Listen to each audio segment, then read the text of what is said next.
TikTok, time to rock. Good evening, good morning, good afternoon to everyone who's watching from all over the world. I'm not in my normal spot right now, but no time to get over there and get this right. Didn't have my charger, but found something that I hope is going to work as a substitute. Otherwise, it's going to be a short show because this thing's going to die. uh,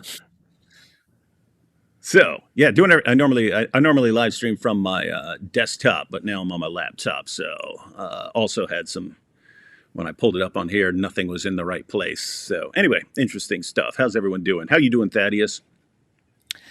It's been eventful last couple of days for me. We had our epic takedown of Sam's broken theology, and already knew that there was a couple The of other orbs, videos scheduled. the Right. orbs.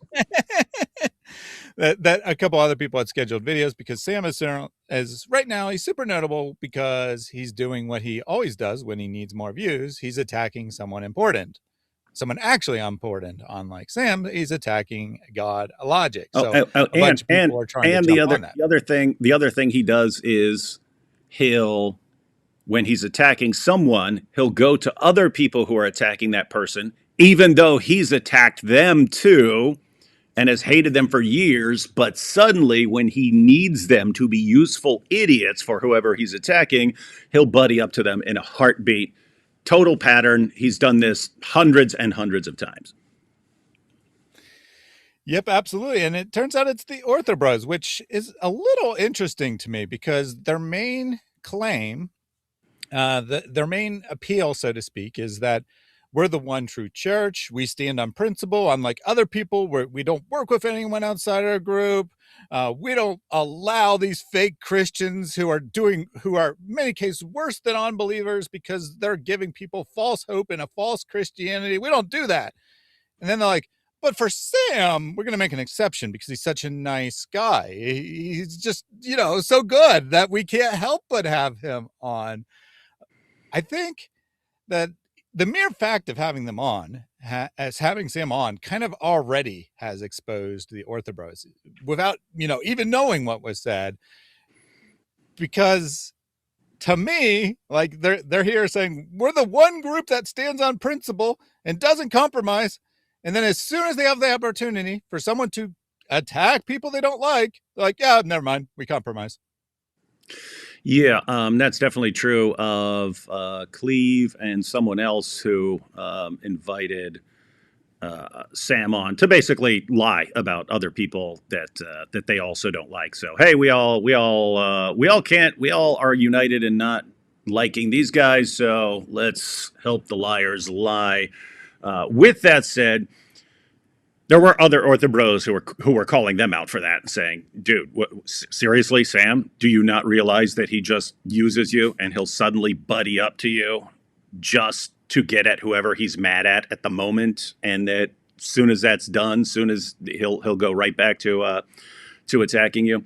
But yeah, as long as he's buddy. Hey, OrthoBros, now would be your chance to get Sam Shamoun to become an OrthoBro. It won't last. He flip flops based on his feelings. But now would be your chance if you guys cheer him on and wow, what a great dude. Let's get him on all the shows. Suddenly, he'll start being nicer and nicer to Orthodox. He'll start saying, wow, you guys really got awesome points. And then all of a sudden, all right, I'm Orthodox now.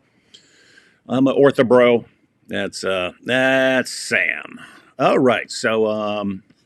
Actually, we got a few super chats here at the beginning. Let's go ahead and take these, and then we'll jump into... So, anything you want to say before we jump into... You just sent me one clip, but it looked like it was... You put stuff together. Yeah. It's a whole bunch of things. It's all the highlights from the show, everything that needs to be addressed, I would say. With the exception, I left some of the stuff about AP out because AP is actually going on Cleaved Antiquity tomorrow to address his own complaints about Sam and what Sam is saying about him. So I didn't feel a need to put a lot about AP in. But other than that, it's basically all the notable points of the show. And I knew that, Sam was going to go on and spread a bunch of lies. What I was not sure about is, how receptive they would be to those lies, right? are they going to push back? Are they going to question him? Are they going to ask for evidence? Well, in many cases, they not only agree with him, they add their own speculation and lies to the list.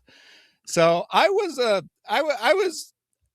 David messaged me and he said, can you review it and let me know how bad it is? Because we weren't planning on going live. We didn't really want to for obvious reasons, right? David's not in any position to go live.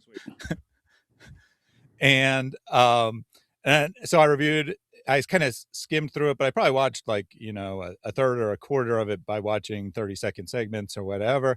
And I'm like, oh man, it is really, really bad. Like they're like praising Sam and like super buddy. And he's saying all kinds of stuff. And he's obsessing over GodLogic, David, and myself, because those are the three people he's currently most mad at. 4 days ago, GodLogic wasn't even on his radar. Well, as far as his public radar goes anyway, for someone to attack. But now GodLogic's the worst person in the world, and Sam is obsessed with talking about him. And why? Because he told Avery to do something. Here's what you have to do, and Avery didn't do it. And so now Avery's a grifter, and Sam will form an alliance with everyone who hates Avery and declare war on him forever. This is what you're dealing with. Yeah, and there's all kinds of interesting things in this, and I'm kind of in a weird position because after it, before it, I asked Cleve because I'm in communication with him, and he's had me on his show a couple of times. I asked him, why are you platforming a demon? And I said it that way, and he's like, well, I think we could all just get along and bury the hatchet, so we're not. Yeah, that's what the OrthoBros love doing, man. They love it. and so I ended up having about an hour-long conversation with him beforehand. I was told beforehand that I would not be a major subject, and I don't think that Cleve had intended to bring me up at all. But Sam kept dominating the conversation and insisting they bring up stuff that they weren't planning to talk about over and over again, and he kept bringing me up, right? He kept bringing me up, which is fine. I mean, I don't care if Sam repeats the same lies about me again and again. I mean, that's not like going to be the end of the world. I'm much more bothered by the fact that they are supporting it blindly, undermining themselves, undermining their cause. And now, so I reached out and I said, beforehand, I'm like, I'll wait till after, like you asked me, and, I'll decide then and see if I need to respond. Watch some of it. I'm like, I need to respond. So I'm going to actually be on his show tomorrow. So I'm now in this weird position where it's like, do I hold back my criticism of Cleve? But no, I'm going to do what I always do. I'm going to be honest and give my honest opinions. Yeah, I'll give you my honest opinion. Terrible, terrible, terrible people. If if you don't like someone, and maybe you want to form an alliance, these guys will go to the absolute worst, most biased, least reliable, most compulsive liars on the planet and say, okay, yeah, join us, right? And that was like the first thing that like tipped me off about these guys, with Jay Dyer going to Libbiano, right? Libbiano, like awful. I mean, like completely evil. And hey, let me agree with this guy about Avery when Libbiano was clearly trying to appeal specifically to the OrthoBros. He's like, yeah, guys, GodLogic isn't interested in the one true church because he's a grifter, and he just lays this out like silver platter, and they just buy it. So yeah, Libbiano, Orthodox Lips saw some useful idiots, and they just fell right for it.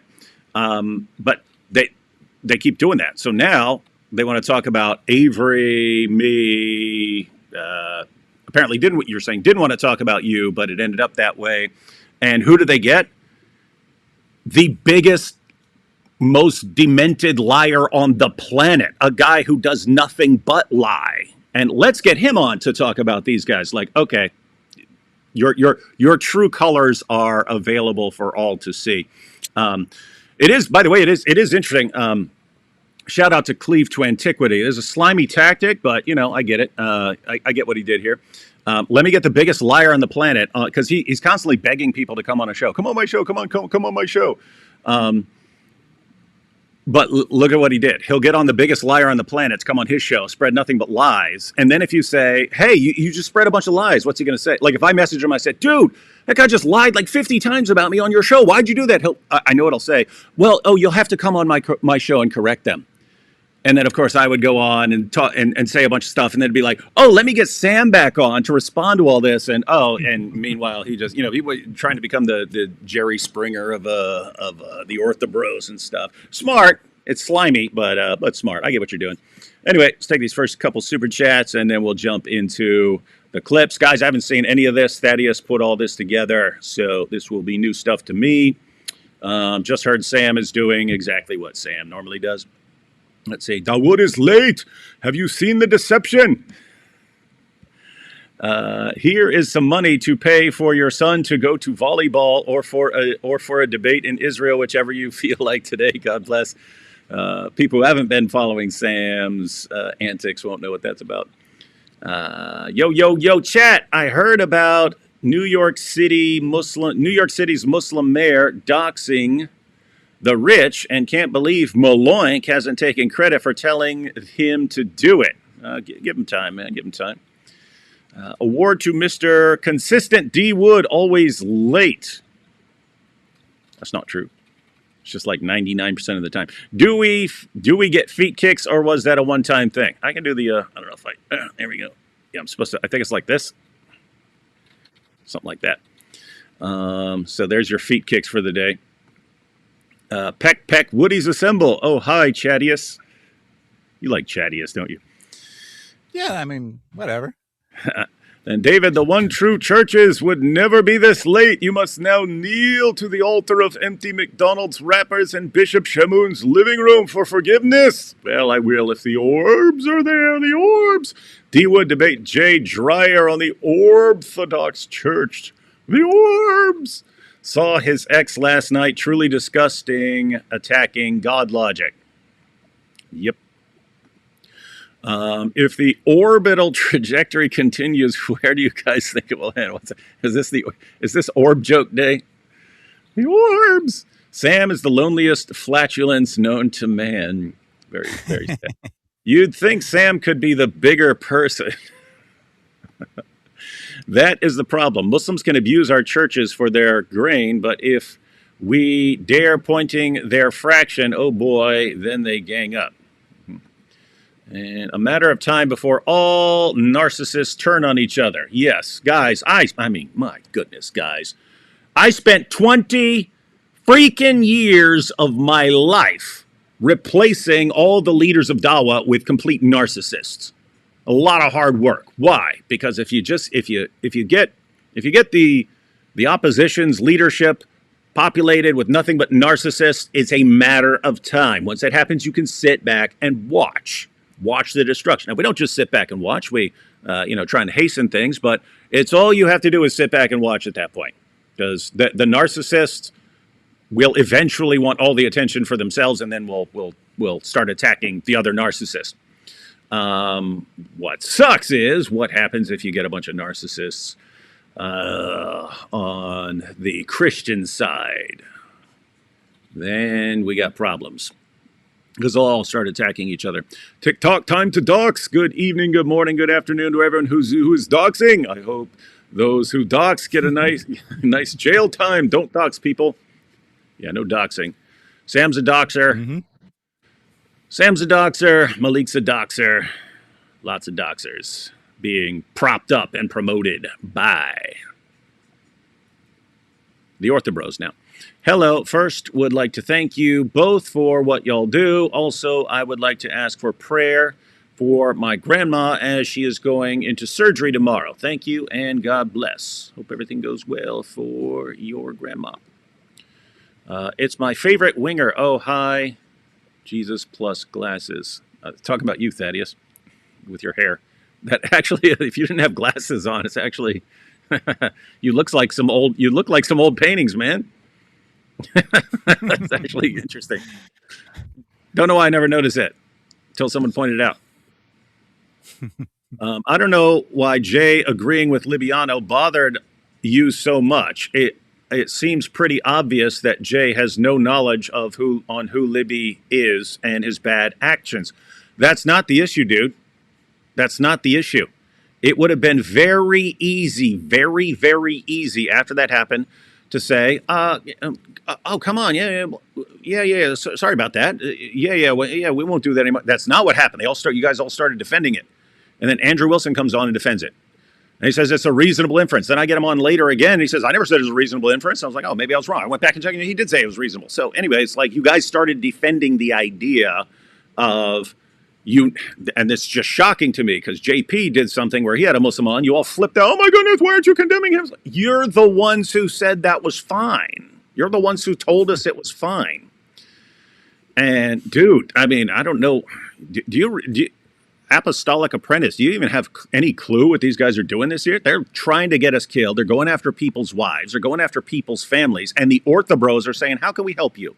How can we help you all attack these guys? Because they're not the one true church. Okay, well, we don't trust you. And at any point, you can say, okay, that's just Jay. He made a mistake. That's not what you do. You keep defending it. You keep doing it over and over again. And what are you doing now? Sam Shamoun, the biggest liar on the planet, who like goes into demented lying stalker mode whenever someone hurts his feelings and he feels like he's been abandoned by them. Let's get him on. Okay, what am I supposed to think? You guys make wise decisions, or that you're useful idiots to whoever is attacking someone you're mad at?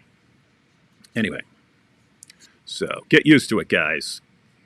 I've basically had some stuff to do here for this month and last month and stuff, but after this conference, we'll be back to the OrthoBros. Sam says he's the Yoda to Avery's Anakin Skywalker. He does realize that Anakin was the chosen one that brought balance to the Force, was way more powerful than Yoda ever. Was, right? I guess for all you Star Wars fans, that made a lot of sense. No, I know who Yoda is, and Anakin. It's Darth Vader, right? All right, we ready to check this out, Thaddeus? Yep. All right, everyone. So here are some clips from Cleave to Antiquity, or as some would say, Cleave to Iniquity, his live stream featuring the most reliable source of information about people he's mad at on the planet, Sam Shamoun. Here we go.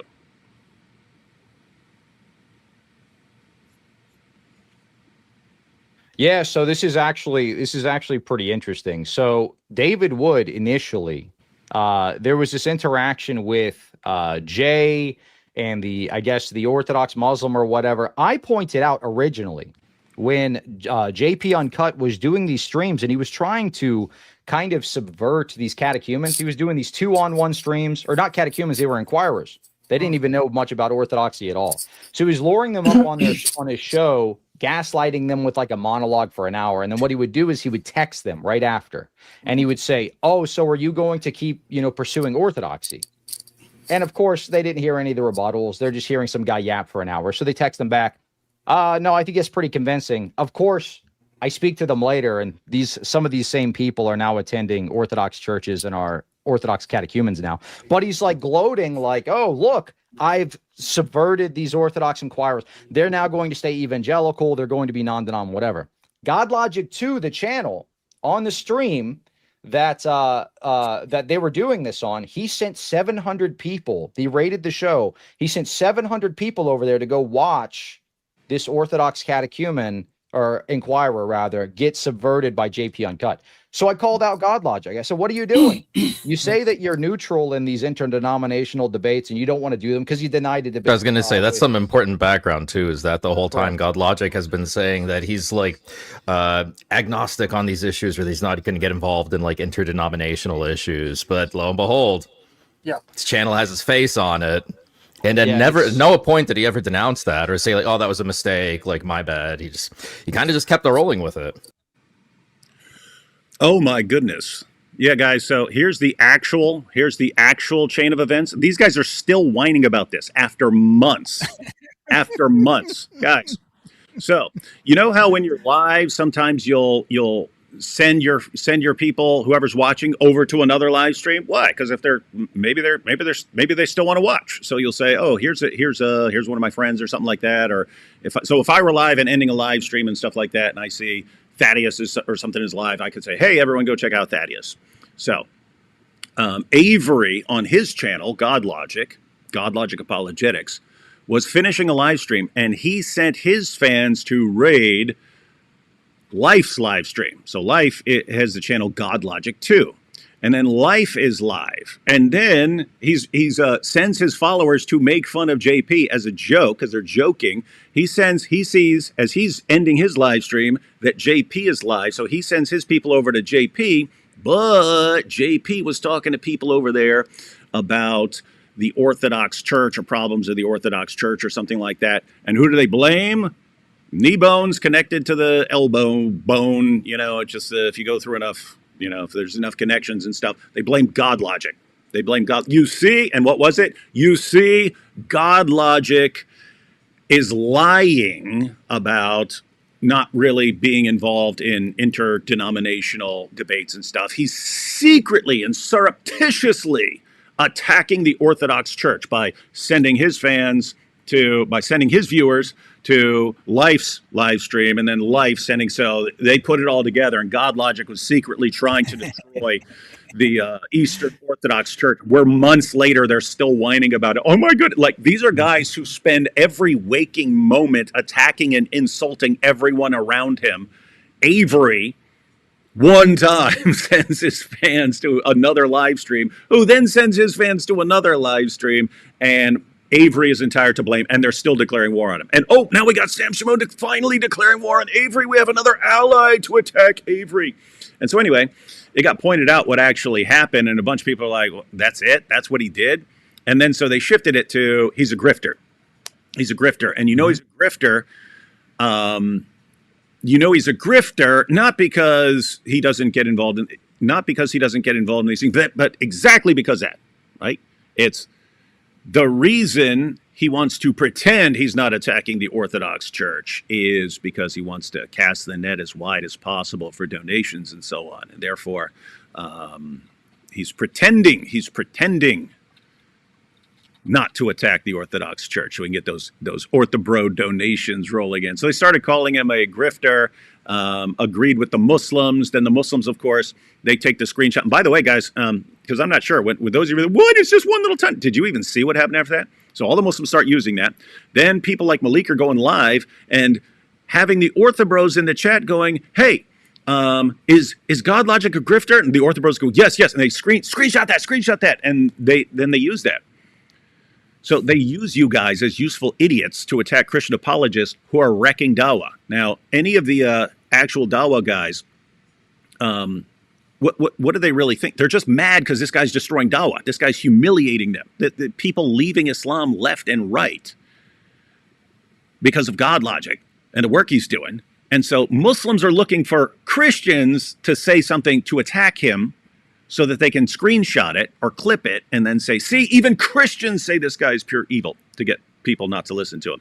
And you guys, yeah, we'll do that for you. We'll help. We're really smart. We're the one true church. Yeah. Tell me all about your one true church. Yeah. Act like this, man. Yeah. 2 quick points there. They keep, whether they know it or not, they keep saying that GodLogic owns GodLogic 2.0. That is his second channel, which based on the name, I could see how someone would know that, but you'd think after months they would have figured it out. So I think that they're just intentionally not telling people that it's not his channel. Does sound like that. Putting the full course of events. And then the whole principle is really bizarre to begin with. So like people are considering leaving JP's church, and he's talking to them to persuade them not to leave his church. If someone was considering leaving the Orthodox Church to convert to JP's church, I'm sure that they would talk to that person, right? And they're like, they're just a learner. How dare he talk to someone who's trying to learn the truth? I mean, if they actually have the truth, why can't it stand up to scrutiny, right? Very weird stuff. Yeah, and by the way, this could have happened like completely differently, like in reverse, right? Because Nick, Fearless Truth, he's joined us for lies and stuff. And so to be clear, everyone, you got plenty of Orthodox people who understand that we're all on the same page when it comes to Islam. Anyway, Nick from Fearless Truth has done all kinds of live streams with non-Orthodox Christians and stuff. But I mean, just think. Avery could have been live. He could have been live one night, and then he could have been ending his live stream, and then sent his viewers over to Life's live stream, and then Life, when he's ending it, could have seen, oh, Nick from Fearless Truth is live. Let me send people over there, and Nick might have been responding to someone saying, "Hey, wait, you're planning on leaving the Orthodox Church? Let's discuss this," and change the person's mind. And can you imagine people just being enraged and still crying about it after a month? You see, Avery's secretly trying to convert everyone to Orthodoxy. Oh my goodness, he's a grifter. This is kind of the only group that I can think of that acts like babies like this, man. The OrthoBros. It's the Dawa Bros and the OrthoBros that are like these perpetually whiny, sniveling, everyone's coming to get with, and simultaneously like constantly attacking everyone else, but then extremely thin-skinned when anyone responds in any way or does anything that could even be interpreted as an affront to them. It's weird stuff, man. All right, so what David wanted. What David wanted! He wanted to destroy me, Sam Shamoun. The thing that David Wood wanted to happen, because I know David Wood better than all of them. He wanted for me to, quote unquote, turn against GodLogic. He wanted. Oh, hey, wait a minute. And then you did it? So you knew I wanted that, and then you did it anyway? So you're kind of my puppet, aren't you, Sam? So I can sit here and tell you, hey, Sam, here's what I want you to do next. Hey, Sam, since you're now in the business of doing whatever I want, I want you to go after Avery. I want you to attack Avery, and I want you to unite with the OrthoBros and all you guys gather together to attack Avery. Since this was my plan and you're going along with it, here's what else I want you to do. Repent. Get off of social media, go to a therapist, explain that you have borderline personality disorder and narcissistic personality disorder, spend about the next 3 to 4 years in treatment, and then at some point, if you're better, if you've had remarkable improvement, maybe start, putting some videos out or something like that, some teaching videos, but you need to have some therapist or some person who's significantly wiser than you working with you, someone from your church, although you don't go to church, but maybe you'll start going to church if you get therapy, and then you wouldn't flip out on everybody. And then find someone in your church that you'll start going to, hopefully, and get them to sort of monitor what you're saying and tell you when you're crossing a line. And you have to agree to respect what that person says, because you are terrible. You are terrible at monitoring yourself. You suck at it. You're really, really bad. So anyway, Sam, since you're now doing whatever I want you to do that. Wanted me So, to real call quick, out David. GodLogic for. What's that? So John here's been spamming the chat for quite some time. Is it? But he just made a very bannable? Is it a bannable offense or just nice? I mean, he could definitely be banned. But should I ban him? Yes or no? No, you don't need to ban him right now. Okay. I want him to What's he stay because he's a very important person actually to what is going to come up later. So I'd prefer he stay around. But he said, stop running from Sam. This guy? Yeah. Stop running from Sam. Didn't you agree to debate Sam and then challenged him and then Sam backed down like a little coward? Mm-hmm. That's how I recall and things. And they put out a challenge for me to debate Libiana. So apparently, why would you want to debate Libiana? Wait, isn't Libiana? Sam and Libiana are equivalent. Libiana is Sam's champion. You got to get through Libiana to get to Sam. What is Sam doing, by the way? Arranging debates with a guy who's blacklisted. He's blacklisted, guys. I mean they got buddies. Yeah, they got something in common. They're both wife beaters, but yeah, Libiano, the guy's blacklisted. He goes after people's wives. In other words, if he's mad at you, he won't just go after you, he'll go after your wife. So he said, "All right, we're not interacting with someone who acts like this." And then, what's this? Yeah. So I challenged Sam to a debate 9 months ago, but I'm running from Sam because he proposed I debate Libiano 2 days ago. Okay, so let me get this straight. You challenged Sam. Sam was running his mouth. Whoa, debate me. And you said, fine, let's debate. Let's do this. You put out a debate challenge. Sam backs down like a complete coward. And then 2 days ago, he says, debate this Muslim Dawa guy who's blacklisted by every Christian with some common sense. And because you haven't debated Libiano, you're running from Sam. Yeah, Thaddeus, you said it's fine keeping this guy on, but I don't have time for this, so he's banned. Anyway. Well, I'm sorry, John. I hope you do stay because he is actually a very important person later in this for reasons that I'm sure the audience will find very interesting when we get to Yeah, you're welcome to stay, John. You just ain't welcome to comment anymore. Consequences! These are the consequences of your actions. Learn.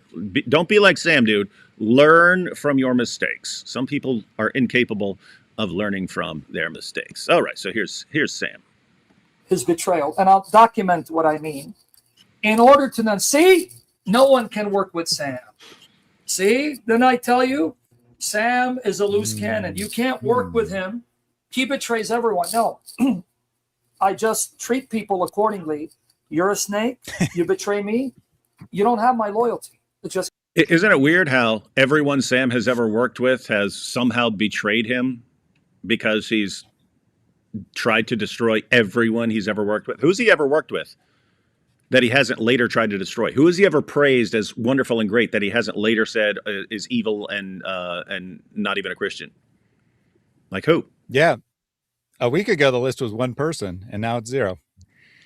Yeah, guys, as of a week ago, there was one person that Sam hadn't turned on, Avery, and now he's turned on him. And he's saying that my brilliant plot was to get him to turn against Avery so I could say, see, Sam eventually turns against everyone. Well, I could have said that even if you never turned against Avery, because that's how you were towards every other person you've ever worked with. Anyway, what a dope. Common sense.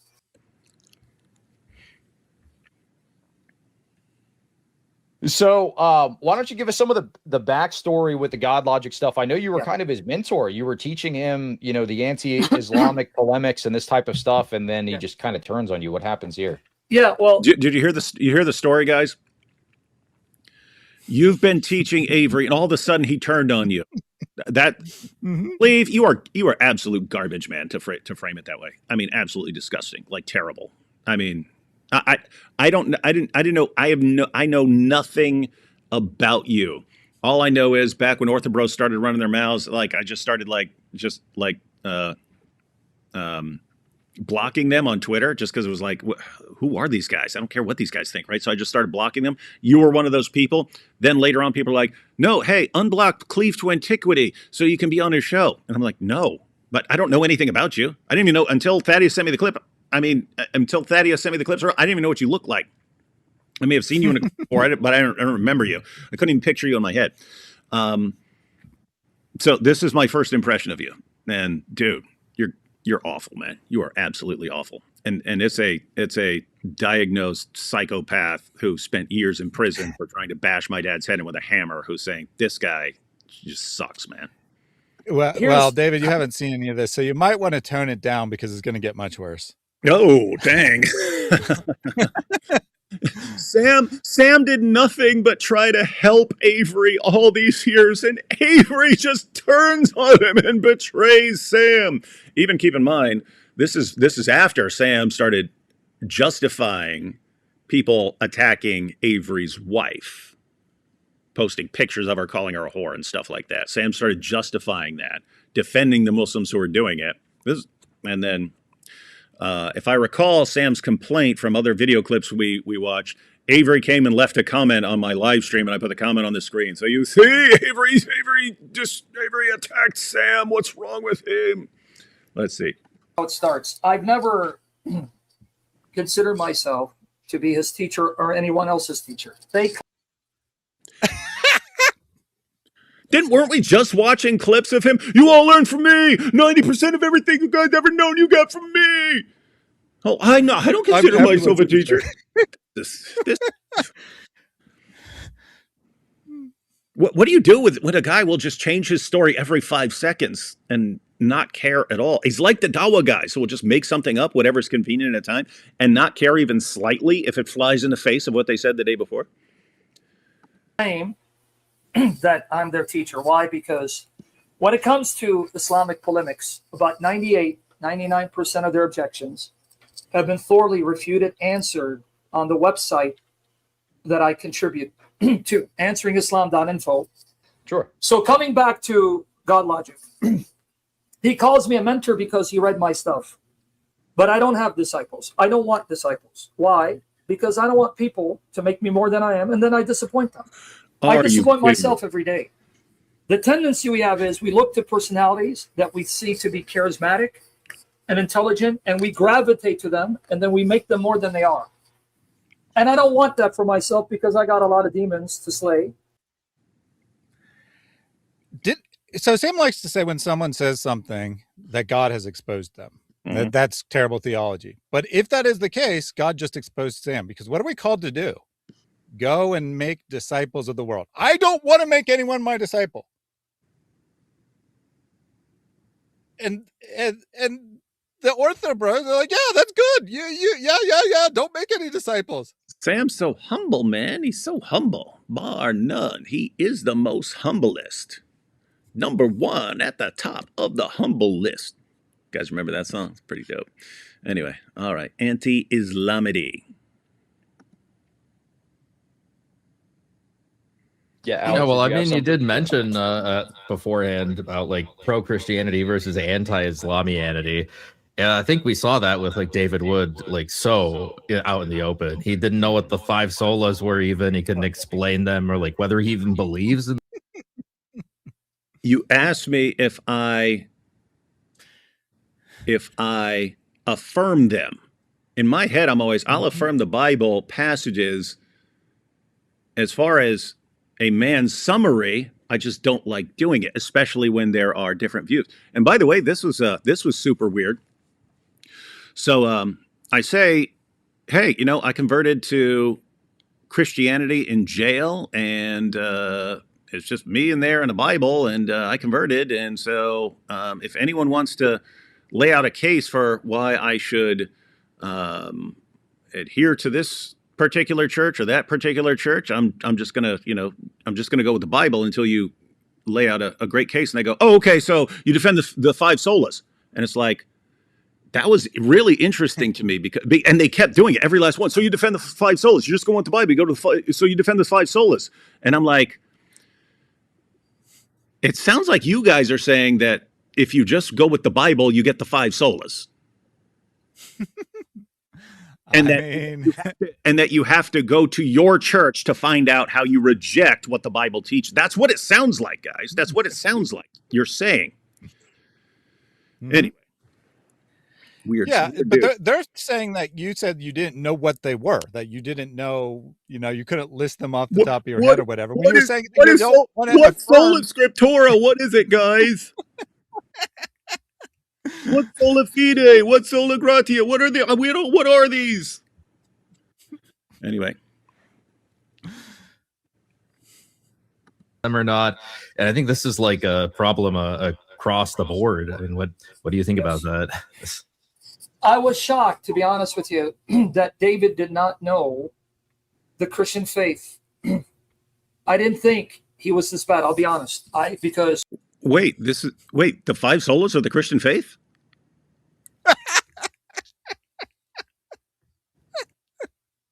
I guess as far as I know, all these guys reject the 5 solas, and all of them are saying, hey, if this guy says he just goes with the Bible, that's where you get the 5 solas. You have to go to one of our churches to find out. No, don't go with the Bible. Go with our church. Guys, I'm not the one saying this. These guys have been saying this for months. Oh, David, you're saying you just go with the Bible. Well, here are the 5 things you have to affirm. And I'm going, I don't want it. I don't want to just affirm sola scriptura, because what if you guys did have a case? I haven't seen it, but what if you guys did have a case for no, here's why. there's this other infallible church council or something like that. I'm not familiar with the evidence. Maybe you have a case. Maybe you have a case. Maybe you have an awesome case. Maybe you have an airtight slam dunk case. I haven't seen it. So why am I going to say no? This is no. I'm affirming this, and I automatically reject everything. But so that's my position. I haven't studied a bunch of stuff, so I don't know every case for everything out there. There are some things that I'm like totally settled on. I have no idea. I can't even comprehend how you could overwhelm the evidence for certain positions and so on. But on certain things, especially if I haven't studied them, it's like, okay, it's weird. I think of that as a good thing. Hey, I haven't studied something. I haven't carefully examined all the alternatives. So I'm just gonna kind of not put my foot down and take a position until such time as I ever like really, really investigate it. So I would think of that as a good thing, but these guys are, no, you're supposed to be sola scriptura. You're supposed to be affirming the five solas if you believe in the Bible. I'm like, gosh, you guys are making a heck of a case. I'm saying you OrthoBros. That's strange. You OrthoBros have pushed me closer to affirming the five solas than any Calvinists or Lutherans or anything else ever, man. This is wild, man. All right. When I worked with David, I would do the Christian side. He'd do the Islamic side. So I'd let him, engage the Islamic polemics, not because, that I suck or anything. I'm not saying I'm better than him. Well, you do suck. But he knew my focus was on Christianity. We used to do Jesus or Muhammad, and we took off because of those shows. And you'll notice that David focused more on polemics, and I focused more on apologetics. So I really did not know, honestly, that he didn't know this much about Christianity. So when Andrew Wilson asked him the questions. Wait, so after years of doing shows with Sam where he's breaking down Christian theology, I still am completely clueless? Isn't that weird? It kind of reminds. We just talked about this on the show, right? He's saying, "Oh, you guys learn 90% of what you know from me. You all suck. You're terrible." Wait a minute. If you're all our teacher, you're the teacher who taught us all, and we all suck, and we're all terrible. What's that say about our teacher, man? What's that say about our teacher? This weird stuff. Well, in the last couple of days, I've started to say something. I mean, I've observed it long before, but the last couple of days, I've started to say it to all Sam's fans when they come in and they insult me. I'm like, why is it that Sam fans only ever know how to insult and make stuff up and praise Sam? It's like those are the only things he's teaching them is to insult people, to praise him, and to make up whatever they feel like, which is what he does. He makes up whatever he feels like about the Bible, and he insults anyone who disagrees with him. And he says, guys, don't praise me. I'm just a man. But everyone learns from me. There's no one like me. Yeah, that's also that's what you learn from Sam now. It's similar with the OrthoBros, right? Like I did some shows where I had some Orthodox Christians on there, and they're breaking down various things. So I was learning about them. As far as like OrthoBros online, I can't think of anything I've ever learned about Orthodox Christianity from. Like, what have I ever learned from Andrew Wilson? Like what? So, yeah, I don't know. This is just weird, man. Weird stuff. I swear I was shocked. I'll be honest. He sure likes to swear and say he's being honest and saying, I'm telling the truth, guys. We've discussed this before, but I want to point it out again that in the Bible, it says, do not swear by anything on this earth or by your Father in heaven. Just let your yes mean yes and your no mean no. And Sam's always saying, I'm honest. I'm being honest, guys. I'm telling the truth, guys. I swear to God, I'm telling the truth. Reminds me of the Dawa guys with Wallahi. Okay, guys, and let me tell you, Wallahi, I'm telling you the truth right now. It's like, if people trust you because you have good character, why do you need to be constantly swearing all the time? So we got Judaizers now. Let's take a couple of super chats to cleanse our minds from this nonsense. Sam called himself his daughter's greatest hero. Well, he's everyone's greatest hero. He's Sam Shamoun. If evangelical arguments from JP, of all people, are more convincing than Jay Dyer's arguments for Eastern Orthodoxy, then maybe Jay needs to get better. Yeah, seriously, like, if if you guys are so fragile that you're worried about Avery sending some viewers to Life, sending some viewers to JP, and you're just, this is gonna wreck the Orthodox Church. Sounds like you guys think you're on some shaky ground with this stuff. You can have Nick from Fearless Truth on a dozen times, but God forbid you send them to a proud Protestant. Yeah. Oh, and yeah, I mean, think about this. Avery has had Orthodox Christians on with him a bunch, over and over again, tons of times. But he was secretly planning to send those followers over to Life, who was then going to send them to JP. These guys are nuts, man. Bunch of babies. Can you react to a messenger of truth sometime? He does content on annihilationism. If it adds to his validity, Sam hates him. Probably not. Drawn Together had perfect words for Sam. Fatty, 2x4, can't fit through the kitchen door. That's pretty rude. What Orthodox Church are we talking about? Greek, Russian, or Soviet? Well, apparently the Russian is the Soviet. It's quite obvious that Cleve wants as many clickbait GodLogic thumbnails as possible on his channel. Oh, yeah, and hey, Thaddeus, could you check? I bet he got way more views than he normally gets on a live stream if he has GodLogic and Sam Shamoun on there. Yeah, I can look at the updated number, but when I looked to review it initially, it was like 6 hours after the stream, and he was already at or slightly above his average. So I'm sure it's way above his normal. But let me just check it out, though. Yeah, so I'll go like back 5 streams. So Jay Dyer, 16K, Other Paul, 12K, Islamic Apologetics, 6K, Catholic News, which is the name of a channel, 8.7K. Sam Shamoun joins us to bring the receipts on GodLogic, 23,000 views. There you go. There you go. And guess what? He's going to be doing this again, right?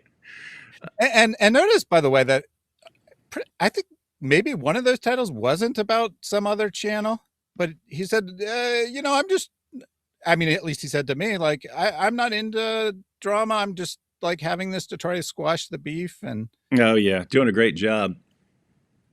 Come on, dude. Come on. Watch. That's going to be all he does. Watch. Give him another month. It'll be all he does on his channel. Let's see. Sam won't back down. Earlier on his stream, he called you, D-Wood, evil multiple times. That's it. He's called me 1,000 times worse than that, like 50,000 times a day. Called you evil multiple times and said Thaddeus was threatening to dox him while showing out of context text messages. Thaddeus, why were you threatening to dox Sam Shamoun? This is weird. I've never heard you talk about doxing anyone. Yeah, so I will get to all that. It comes up on the stream, but also just keep in mind the first part of this as well. We'll get to the text messages when they come up, but the first part where Sam is today attacking David and I, because he makes some statements on this live stream, which was yesterday, about how it'll be the last day for stuff. That's good to know. The last day. All right. And it is interesting that Sam is saying Thaddeus was threatening to dox him when Sam is the doxer who works with an even bigger doxer. Well, not physically bigger, but does more doxing. Let's see. Pray for PayPal Jinn and now gambling debts. Sam. How long before Sam turns on the two dudes in that stream with him? 2 to 3 weeks? When they stop being useful or when they disagree with him on something. Well, if they don't cancel my appearance tomorrow, it could be tomorrow.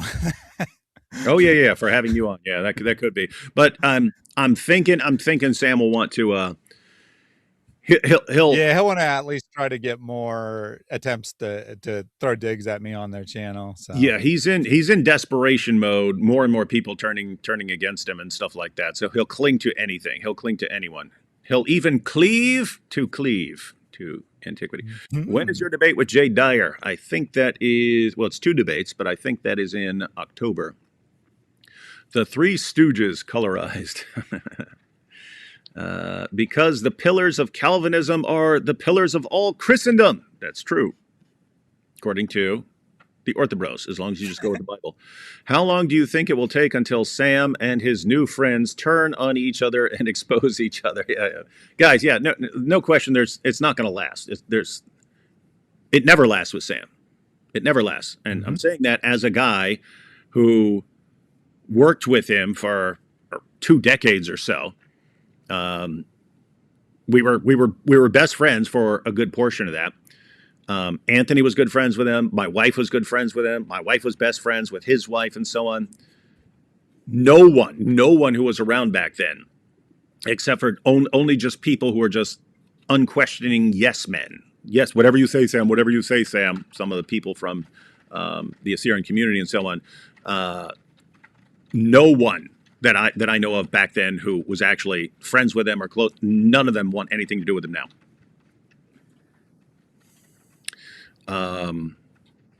And so, question is, what seems, if you didn't know about the situation, what would you say is more probable? If you have one guy who has friends, who has relationships with various people from completely different backgrounds with completely different personality types, and eventually all of them want nothing to do with him, do you think that's him, or all of the people simultaneously have really, really weird issues and it's all their fault? Yeah, I think they must all be narcissists. I didn't actually cut the clip, but because Sam knows that you say that he says everyone's a narcissist, he's like, you don't want to overuse the word. I'm saying they have narcissistic traits, but they might not actually be narcissists. It's like, we haven't gone far enough into this for you to realize, but there's a ton of things that are like direct responses to our stream on Sunday, I guess that he totally didn't watch. Mm-hmm. Yeah, definitely didn't. Come on, Sam. You know you're watching right now, dude.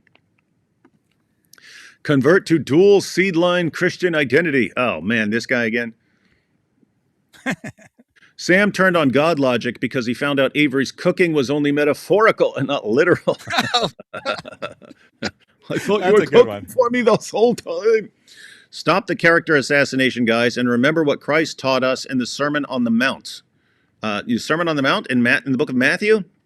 Did you keep reading Matthew? Did you keep reading Matthew until you get to chapter 23 and find out how Jesus responded to hypocritical religious leaders who are leading other people astray? Where in the Sermon on the Mount did he say, hey, everything that happens after this? What are you getting in the Sermon on the Mount? What? Okay, dude. Funky Plasma Man. Just don't start with me right now. This is too insanely stupid. I mean, it's the point where it's not because you're disagreeing with me or saying something annoying. It's because you guys are freaking telling people completely factually incorrect information about the Bible, and it's bad. It is bad that people think, hey, there's this guy over here who does nothing but heap abuse and insults on and lie all day and try to destroy everyone around him, and he's a narcissist, and he's trying to get other people to go along with it. Yeah, biblically, you should just let that go forever and never respond because of what? Sermon on the Mount. What in the Sermon on the Mount? It's character assassination if you point out people are doing evil. Really? So Jesus was bad for pointing out Jesus was doing evil. He was doing character assassination against the scribes and Pharisees, according to you. Really? Don't start with me, man. I'm being very nice by not blocking you right now because guys, insult me all you want. Go for it. Quit completely misinterpreting and misrepresenting Scripture. It's bad for the church to teach this. Thaddeus, liar. He also teaches us to pray for PayPal. That's true. Yeah, Thaddeus. That is true. Quit misrepresenting Sam. Shamounian Scriptura is the true church. That is correct. It might be Sola Shamu, right? I think Sola Shamu is a little nicer sounding. Shamu. In one of the Sam clips, I believe the one with the 15-year-old, I told him to chill and replied with the Shia scammed my mother with shampoo. Lol. Yeah, that sounds about right. All right. Now we got the Judaizers. Here we go. Mm-hmm.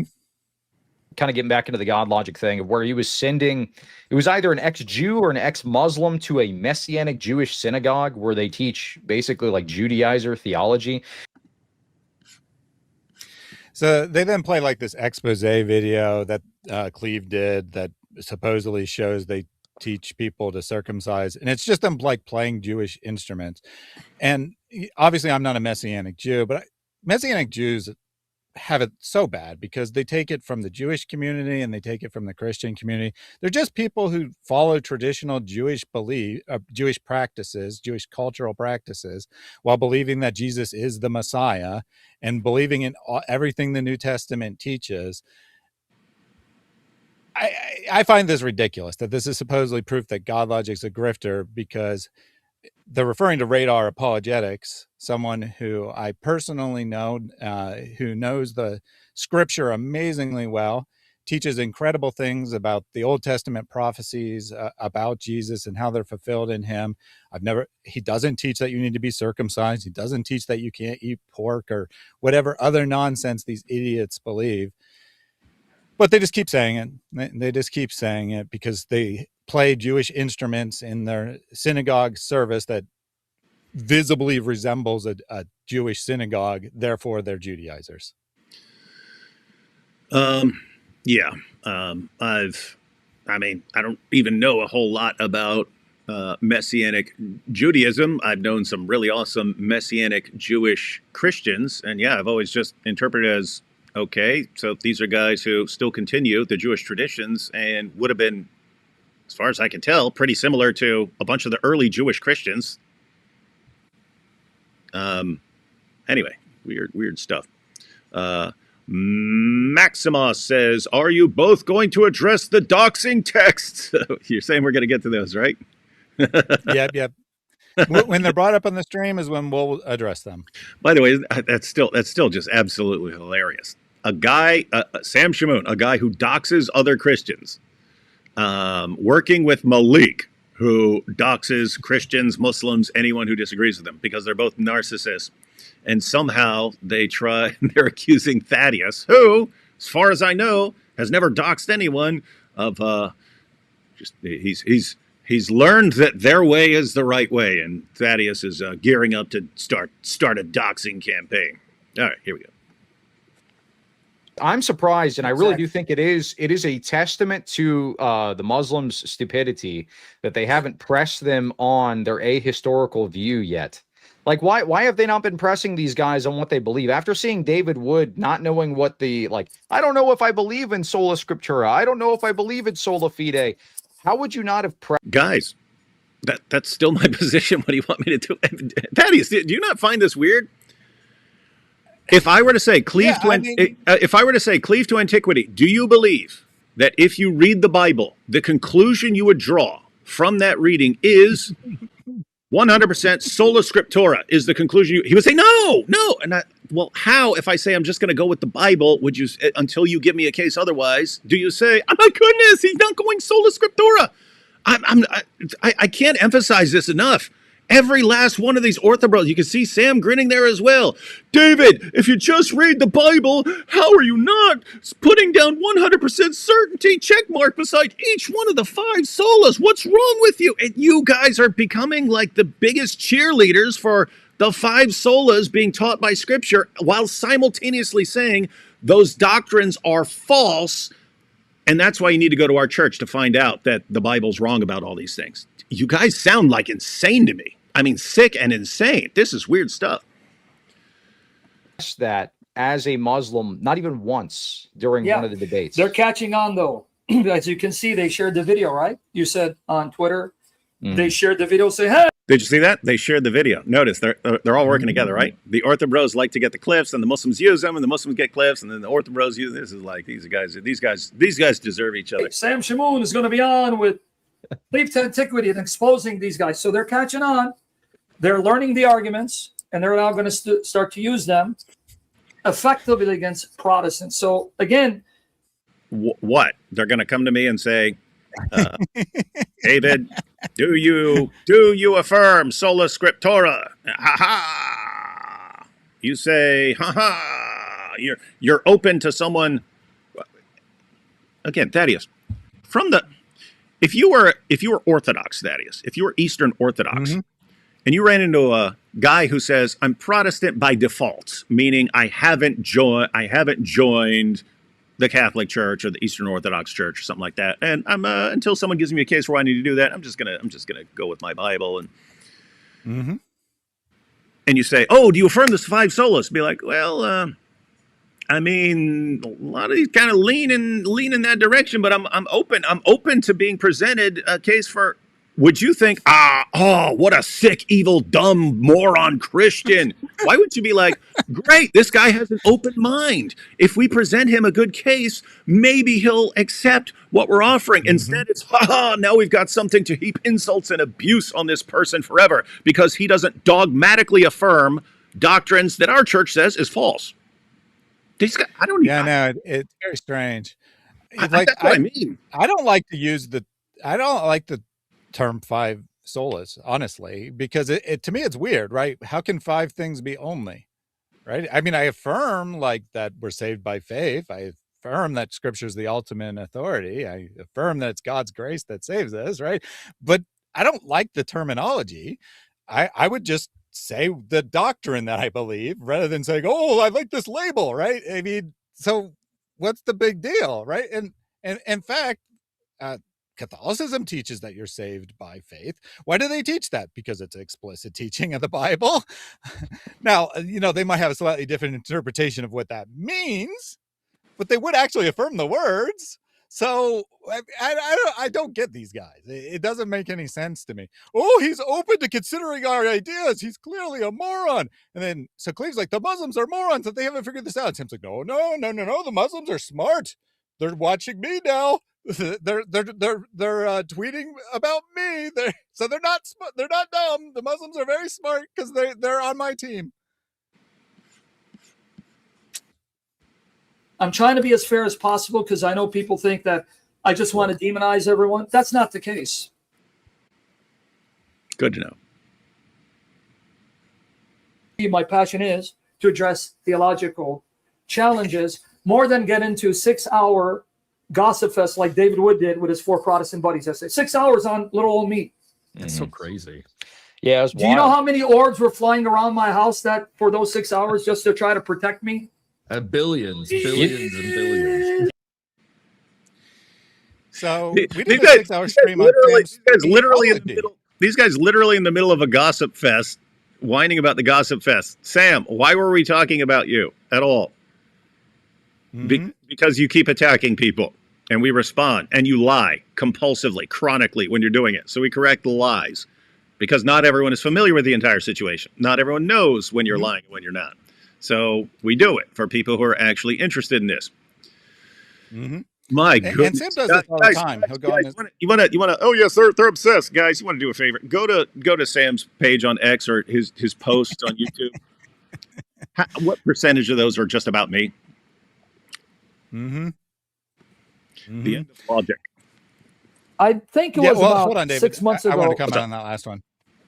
Yeah, so Sam likes to do this, go on his live streams and say, Thaddeus whined about me for 4 hours yesterday, or David and Thaddeus whined about me for 5 hours, or whatever the length of the stream was, right? And Sam doesn't do 5-hour streams usually, right? They're definitely shorter than that. But he does at least one a day, sometimes 2 a day, and he whines an average of 30 to 40 minutes about you mostly on every single one of them. Well, say, guys, I really hate talking about trauma. But David made me talk about trauma. We'll get to Galatians later. We'll get there soon. Don't worry. I'm going to teach the Bible today. And then 40 minutes later, he's like, and this will be the last time I talk about David. Let's get to the scripture. And then he ends the stream 40 minutes later. So it's like half the stream is talking about you, but it's not 6 hours long. So it's okay. 7 months ago, I started telling GodLogic, look, you don't need me. And he's got the text messages, by the way. So GodLogic, I give you permission. Post our text messages. See, I'm saying post them. He won't. Avery's not interested. Do it. I give you permission to see if I'm lying. I said, look, dude, you don't need me. You don't need David Wood. David Wood is using you because you're the hottest ticket right now. Thaddeus, like, use your brain right now. Like, how am I using GodLogic? Am I like getting him on my show? Like, am I like, hey Avery, join me live? Like how? What am I getting out of that? I mean, we'll be on the same shows together, but that's IP, that's AP. Work most frequently with AP. What do I need to use Avery for? What do I gain? Like Sam gained something, namely every other person who's ever worked with him has turned against him. So with Avery, it was kind of, Avery hasn't turned against me, so guess what, guys? I can't be all bad because Avery still does stuff with me. So Sam was getting something out of that. What am I?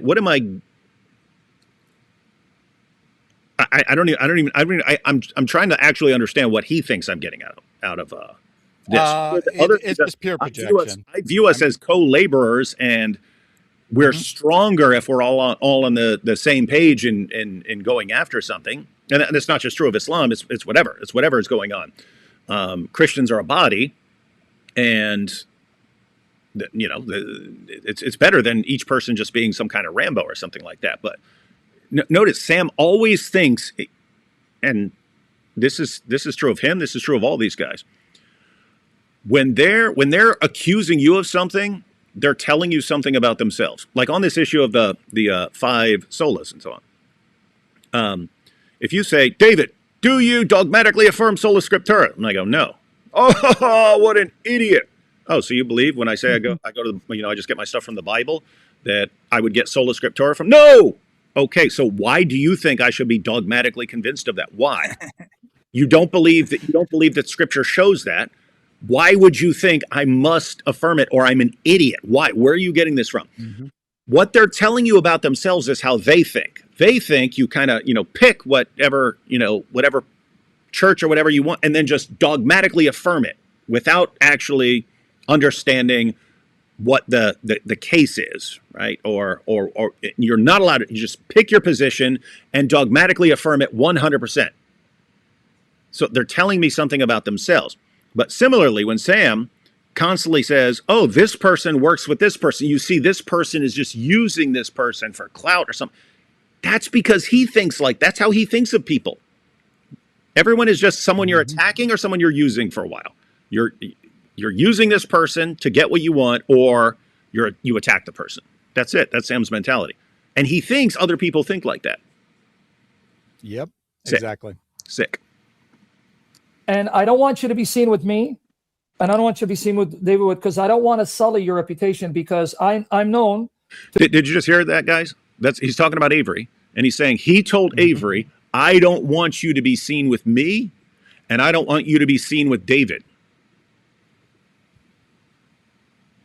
And then but Avery still does shows with me, and I'm doing a conference with. So Avery didn't obey him and say, "Oh, David is blacklisted." That's why Sam's going after him. These are the consequences of Sam. I told you, sever all ties. And Avery, what are you talking about? Guess what? Avery wasn't interested in severing ties with anybody, me or Sam. Yeah. And not only that, we already know from Malik, who told on Sam by saying, oh, the GodLogic's about to be cut off by Sam. We knew exactly what was going on. Yeah. Sam sensed that GodLogic was pulling away, was not all that interested in doing things with him anymore. And so Sam gave him a little ultimatum. I did invite GodLogic to join us, of course, because he is not into drama. He didn't join us. No surprise there. But he did say that Sam did give him that ultimatum. And he said, that's between you and David. I'm going to do what I want to do, and that's none of your business. Yeah. And he's like, your beef is between you and David. I don't do drama. You do drama? That's your business. I don't do drama. I'm not following what you tell me to do. I'm going to do what I want to do.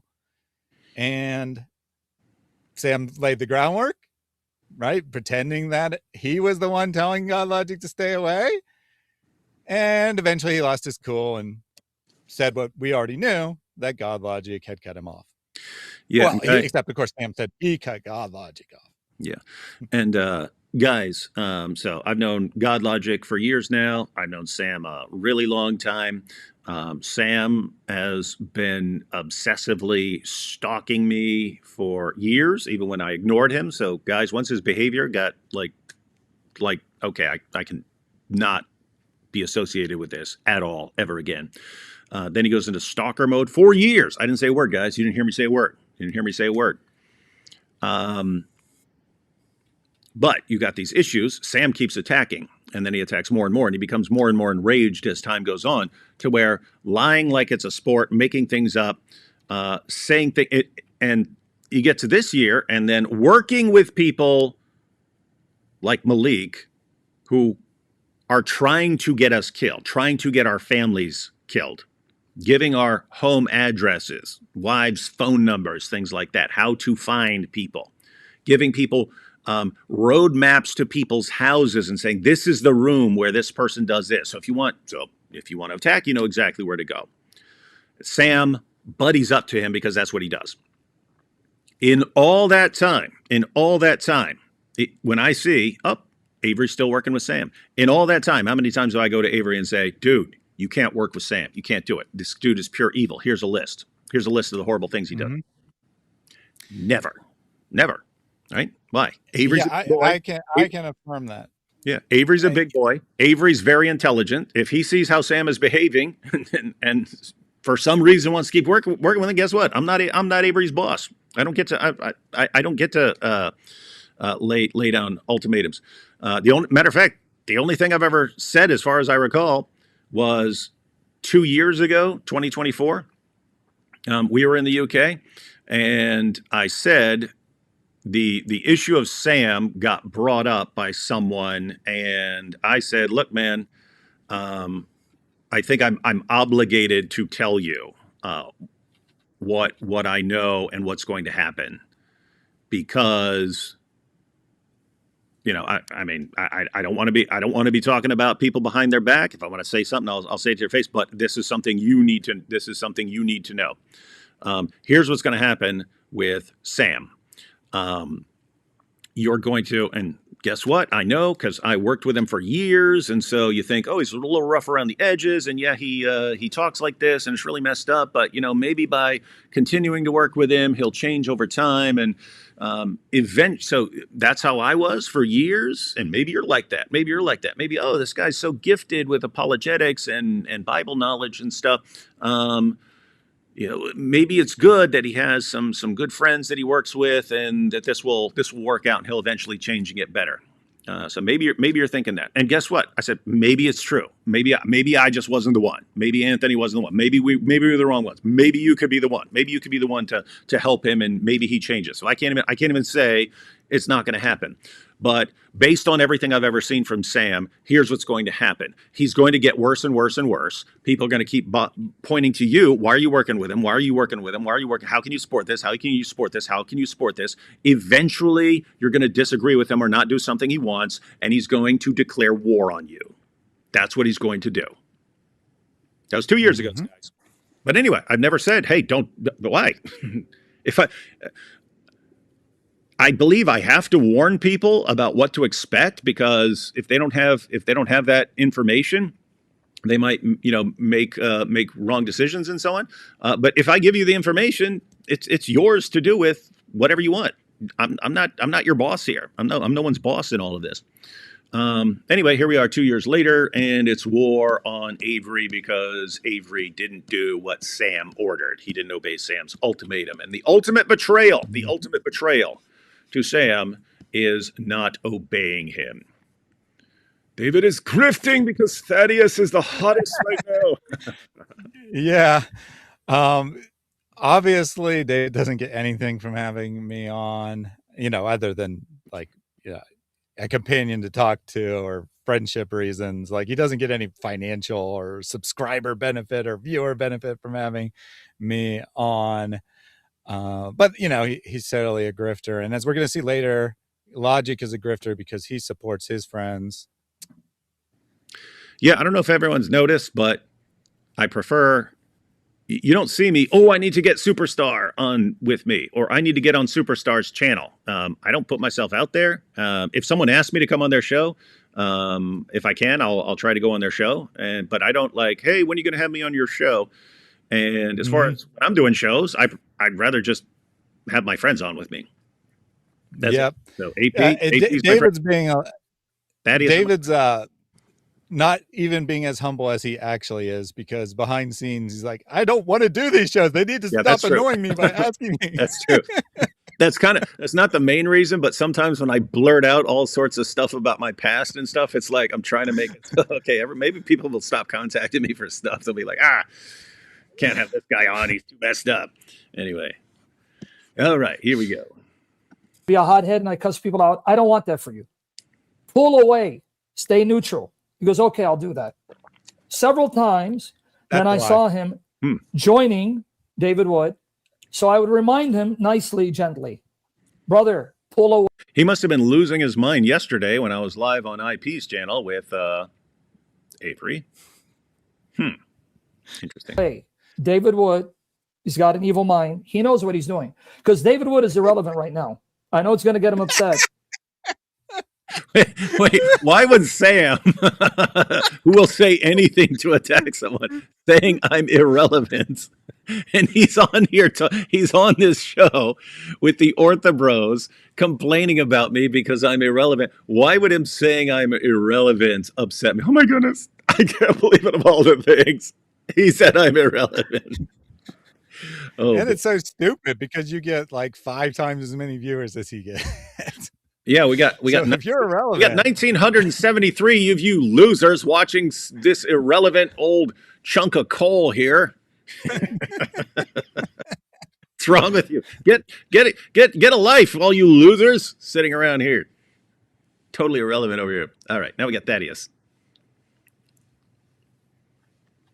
Start saying the most heinous lies about me. In fact, if you go to Thaddeus' channel, the last year, it's all about me.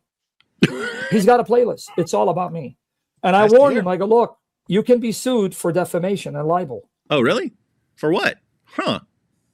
He goes, bring it on, because he thinks that I'm lying. He's got the facts and I'm scared. I do. I said, God is going to expose you in time. Just wait. Yeah. That's what he loves to say. God is going to expose everyone. So I'll give him credit and say that you can round up to a year if you want. Because my first video about Sam was like 9 months ago. I guess you can round that up to a year, but it's certainly not the only thing I've talked about. I made about like 4 or 5 videos in November, December, and then in January, February, March, I didn't do a single video about Sam, but every video on my channel is about Sam because I have a playlist about Sam and I have 20 other playlists of other topics, but because I have one topic devoted to that topic, I guess my whole channel is about Sam, and I'm obsessed with him. Meanwhile, Sam, and I only like stream once a week or so on average. Sam streams about like 9-10 times a week on average. Every stream talks about David. Like I bet you at least 90, probably between 95 and 100% of his streams mention David, and probably about a third of them have David in the title. But I mean, I'm the one who's obsessed.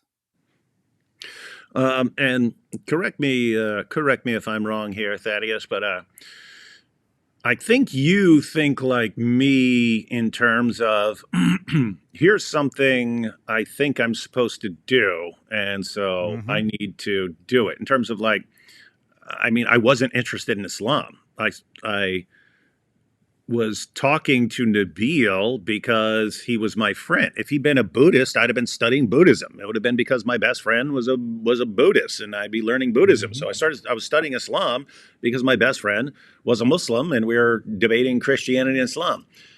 When he was done, it was when he converted, I was, oh, cool. I'm really not interested in this. I was more interested in all kinds of things than Islam. It was for various reasons I concluded, oh, I think I'm supposed to do this. I think I'm called to do this. And so it doesn't matter whether I'm interested in it or not. I have to do this. And so I did. And you seem to be along the lines of, hey, I don't think it's a coincidence that I ended up with Sam attacking my friends and Sam attacking me and Sam attacking my family. I take it as I think I'm supposed to respond to this guy. And what do? You point out horrible stuff he says and lies he tells and stuff like that so that people Mm-hmm.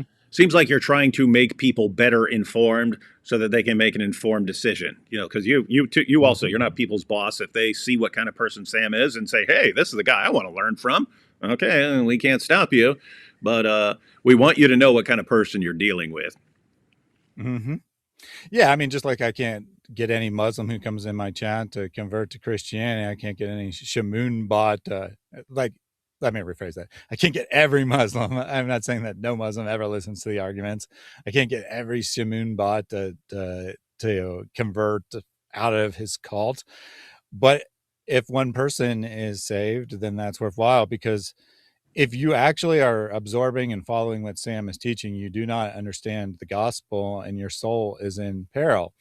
And when I started talking about Islam, I didn't have any personal connection. Not everyone who talks about Islam, but a large majority have personal connections to Islam, and that's why it's of interest to them, and nothing wrong with that. But I was introduced to David's channel by coincidence. And I was always interested in apologetics. And then I started to see, oh man, there is a massive need for this. Someone needs to talk about it. And so that's how I kind of got into it. And then over time, originally I was talking about, it's like a large mix of different topics, a little bit of Islam, lots of Christianity, and over time I came to realize that God is calling me to talk about Islam. Well, rewinded a little over a year ago, I lose my job, and then suddenly this Muhammad hijab sex abuse scandal happens, and I get highly involved in that. I think it was God's providential timing that I lost my job specifically so that I could witness to Aisha, the quote unquote hotel wife of Muhammad hijab, right? She didn't agree to be a hotel wife. She thought she was getting something that would be valid and good in her worldview. We wouldn't consider that, but from her point of view, she was getting a normal Islamic marriage, and hijab had tricked her the whole time. And so I end up befriending her. And in fact, I'm still talking to her to this day. And then, so I'm doing lots of this content on sexual abuse, right? Sexual abuse. And then it comes out that what Sam did. And I always disliked Sam. I'm not like Sam. I'm not going to validate myself by showing you private text messages that I sent to people years and years ago. But before I even started a YouTube channel and I was talking to people, I was talking about how I didn't like Sam, right? I never, ever liked him. But I didn't feel a need to talk about him at the time, right? If someone asked me in the chat, I would give my opinion. Like there's public record of me opposing Sam as well, going back years, but I didn't make it a focus. But because of the sexual abuse and then the revelations about Sam, I'm like, oh man, I'm in a position where I have to say something, right? I've been going after hijab and the main voice against hijab and a sex abuse scandal. Here's Sam doing something very similar. And he's a peer in the sense that he talks about the same kinds of things and people view him as a Christian.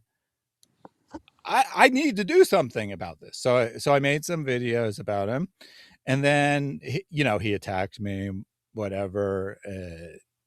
I never responded to any of his personal attacks against me. He did his usual, saying that God would curse me and, I'd be embarrassed and blah, blah, blah. Not intentionally, just kind of faded out of my focus. Sam continued to talk. I now know.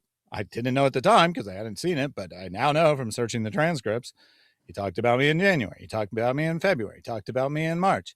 And then it boiled over to where he's attacking so many people, starting to go after people who have never been involved in any way, like Sarah, apostate of Allah, Chris Kloss. He's just attacking random people that I work with and I like. And it's like, okay, Sam, you win. I'm going to talk more about you.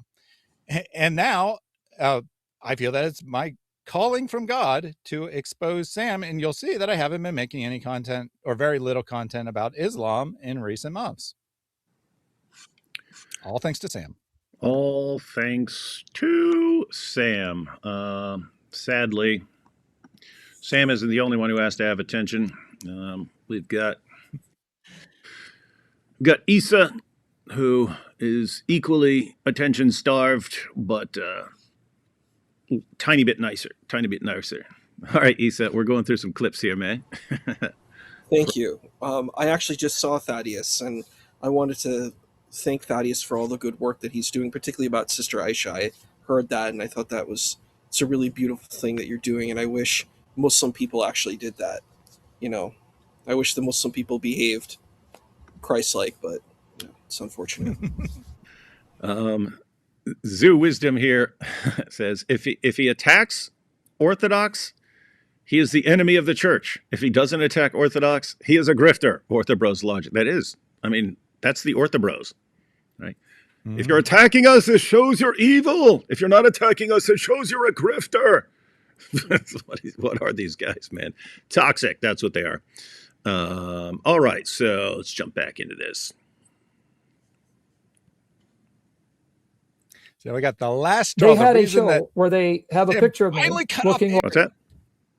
I said the last straw. The reason that Sam finally cut off Avery, which Avery had cut him off weeks, if not months prior.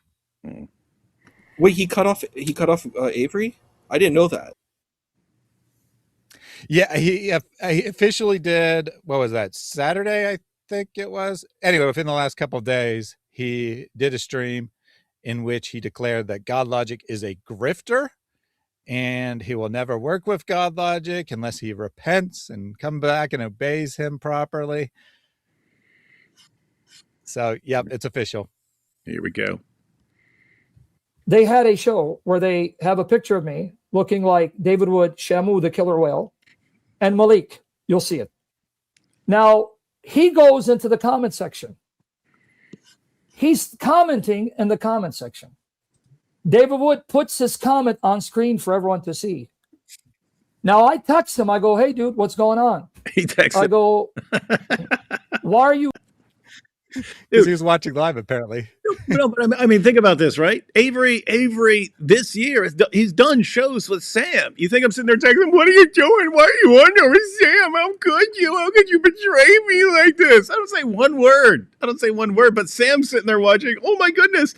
Avery posted a comment on David's live stream. Oh my goodness, it's the ultimate betrayal. Now I have to go to war, and now I have to go over to the OrthoBros because they hate him too. And now we can work together on destroying this man. How dare? Notice a similar reasoning though, right? Like what enraged the OrthoBros? Oh my goodness, he sent his followers to someone else's live stream, and that person sent his followers to another live stream, and someone criticized the Orthodox Church over there. Can you imagine what is the most evil person ever? And here's Sam. Yeah, I know. You haven't seen anything yet. Do you know he posted a comment on David's live stream?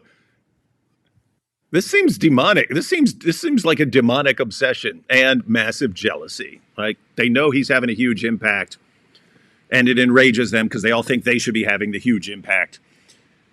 And then it's just their brain justifies their rage and hatred. And anyway, this is sick stuff, man.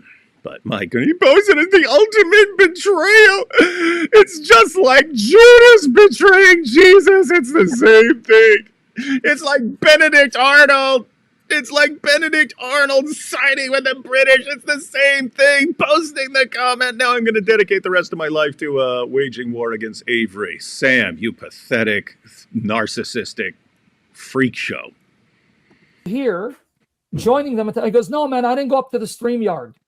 Meaning he didn't join their live. You understand? Like, in other words, he's just commenting in the comment section because they're talking about Malik. Now, brother, I know I look stupid, but I'm not as stupid as I look. You see a picture of me. You're pretty darn stupid. Here's the thing, Sam, and I've told you this for years. I've told you this for 20 years. You are extremely smart in certain very specific ways. outside of those couple of ways, you are the biggest moron I have ever met in my entire life. I was saying that when we were best friends. I was saying, dude, you're like, on a scale of 1 to 10, you're, 10 on these couple of areas. Everything else, you're a 1, dude. You're a 1. You're like as dumb as possible in every other way. And anyway, he still is, apparently. They're attacking me. You still join the stream anyway, and you comment, and you think you're not taking sides just because you're not on the stream with them and sitting there and showing. By the way, Sam has been attacking me for years. He was doing Avery. He was still doing shows with Avery. Did you see me, Avery? What's going on? This guy's a baby, man. Your face as they're attacking me. You're serious. Now it gets even worse. Guys, and by the way, I mean, Sam, Sam's flipping out over this. I've always taken Avery as far as he knows Sam's attacking me. He knows I respond to Sam and do live streams and stuff. Him still going on and doing a show with Sam or doing a show with me or something, I've always interpreted as him saying, guys, whatever dispute you have, I am not part of it.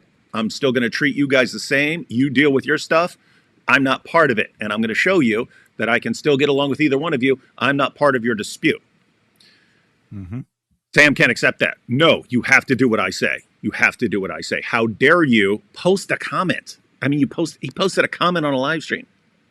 That's it. And not only that, David, we have to remember what the comment was. We were joking, right? We were joking. Someone in the comments, or maybe it was a super chat. Yeah, I don't remember what the comment was. Guys, did you get permission to go live? Oh, because yeah. Malik said that everyone needs Avery's permission to go live. And I'm like, oh man, we forgot to give Avery, we forgot to get permission from Avery. Well, apparently someone told Avery. He shows up and it's like, guys, it's okay. I allowed them to go live. It's not a problem. You put that up on screen to continue the joke, and that causes Sam to blow up. You guys getting this? I didn't remember the comment, but so that's what the comment was. It was Avery shows up. I mean, I remember these kinds of comments because he does this regularly, and we just talked about it recently. But yeah, so that's what enraged Sam. Avery comes on a live stream and says that we have permission to go live on Sunday. Yep. Yeah, he said, okay, I give him blanket permission to go live on any Sunday. They don't need to ask every time. That was his comment. Yeah. And Sam's response is, now I will unite with the OrthoBros and destroy your ministry. You guys ain't doing nothing. When this sort of thing happens, all we think is, wow, the evil one's getting pretty desperate to try and derail everything that's going on. Dawa's collapsing all over the place, and who kind of tries to derail the destruction of Dawa? Sam, Shamoun, and the OrthoBros. Yeah, you guys are on the right side. Yoda calls me his teacher, so I'm going to call him my Anakin Skywalker. You know what's really messed up? I didn't post it, but the other day someone posted a comment and said, Sam keeps calling himself Yoda, but he's more like Jabba the Hutt. People are cold as ice, man. People are cold as ice. The force is strong. Oh, Sam loved that comment, man. He says that he's no one's teacher. Right? He says anything that that praises want anyone to call him teacher. Yeah, but he has like probably 5 live streams that list that comment in like the thumbnail, maybe even the title. He brings it up all the time, but he's a humble guy. He doesn't actually teach anyone. Yeah, he wouldn't do that. He sets up a conference in Vegas. Guess who's the speaker? David Wood. Right. Guys, you getting this? This is why Sam has to destroy Avery. He set up a conference on apologetics and polemics dealing with Islam, and I'm one of the speakers. Mm-hmm. Guys, keep in mind, this makes sense in his head. I said you can't do anything with him anymore, and he's not obeying me. He's actually doing a conference with him. I have to destroy him now. What a loser, man. All right, here we have neutral. A guy who says he's neutral, he's going to pull away. He never said that. A guy who says that he's not taking sides. It sure seems to me like you're taking sides because, number one, have you invited me to come to your conference and speak? Why might someone not want Sam Shamoun coming to his conference? I don't know. Maybe because whoever your speakers are, Sam has attacked every single one of them and called their mothers whores and everything else. Maybe. I don't know. Maybe. Maybe. No. Have you shown up on my live stream? Do you guys hear this? What have you done with me? All I do is call people's mothers whores every 5 seconds, and you're not even having me anymore on your live streams, and you don't even invite me to it. How can he make it any clearer that this is just his like this is narcissism kicking in? He won't do anything. Why, Sam? Sam, let me break this down. If you had the slightest bit of self-control and controlled your temper, and didn't treat people like garbage and didn't call people mothers whores, and you didn't say you want to piss on their mothers and help people grape their mothers and stuff, if you didn't act the way you act, every single person on the planet would want you on their side. Every Christian on the planet would want you on their side, would want to be doing shows. Why don't they? Your behavior. How do you see every relationship you have fall to pieces and disintegrate and still blame everyone around you and not realize it is your behavior that over time causes people to want to interact with you less and less and less? It's your behavior. When people don't invite you to something, it's because of your behavior. When people sever ties with you, it's because of your behavior. And then when people abandon you or don't want to work with you or don't talk to you or don't invite you to something because of your behavior, you 100% of the time dedicate the rest of your life to attacking them because of your behavior. You are just a guy who he's incapable of accepting accountability for his own actions. It's pathetic. No. Do you come and comment on my live stream? No.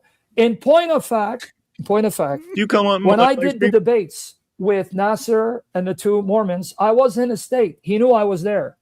Not one phone call to meet with me and hang out with me. Aw. Did you hear it? You didn't come and hang out with me, man. I feel like I don't have a friend in the world. I'll go team up with the OrthoBros. They'll love me. Sam, I got a really sad revelation for you. You know why he didn't hang out with you when he was in town?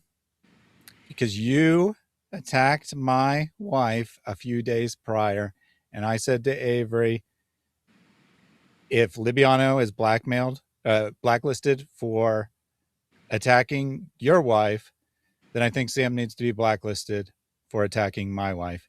And he said, I agree. I do not plan to meet with Sam when I'm in town. And now Sam's going to be flipping out about that as well. I know. See, you might, Thaddeus, what you just said is like, I mean, at any point I could have said, dude, he's working with someone who's trying to get my family killed. Stop. Why are you? Mm-hmm. I've never even said that. But and notice what you said is perfectly reasonable. Hey, you don't like people going after your wife. Why would you be okay with this guy going after my wife? I didn't even know that. So and I will say, yeah, see, David didn't even know it because I don't like go around blabbing everyone's personal secrets. But unlike David, I really, really wanted Avery to stop working with Sam. And I expressed that thought to David and others, but I didn't say that to Avery. It was still his choice to make, despite what my desires were. But then Sam crosses a line. He crosses a line and goes attacks my family. Mm-hmm. And now I feel I have a legitimate reason to say something to Avery, and Avery agreed. Yeah. But I mean, think about that. Because, that's kind of like tip of the iceberg stuff. Drop in the ocean. Sam attacking not just you, your wife, your son, mm-hmm. everyone around you. And that led you to ask, hey, why would it be okay to work with someone who's going after my wife when you have a problem with people going after your wife? Avery, it sounds like, agreed. That is a fair point there. That is a fair point. But notice what led to Avery not going and hanging out with Sam when Sam was in his state. Sam's behavior. Sam's action. The man is incapable of thinking. He'll say it sometimes. Oh yeah, I'm just a wretch. I'm a wretch. Guys, he does not. He believes he is God's gift to this entire world, and everything is here to support and promote him. That's it. That's what he actually thinks. And so he is completely incapable of thinking that that his action should have any kind of consequences, right? So, and I'm saying, like, guys, think about all the stuff he said about me. I'm talking like the recent stuff, like last year, like really, really nasty stuff, right? He would still message my wife like everything's fine and we're going to work together. As if my wife should have couldn't possibly have a problem with him saying all this stuff about her husband, right? He has no concept, right? The man cannot process the idea that when he behaves horribly and says, I want to piss on your mother and do this, that anyone could have a problem with it. And if you do, you have to be destroyed because you're actually someone who thinks that rules apply to him and they don't. You're dealing with a freaking lunatic, guys. All right. Now Can I ask a question? Oh, yeah. Do you think that perhaps it's just because this sounds like something from like the DSM-5? This sounds like it's like a mental illness. Like it is. The situation is like you don't know right from wrong. It's combined borderline personality disorder and narcissistic personality disorder. They're people. It's interesting. So it's over half of people who have one personality disorder. Well, this was people who were actually like studied in a mental health hospital setting, but they found that over half of people who had all the symptoms of one personality disorder also met the requirements for some other personality disorder, and there were some people who had all 10. And I've never met anyone, but you would be seriously screwed up if you were a psychopath and a narcissist and borderline and bipolar and everything else. You'd be seriously screwed up. But there are people who have the symptoms for all of them. But anyway, no, I mean, borderline, you can like that's how I ended up with like understanding the symptoms of borderline personality disorder. I actually searched and I saw it because of Sam's behavior, said, is there a specific mental health disorder where people constantly drive other people away with their unacceptable behavior, but then they become obsessed with the people and just obsessively stalk the people afterwards and rage that the person has abandoned them? And it's like, oh yeah, borderline and borderline personality disorder. The symptoms came up and it's like, oh, that sounds exactly like Sam Shamoun. Yeah, but he's also narcissistic. The universe has to revolve around him, and anything that doesn't has to be attacked and destroyed. Do you think that there would be like medications that could like help him like manage? Therapy can help him. That's the point. We've been telling him for years he needs help. He refuses. The entire world needs to change, not him. That's how it is. So yeah, no, I mean, Sam. I think you're right. He refuses. Yeah, I think in order to get help, you have to be willing to accept the help. And if you're a narcissist, that's hard to do because you're acknowledging that there's something wrong with you, and Sam can't do it. One other question: do you think that a lot of these, because like it's shocking to me, I'm kind of blown away by certain things that I've been seeing on the Muslim side. Like the world of Islam that I know is very different, like than the online Muslim world. They're not the same thing. They're like virtually different places. And I'm wondering if these same traits are with these Muslim apologists. Like, I was listening to Jake Bracatella and Jay Dyer in the Modern Day Debate, and they basically were saying we want to have these awful theocratic countries where we'll hurt people and have power. And I was like, this is sick. And I'm like, the only reason you can say this is because you're in a liberal country that allows you to say these things, that you have liberal American freedoms. But could you imagine like living in the worlds that these people want? It would be extremely oppressive. And that's the kind of scary thing, that these people are promoting like very oppressive worldviews where everybody would be forced to live under them and anybody who has a different opinion could be destroyed. I don't know. That's like a really jarring kind of narrative for me. Yeah. Hey, check this out. Would Shamoun, does all this back and forth spread the gospel? What's the underlying assumption in your comment there? That all you're supposed to do as a Christian is preach the gospel, spread the gospel. That's it. Really? So what was Jesus doing when he rebuked the scribes and Pharisees? Couldn't he have been spreading the gospel then? Should he have? Would you have been there? Jesus, scribes, Pharisees. Does Jesus rebuke here? Spread the gospel? Got into listening to you, Jesus, from all the awesome work you were doing and your miracles. And I get people have differences. You got differences with these guys, but and we're human. But Jesus, stick with theology, not rebuking these false teachers who are leading other people astray. As a Christian, David, you're never supposed to rebuke false teachers. You're never supposed to call them out, man. You're not supposed to do it. If someone's being horribly abusive, just ignore that. Just focus on the gospel. It's getting old, guys. Getting old. Here we go. Thaddeus the Doxer. Finally, Thaddeus exposed for his. Oh, by the way, Thaddeus has been doing everything he can to get my YouTube channel deleted. We got the receipts, and someone sent me text messages where guys pretending to hate me, and and by the way, it's on Twitter. We can open it up, and I'll show it to you.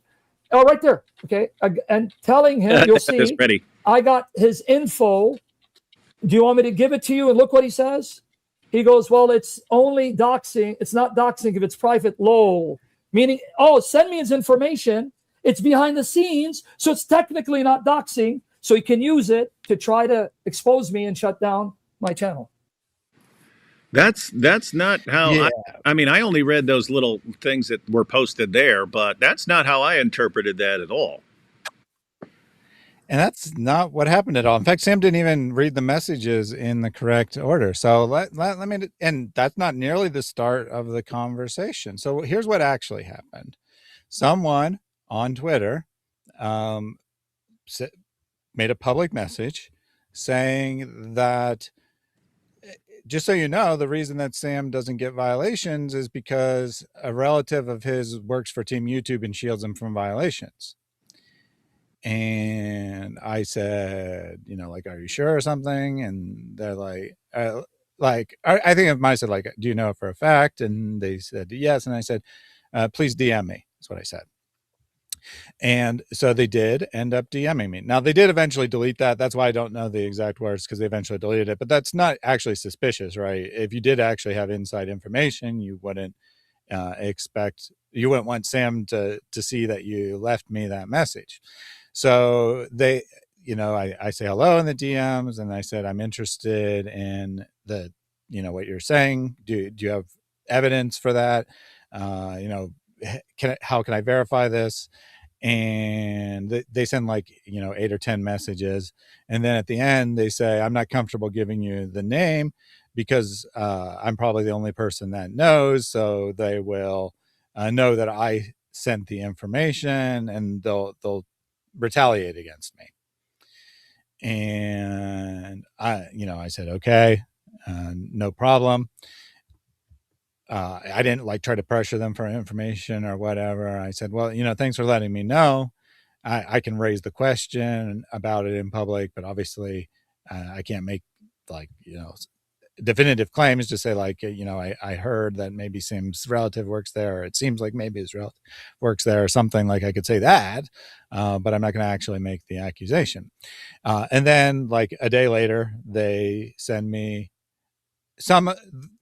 this is now the conversation that you see the end of there. They send me a bunch more messages saying how they have all Sam's private information and they can send that to me. And then they said, and you can use it to dox him in private. And I said, well, it's not doxing if it's in private. LOL. I mean, I guess I should have probably worded that better.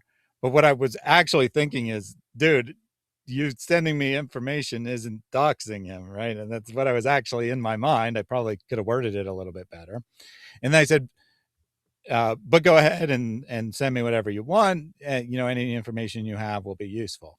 And what I was actually thinking in my mind is that, if I show that I'm trustworthy by them sending me stuff and I don't abuse it, then maybe they'll eventually trust me to give me the actual relevant, important information. Because I don't care what Sam's address is. I could easily, as Sam will say here in a little bit, I could easily just Google and get his address if that's what I wanted. So I mean, I don't care about his home address. What do I care about? Evidence that someone is abusing their authority at Team YouTube to remove strikes from his channel when they come in, right? That's what I'm actually interested in. And who am I going to give that to? Am I going to put that in public and say, this person, X Shamoun, because, they're his relative or whatever. But, I mean, they could have a different line thing. But, this person is Sam's relative and they work for YouTube. No, that's not what I was going to do at all. I was going to contact Team YouTube and say, I was informed that one of your employees is abusing their authority. Can you look into it? That's what I was actually going to do if he gave me any information. So that he didn't actually send anything, and I didn't actually, and then I never followed up and asked for it because I just let it go. And then he starts asking me all kinds of random questions. And like after a day or two, I'm like, okay, this guy never knew anything. He just made up a story because he's a lonely individual who really wanted to talk to me. So he made up a story. He came into my DMs, and out of pity, I would reply back once a day, answering his questions or whatever. Now, knowing what had actually happened, I now understand that all of the questions he asked me were to try to bait me. You didn't see any of those revealed by Sam. Why? Because I'm the same person in private that I am in public. But he said, "Oh, IP raised so much money. What do you think he's going to do with all that money? I would use it to go on a cruise." And I said, I think he's going to do exactly what he said and put a down payment on a home.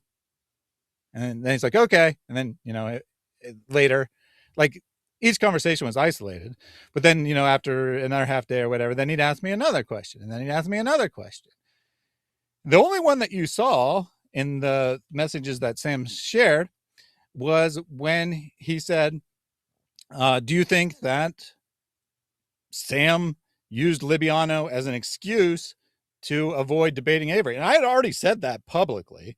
It's not like some secret information. So I gave the same opinion that I gave publicly, that yes, that's exactly what Sam did.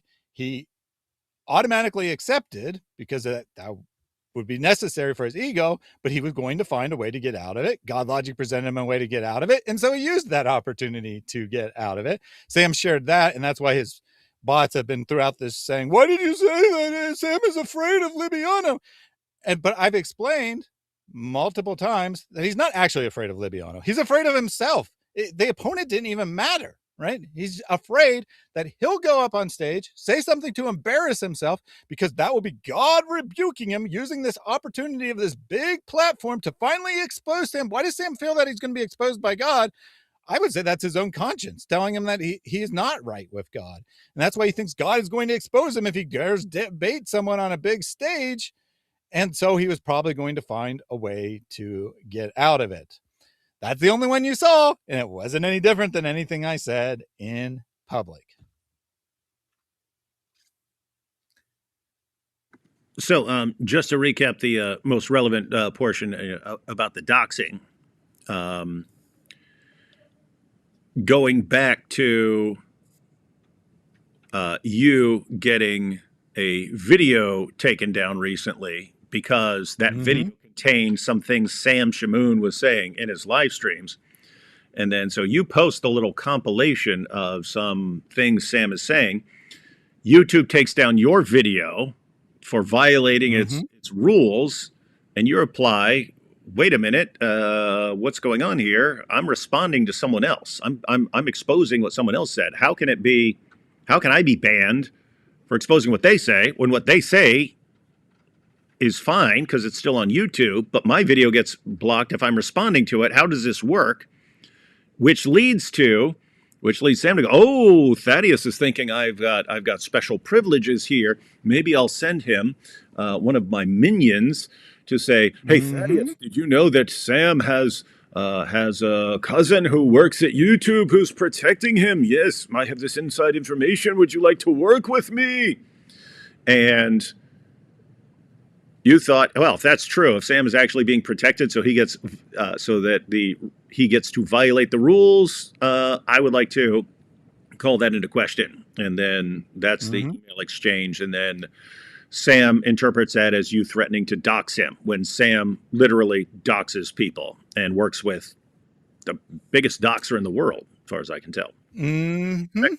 Yeah. So, and notice Oh, I forgot actually something really crucial. In addition to, asking me weird questions, actually, before he asked me weird questions, he made a bunch of statements about how much he hates Sam and how evil Sam is. And then he gave this little speculation. He's like, a sick thought occurred to me that maybe Sam is lusting after his own daughters and they're visiting him. Do you think they're safe? And I said, yikes, I certainly hope that's not true. So Sam literally, I mean, most likely, of course, it could just be someone who's such a groupie that they did it on their own. But Sam somehow knew about it because he said more than a week ago, because the guy talked to me for about 10 days before it was released to the public. Sam said more than a week ago, I hear Thaddeus is trying to dox me. Like he was in on it the whole time. And then when Sam makes his little message for everyone to see, he says, Thaddeus didn't realize it was a setup. What do you mean, Sam? What was it a setup? Were you directly telling this person to do it? So I think Sam almost certainly did send this guy to come into the messages. So Sam tells someone to pretend to hate him and to accuse him of vile crimes against his daughters in order that I will repeat them and Sam will be able to say Thaddeus is libeling me. Yep. But I didn't repeat them. And I didn't repeat anything from that conversation publicly because I had evaluated it and found it to be non-credible. And the only reason I was still talking to the guy was out of pity because I thought he was some loser who needed a friend. Well, That's to be fair, the only reason I was talking to him. To be fair, he does sound like a loser. So guys, put all this together. Sam, he thinks he's the mastermind. He sends one of his fanboys to Thaddeus and say, hey, start attacking me. Just start attacking me. And then start saying some horrible stuff about me lusting after my daughters and this and that. And then get Thaddeus to say, and then we'll all expose him. And then Thaddeus, the only thing Thaddeus there is interested in is whether Sam is actually protected from enforcement of the YouTube rules, because that would be seriously messed up if this guy gets to say the things he says and just get away with it forever. While Thaddeus gets burnt, while Thaddeus gets a ban or a strike just for trying to respond to something Sam has said. So that's the only relevant part. And Sam repeats that out to people as Thaddeus is trying to dox me. What? When? Where's the dox? Does you guys even know what doxing is? No, they don't. And it's going to be really relevant because they're going to soon talk about Malik being a doxer. And they're going to reach a different conclusion than about me somehow, which is insane. But I think it's good to get the definition of doxing out. So doxing is sharing someone's personally identifiable information. Yep. It's not actually their private information. It's their personally identifiable information. Yeah. Publicly for purposes of harassment, to get them harassed or threatened. I was about to say that, right? For purposes of harassment, intimidation, or bringing shame on them. Just remember that. Harassment, intimidation, or bringing shame upon them. And obviously the exact nature of what you share depends on how serious it is. If you share someone's home address and you say that we're going to show up at your front door, that's obviously more serious than saying this is his real name, you can look him up. But nonetheless, saying here's his real name, here's how to find his information, would actually just be considered doxing all by itself if that's not like part of their persona, right? It's not part of the, like if you say David Wood's real name is David Wood, obviously that's not doxing him. And if you were just saying it as information, even if it wasn't well known, that would not be doxing.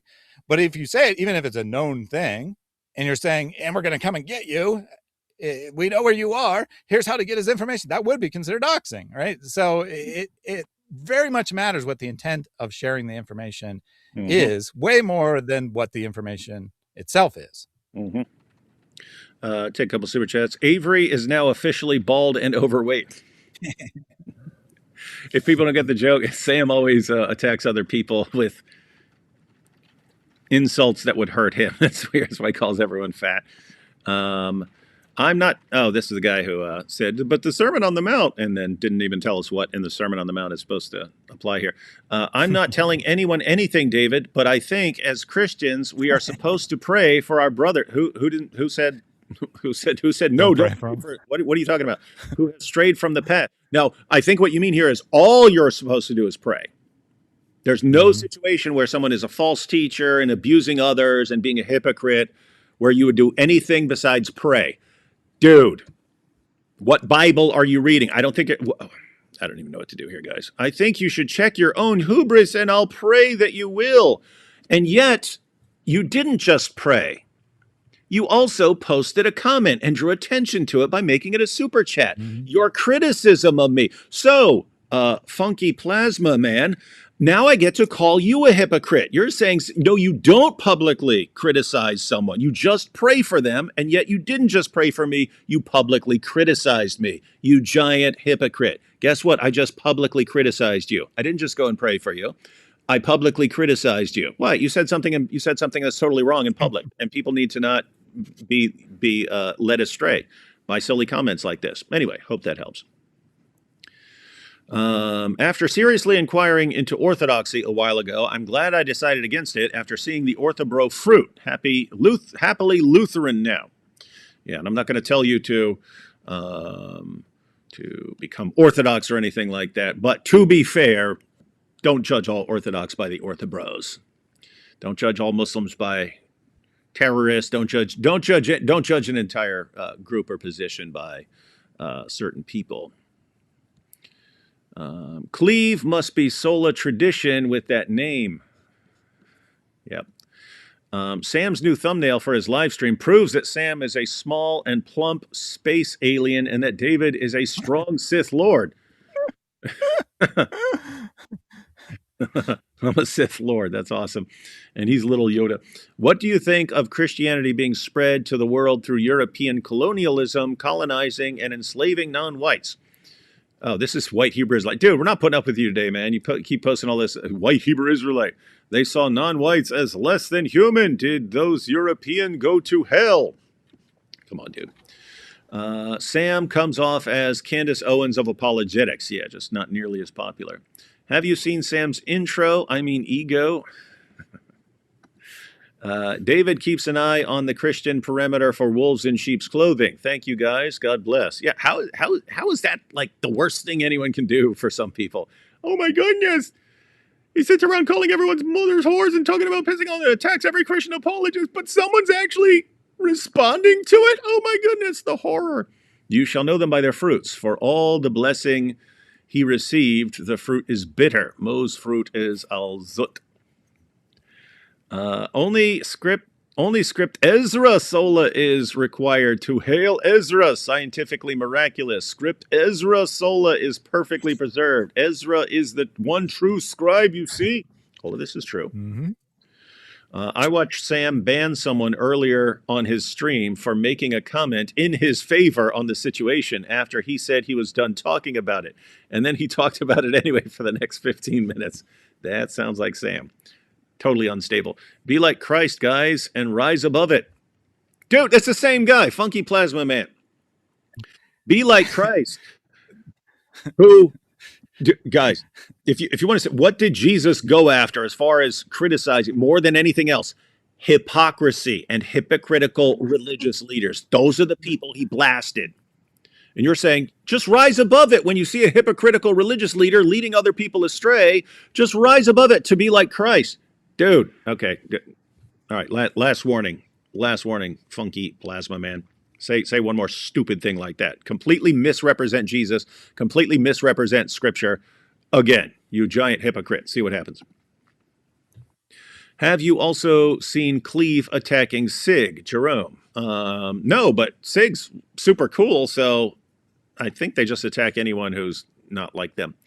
Spot on. They can't imagine that you don't let your tradition think for you because they can't imagine not letting their tradition think for them. That does seem to be the issue. Like, hey, but guys, you could do that with anything, right? You could pick a church.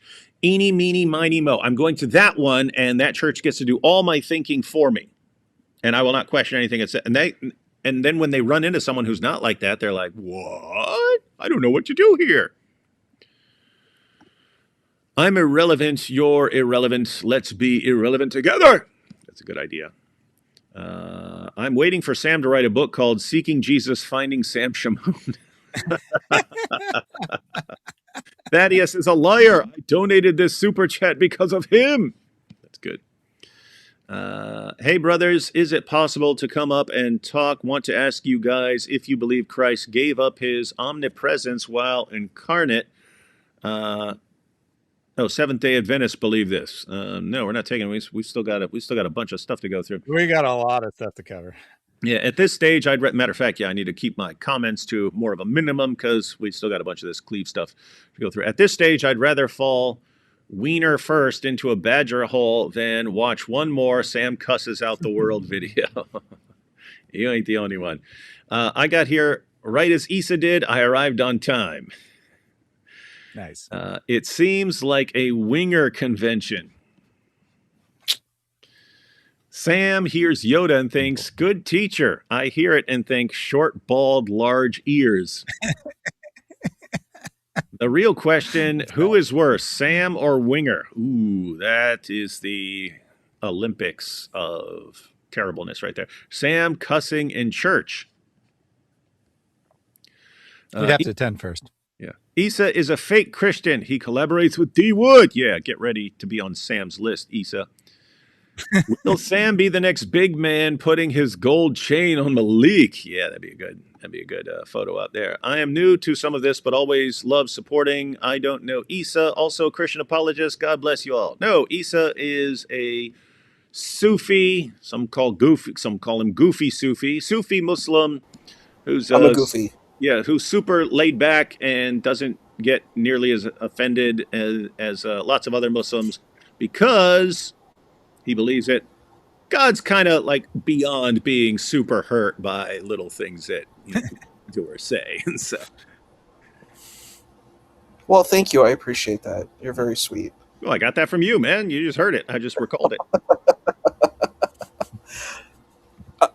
I like the Jewish stuff too. I think that's cool. I really, that's one of the cool things I like about Christianity is it is very deeply rooted in the Jewish tradition. I think in my understanding, because I had heard an earlier conversation about the Jewish stuff, it was like, it's not really Judaism. That's the issue. It's more like rabbinic Judaism. It's that kind of perspective of Judaism versus the kind of Christian perspective of Judaism. So, Yeah. The Mahdi changed his beanie. Hi, guys. Yeah, it's got a different color there. Honestly, Avery will be better without Sam. Yes, he will.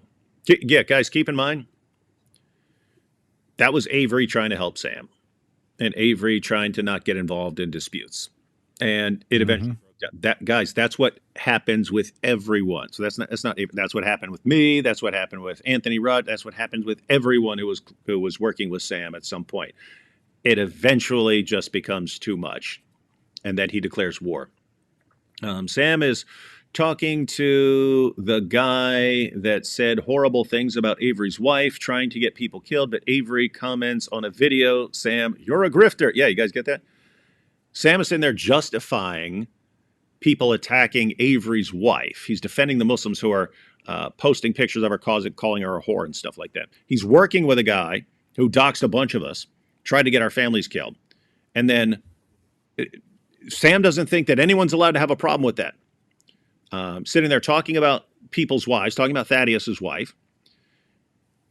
He can't get his mind around how that would bother anybody. It shouldn't bother anybody. But Avery posts a comment. That's the ultimate betrayal. I have to destroy Avery's entire work now. Complete, utter, total narcissist. Sam is like the rich man in the Lazarus parable. Instead of being rich, Sam would be the fat man in fire, still insulting everyone's mother. Oh, man. Hey, here we have Buddy the Rabbit. This is going to sound harsh. Well, that's good. You can say harsh things around here. I mean this in love. Those of you who want the Sam beef squashed are individuals who would have been the audience of Peter's first sermon and Paul's stumbling blocks. Your constant childlike rebukes are incorrect.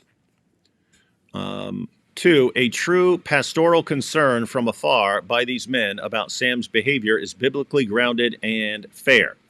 This referral and calling out of his non-Christian behavior and attacks are grounds for not only denial of the elements, but separation from assembly. That's correct. Oh, I got a part 3 here. 3, merely thinking Christianity is a book club of nicely accepting the assertions of a man like Sam, insinuating he wants mothers abused, while you cry for spineless unity, is no different than claiming Christianity holds no truth claims. God bless. Well, you're right, Buddy the Rabbit. That was harsh. Fair, but harsh. I judge people with would I have a beer with them? Hey, D Wood. Reason Answers, Issa, GodLogic, AP, IP, Defending a Lion. All yes. Sam, I would want to be at the same bar. And we've mentioned something similar in the past. We have the Dawa guys. And some of them we think we would get along with if they didn't, have such a problem with us criticizing Islam. Whereas others, it wouldn't matter if they converted to Christianity. We wouldn't get along with them just because they're like really, really messed up. 2026, 4,369 people killed by Muslim religion of peace. Yep. Thank you, D. Wood, Thaddeus, and chat. Happy birthday, Imam Claus. Oh, yeah, I saw earlier. Chris Claus' birthday. After Cleve told AP he shouldn't criticize any Eastern Orthodox people, he blocked me for saying, if you can't criticize someone, what's that called? Cultish behavior. Wasn't that Andrew Wilson's point debating David? They are very sensitive to criticism. Jibreel is visiting Sam with the orbs in his cave. Yeah, I mean, Sam is claiming to be a prophet now. Once Sam runs the Catholics out of his life, the only religion he'll have left to join is Islam. Sheikh Shamoun, you heard it here first, brothers. We didn't hear it here first. People have been saying that for a while. Issa, if you like the Jewish stuff, check out Brant Pitre. He's written a lot of good books on the Jewish roots of Christian beliefs. Then we have part of me wants to troll about Nordine, Sam, or Eastern OrthoBros, but there's legitimate kingdom work that you guys need to get to. Thanks for putting up with all the crap and helping bring about God's kingdom. Thanks. The Lutheran satire video on Christian nationalism perfectly satirizes the can't we all get along types. I don't know if I've seen that. I'll have to check it out. Yo, Sam, if you really want to insult D. Wood, call him Michelle Winger. Oh, hi, David Wood. Love you. Here's my Griff Jizya. Thanks, Dawa Troll. All right, we ready for Oops now? Yeah, so this is a direct continuation. I forget the exact context, but Oops is my commentary on what happens here. All right, Oops.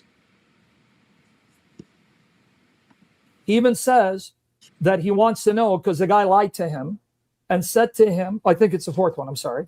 Fourth one. There's another one. Yeah. He says to him, right, I'm writing to Team YouTube, what info can I give them about Sam having an insider relative? So the guy's so stupid, he actually believed this, and I don't know who it is, by the way. God is my witness. I don't know who this is. It was sent to me. He tells him, Sam has a relative working for YouTube. That's why it's hard for you to get his channel deleted. Look what he says at the bottom. I'm writing to Team YouTube. What info can I give them about Sam having an insider relative? So this is actually a double oops. So Sam thinks that he's exposing me. And he said, look what that he said. He's going to give the information to Team YouTube. That's not doxing. He's like, look, I'm exposing him. He says he's going to give the information to Team YouTube, not publish it everywhere. And second of all, Sam swore by God he doesn't know who this person is. We got a big dilemma here because either he has no idea whether this is credible or not, because you can easily fake a screenshot, and he shared it anyway, in which case he's engaged in some pretty serious slanderous gossip, or he's lying, and he does have good reason to believe it's a real screenshot. Well, he is a compulsive liar, so I'd go with lying. Yeah. And I mean, he certainly knows who they are to some extent, right? He probably doesn't know them personally, but he said they emailed it to him, so at least he knows their email address. And he knows whether that'd be very useful to law enforcement, like if it became, or a, you know, let's say a libel lawsuit that he might file against me, that he keeps threatening to file against me. We know that email existed, Sam. I sure hope that email doesn't disappear from the record if you decide to sue me, because that's going to be a big problem for you. All right, now we have Malik didn't dox. What? He shared these messages on TikTok where Malik is talking about their information. And by the way, I wanted to see if the information that Malik was leaking on TikTok was something that you cannot access and it's private. Guess what? You can find it on a Google search. I did it. I Googled my name to see what come up. I Googled David Wood. Everything that Malik said about David Wood, his known addresses, his aliases, I found on Google. Bull, you liar. David Wood? There's tens of thousands of us. Many tens of thousands of us. Apart from that, it doesn't matter if you can find it. That's not the issue, Thaddeus. We've already pointed that out, right? It's not whether you can find it in a Google search. It's whether you're sharing it to get a person harassed or intimidated or threatened, which is exactly what Malik did when he doxed my wife and my home in the middle of the night when I was out of town. That's the actual definition of doxing, you giant moose head. My goodness, man. All Malik was doing, I'm not defending Malik. I'm just trying to be look, fair is fair. As Christians who love God, we need to be just. Even if a Muslim is right, we got to take a side. In the case of what Malik did, you can find it online. You can dox me right now. Go online, here, I'll even give you my full name. Say, I'm going to let you guys dox me. Hassamo Shamoun, Hassamo. Location, it's going to give you the last known addresses, telephone numbers, and relatives. It's online. So hold on a sec. I didn't know. I mean, there might have been a few words or something, but I basically didn't cover it. He just seamlessly transitions to Thaddeus doxed me by asking for my relatives' information to give to YouTube. Malik didn't dox anyone, and you can publish my personal information publicly, and it won't be doxing me, but still somehow Thaddeus doxed me. And neither he nor Cleve the Antiquity nor his co-host seem to see a problem here. Like they all agree I doxed and Malik didn't. Guys, again, Malik, no, if you search for David Wood, my home address they have no freaking clue which David Wood you'd be talking about. Guys, people been trying to dox me for years, and they would keep giving the wrong address. Why? Because there are tons and tons of David Woods out there. If you have a unique name, I mean, Sam's giving his Hassamo Shamoun. Okay, probably, I don't know how common Hassamo, I don't know how common that is, but I guarantee you it's way less common than David Wood. No, you don't just do a Google search. He's lying right there. You don't just do a Google search and David Wood's home address pops up. Bull, absolute bull. He's lying to people. But then all you're doing is sharing information that's publicly available. Guys, he posted my home address in the middle of the night to all his followers after he'd been saying, who's going to stand up for Muhammad and stop this blasphemer? And he's an expert in making people disappear and unalive people. Talk about showing up to people's houses and stuff.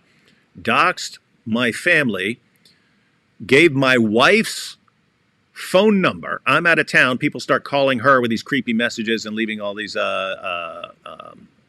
sending all these text messages. Middle of the night. Sam is defending Malik. No, he didn't dox it. He didn't dox anyone. He posted IP's home address with pictures of the rooms and said, this is the room. Here's the window where he's in there attacking Islam. Sam doesn't think any of this is doxing. Why? Because he's working with Malik and because Malik is attacking people Sam hates, and he will defend anyone. He'll defend anyone. This is sick and evil, guys. Sick and evil. But somehow Thaddeus, by being concerned that Sam has a relative or something like that who works at YouTube who who allows him to, talk about pissing on people's mothers and helping grape guys. This stuff is completely not allowed on YouTube. He's breaking rules left and right. Go to any one of his live streams. He's breaking rules left and right. So you sit there and wonder, why doesn't, like, I used to get strikes all the time and he does it. So what's going on there? I don't know. One of Sam's minions says, hey, he has a relative there. What? Is that true? That's doxing according to Sam. Guy's an idiot and a lunatic. But here we have the real fault. And why did he do it, by the way? Let me again, they're going to say I'm an apologist for Malik. Years ago, David Wood, in his brilliant mind, thought that if he ripped the Quran and ate it, he would get Muslims to attack Muhammad Hijab. Because I can't remember the exact years. Muhammad Hijab had said something very nasty, vile about their wives. I mean, I can't even repeat it. Very nasty. So David Wood says, if you ever talk about our wives, this is what we're going to do to the Quran. He ripped it. So, by the way, it worked. By the way, that did work. Hijab backed down instantly, and it wasn't, I'm going to get Muslims to attack you. It's directly from the Quran that if your behavior as a Muslim, not your essential behaviors like prayer or something like that, but if your insults towards other people are going to cause your religion to be insulted in return, stop what you're doing. And so guess what? Had that one in my pocket. That now he's going after people's wives, talking about these threats of rape and torture towards people's wives and stuff. I said, if we're not debating anymore, if this isn't debate, and you're just going to go after people's wives with these threats and tell your followers that they all need to go and find these people on social media and to constantly harass them, then okay, we've gone past the realm of debate. I'm just going to eat your book. And guess what? With hijab, it worked. Malik, not nearly as concerned about Islam as Muhammad Hijab, and that's saying much. I mean, that's saying something there. Yeah. All right, here we have. Yep, David. Yeah, and notice that the claim is that all this started because 5 years that Malik started doxing everyone in 2026 because 5 years ago you ate a Quran, give or take. I don't know the exact year, but roughly 5 years ago you ate a Quran. And no one on the panel seems to see any need to push back on this, get the actual facts of how this started. It started with Malik going on a massive rant against a fellow Muslim, I'm the Warner, telling about how he does all kinds of inappropriate sexual activity and uses donations to buy drugs and gets high all the time, that he's high every single day, and that he's a huge, massive disappointment to the whole Dawa world. And David did a reaction live stream. Malik got super upset because David made a joke about why is it easier to penetrate Warner than Muhammad on the night of Al-Zut, and he decided to dox everyone in response. Now, in fairness, probably what really happened is the Muslim community got super upset at him, and he's like, I will get back in their good graces by attacking David. But that was what Malik said his reason was. Yeah, guys, so Malik lost his mind. If you want to know what started all of this, Malik lost his mind because the Warner told people behind the scene, I think this guy's a Mossad agent, man. Malik finds out about it and attacks the Warner and everyone associated with the Warner, not just him, tries to destroy him, and everyone around him. Notice the pattern, right? Sam has the same pattern. If I'm mad at you, I'm not just going after you, I'm going after everyone around you. So we watched it. We watched him exposing everyone.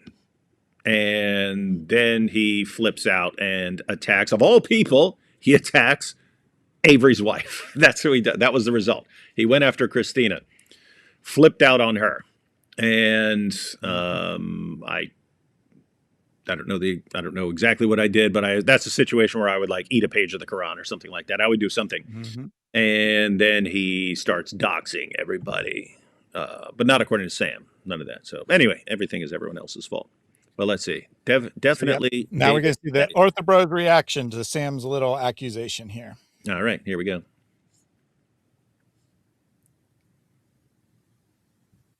Yeah, That didn't work. it keeps getting ramped up, and then the fire's coming from both sides. David Wood digs his heels in. He does it again and again, and then guess what they do? They get even more mad, and they fire back, and they do ABC 1, 2, 3. Yeah. This is a very similar parallel to what we see between David Wood and you, Sam, and us, and the Orthodox. He does it with You see- everybody. He does. You with see everybody. this. You see this happening time and time again, and look at how far it's gotten. Now, first off, I want to be very clear. I don't support doxing of any kind. I think this is way too far.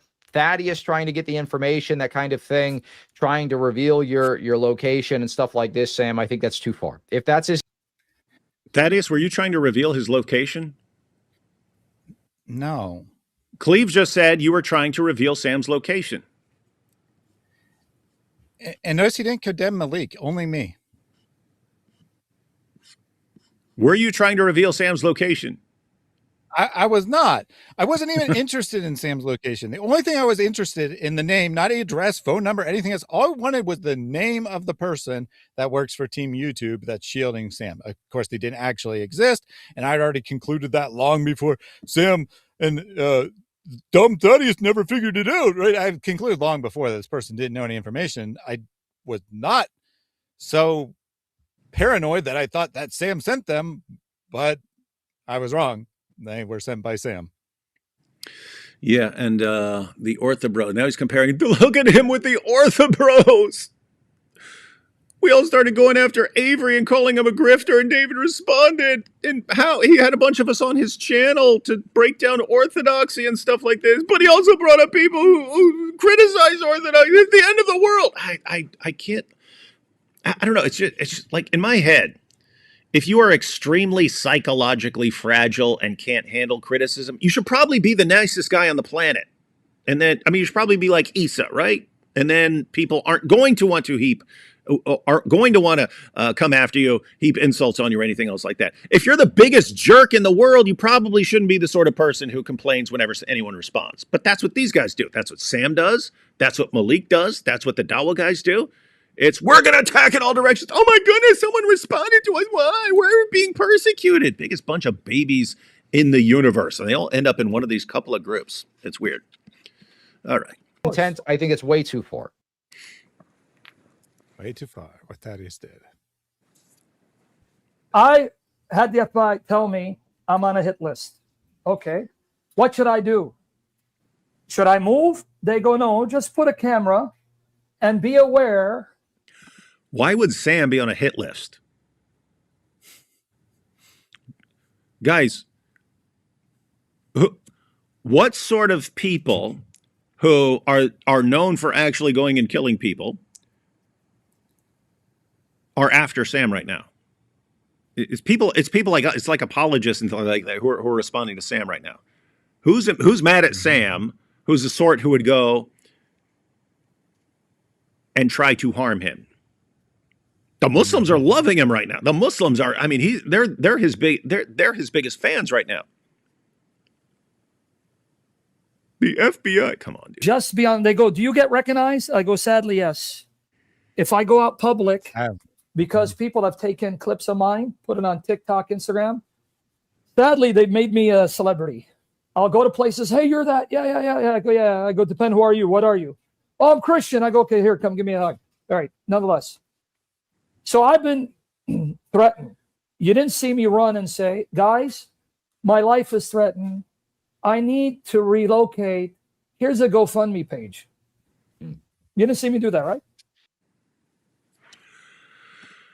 When did people dox? And keep in mind the different situation here. That's Sam. If it had just been me by myself living in the middle of nowhere, getting doxxed, I wouldn't have moved either. Mm-hmm. It's different now. Sam, let's make this more accurate. Suppose you didn't abandon your daughters, and you still lived with your daughters, and that you instead of like just being in your kitchen all the time, you actually like had travel, you had to travel and go around speaking. And suppose people threatened you, posted your home address, posted your daughter's phone numbers. People start calling and harassing your daughters, posting pictures of exactly where they live, telling other people to do something to your daughters. Then you're saying it wouldn't cross your mind to move and to make sure your daughters are safe? Seriously? You wouldn't want to make sure your daughters are safe, Sam? You wouldn't want to? Really? That's what you're condemning people for trying to protect their families from people who are actually having their home addresses and their family details and all the details of the posted online, while the people posting it are encouraging other people to go and put an end to this blasphemy against Muhammad. You're a sick liar, man. You're a sick liar. Inspired philosophy, why I have an issue with him. I'll tell you why I had an issue. If you go back and look, about 3 months ago, he said Malik and others were doxing him. And he said, they're threatening me because I'm exposing Islam, but we won't back down. Will you stand with me and support the ministry? Okay, fine, dandy. Fast forward, what was it, 3 months later? Just recently, several weeks ago? You know what? I'm threatened. We need to move. And here's my GoFundMe page. All right. He set it at $100,000.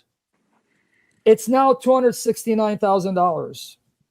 And also, this is not me. This is what I'm looking at Twitter. On Twitter, they found his house, and his house is valued at $290,000, and he's already put it on the market to sell it before he started the GoFundMe. So let's say he sells the house, and let's say he makes $100,000 plus the $270,000. That's $370,000 that he made from this transaction. But my problem is, if you're afraid of Malik, we have a video where he's in Santa Monica with a GodLogic and calling out Malik to show up to debate. Hey, Avery, where? And I can show you the video. It's on my Rumble. It's on my Rumble. Does that sound like this guy's afraid that they're going to kill him? Dude, Sam, I wonder. I sometimes wonder if he is aware of how evil he is. Dude, do you think I'm scared of Malik? Do you think I'm scared of Malik doing something to my family? Sam, do you think I'd be worried about Malik rolling up on my family? Okay. Do you think IP or Avery, do you think either one of those guys is scared of Malik coming at them?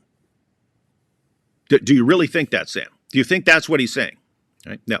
No one is freaking scared of Malik showing up to hurt them or do something.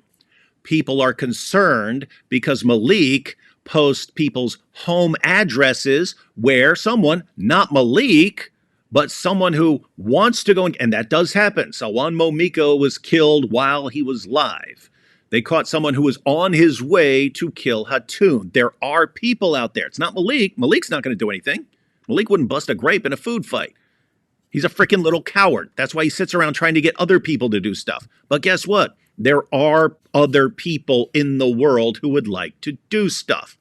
Think about Sam's reasoning, right? We're in a situation where he's given out our addresses. He's encouraging people to go do something. We travel. We're not always at home. If someone did show up, it might be them and our families. Okay, we have to move. Sam says, oh, but they were on a pier, public pier in California, and they said, Malik, hey, I thought you wanted a debate. You see, they're not actually scared. So he's reading that, hey, Malik, why aren't you debating us? As we're not actually concerned that someone could show up and actually try to do something to our families. And he thinks that proof that you're not scared of Malik in person doing something to you means there's no way you're actually concerned about the safety of your family.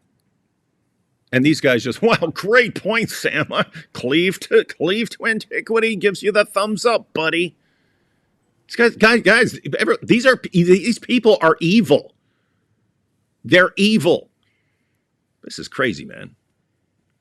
I wanted to make a comment too this about people are choosing to contribute to you, to GodLogic, to IP.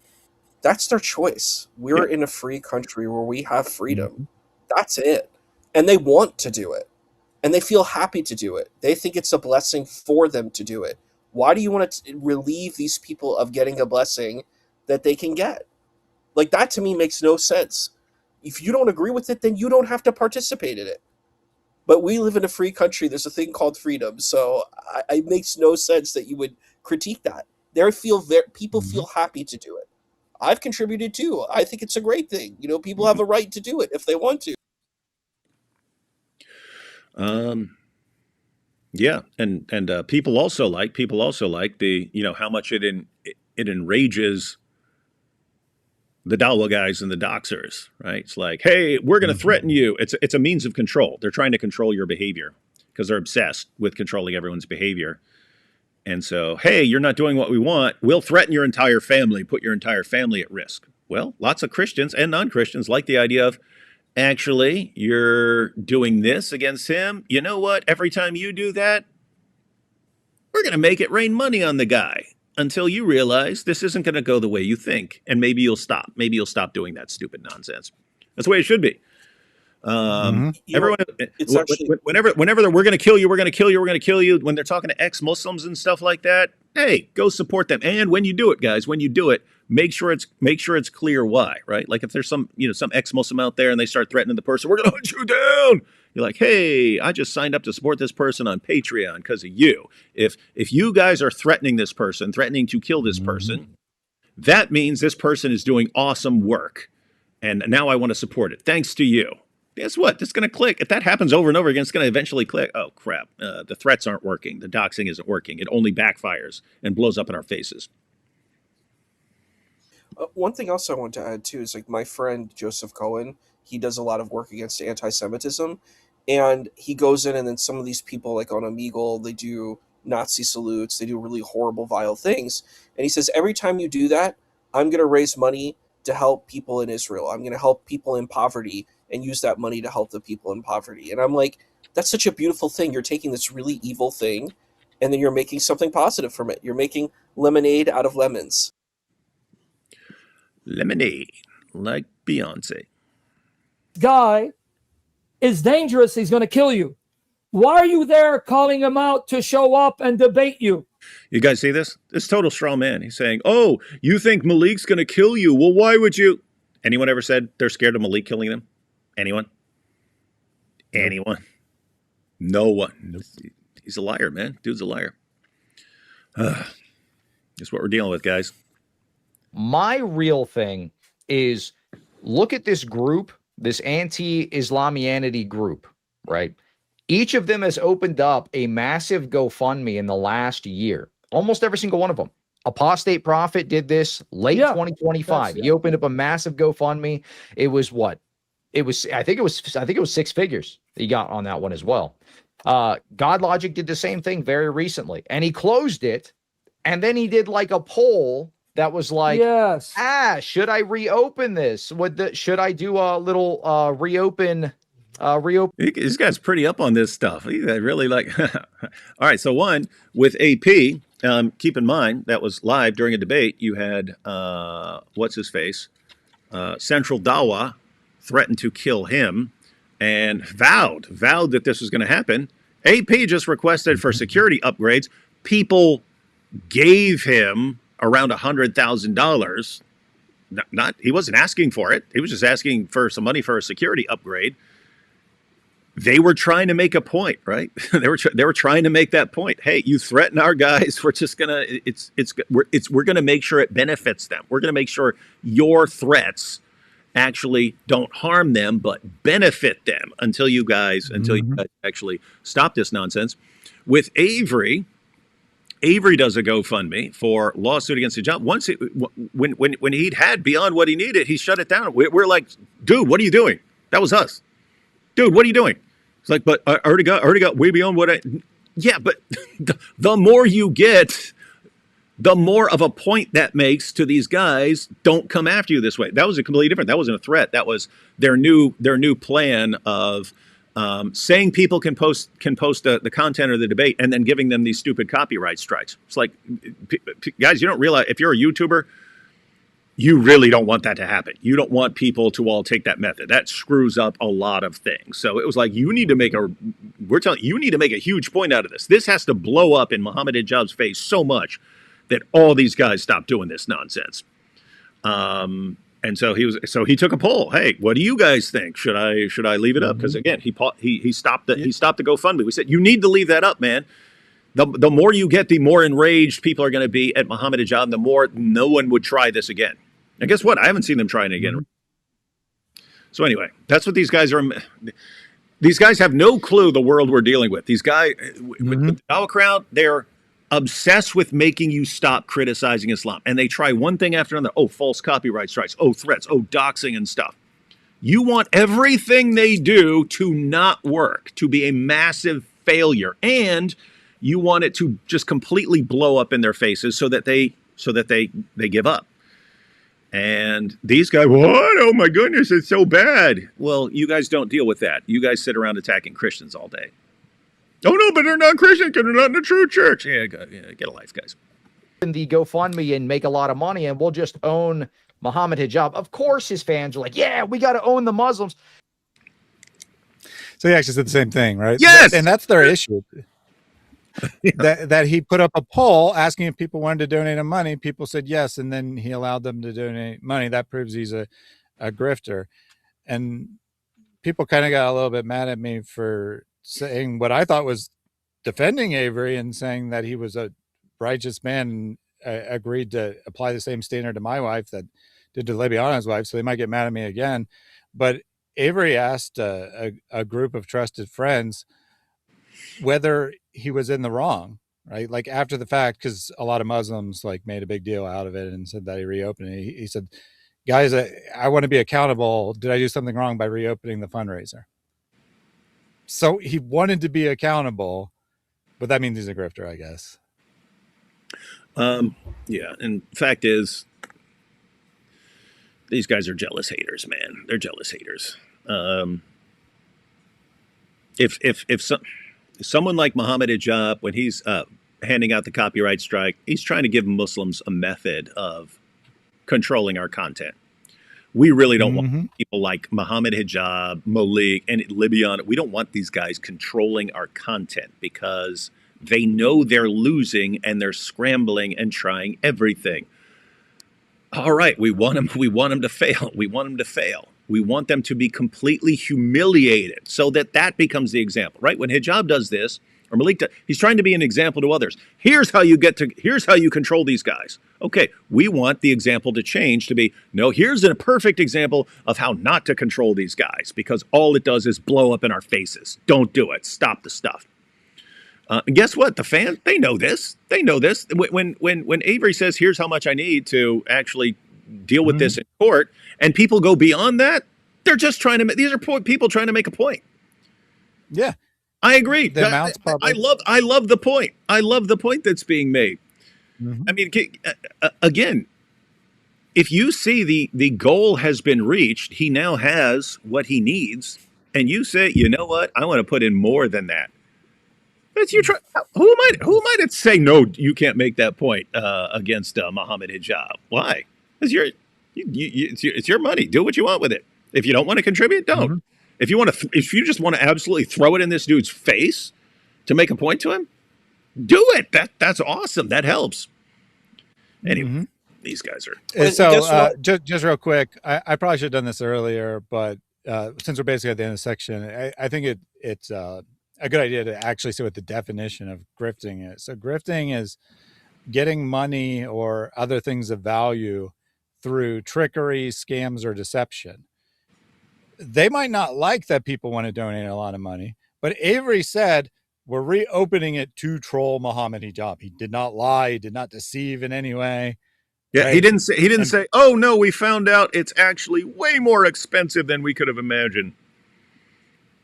And he said straight up, if the money's not used on the copyright case, and we don't think it will be, then it will be used for general ministry purposes. So he flat out told people that he was trolling Hijab, what it would be used for.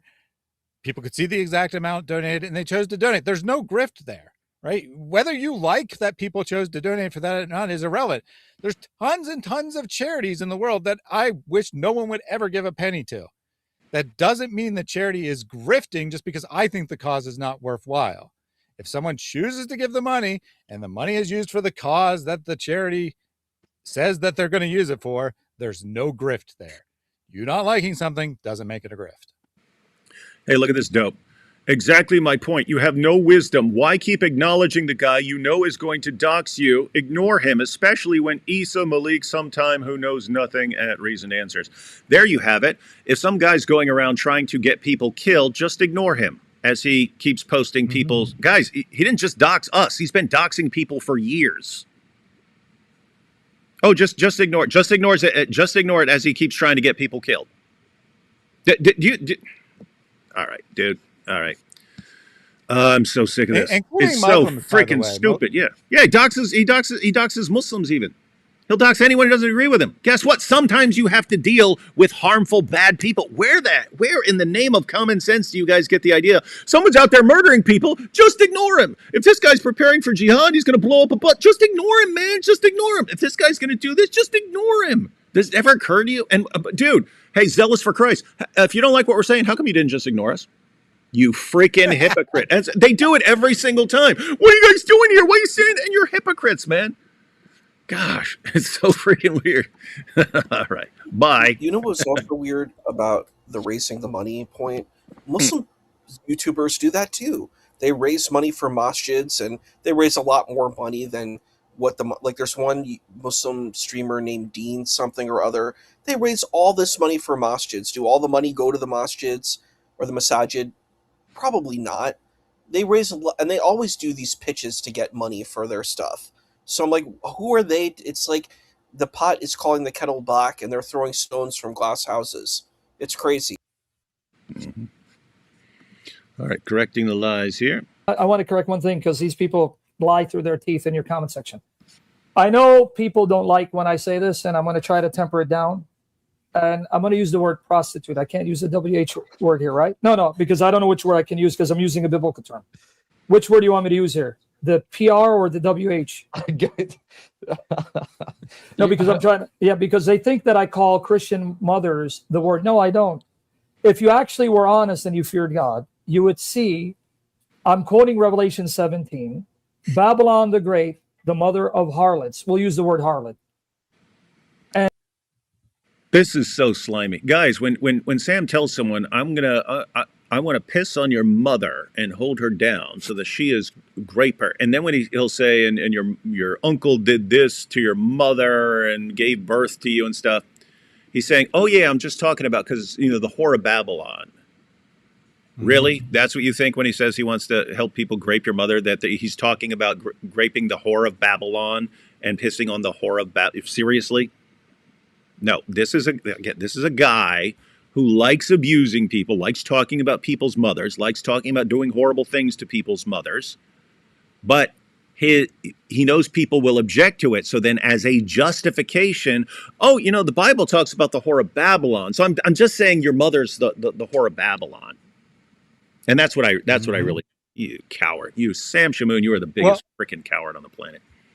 Yeah, and notice here, like, Cleve and Alex are trying to talk about GodLogic being a grifter. Sam sees something in the comments, interrupts them, and addresses it. What is he addressing? Something that we talked about on Sunday. He does this over and over again. He'll bring up things that we talked about on Sunday that Cleve and Alex were not trying to talk about, didn't want to talk about, because he needs to address it, apparently. And so he's addressing, I don't actually curse anyone out. Well, first of all, I don't actually think that's better. Right? Because if you're calling someone the whore of Babylon from Revelation, you're calling them the enemy of God. And what has this person actually done? Said something in chat that annoyed Sam. Right? So you're saying that you're an enemy of God, that you are the symbolic enemy, the symbolic picture of everything in the world that opposes God.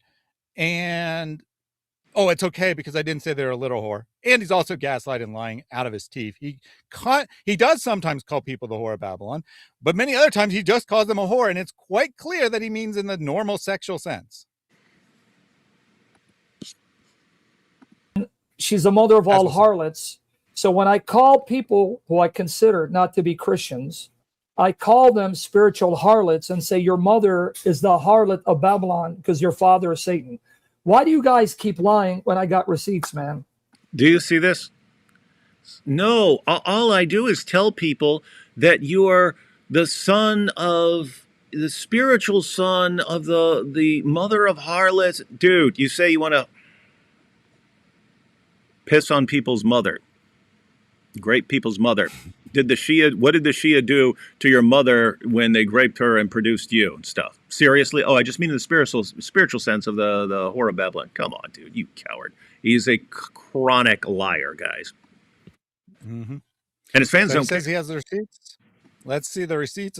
I only pulled 2. I could have pulled way more, but I pulled 2 from July of this year. So within the last month. No, this isn't 10 only. years ago. Okay. Right. This Okay. isn't like all-time worst thing Sam has said. This is 2 examples within the last month where he goes off someone in the comments, annoying him. Let's see what kind of whore he calls them. All right, here we have it, guys. So Sam has the receipts. Thaddeus also has the receipts. So is Sam telling the truth? I haven't seen this, so let's see. Hebrews 12, 22 to 24. He said city, correct? No way. Oh, that's because he's reading. Can you take time to be still and tell your mother not to be a Shia whore, that little prostitute? And know that you need to fear God, you stupid bastard. Every Shia lover of your mother ends up dumping her as an old whore prostitute, and then they shack up with your sister. So I think the problem is with your mother. She has to retire from being a Shia whore and try to tell your sister, don't follow in the footsteps of your mother. Is there like the sister of the son of the whore of Babylon? Guys, anyone buying this? Anyone buying that? Sam, I'm just talking about the spiritual sense of, the whore of Babylon in a spiritual sense. Or is he actually talking about people's mothers and sisters and attacking them? Oh, so, and here he is on Cleave to Antiquity, completely lying about his behavior. And they're just, yeah, great point, Sam. Yeah, completely unjust for people to criticize and condemn you over just trying to, make a spiritual point. My goodness. Dude's a total joke. And there's what he's reacting to. So the first way he's reacting to someone saying, relax, dude, you're shifting around a lot in your chair. And then the second one, he's reacting to that comment on screen, and he proves them right? Mm-hmm. Yep. So let's watch it again here. Hebrews 12, 22 to 24. He said city, correct? No way. Can you take time to be still and tell your mother not to be a Shia whore, that little prostitute? And know that you need to fear God, you stupid bastard. Every Shia lover of your mother ends up dumping her as an old whore prostitute, and then they shack up with your sister. So I think the problem is with your mother. She has to retire from being a Shia whore and try to tell your sister, don't follow in the footsteps of your mother, because you see what happened to that whore. So, okay, Sola? So the problem is with your mother, because the Shia say, this old raggedy whore, she's useless. We want our money back. We're not getting satisfied. So I just want you to know that, okay? So tell your mother, it's your problem, Mom. You're not an attractive prostitute like you were in your younger days when you ran the Shia brothel with my uncle, who used to then sell you for the Shia for a miserable price, muta, okay? So just tell her, and tell her your sister not to follow in her footsteps. See that? Son of his right hand, I got to cuss out these dogs.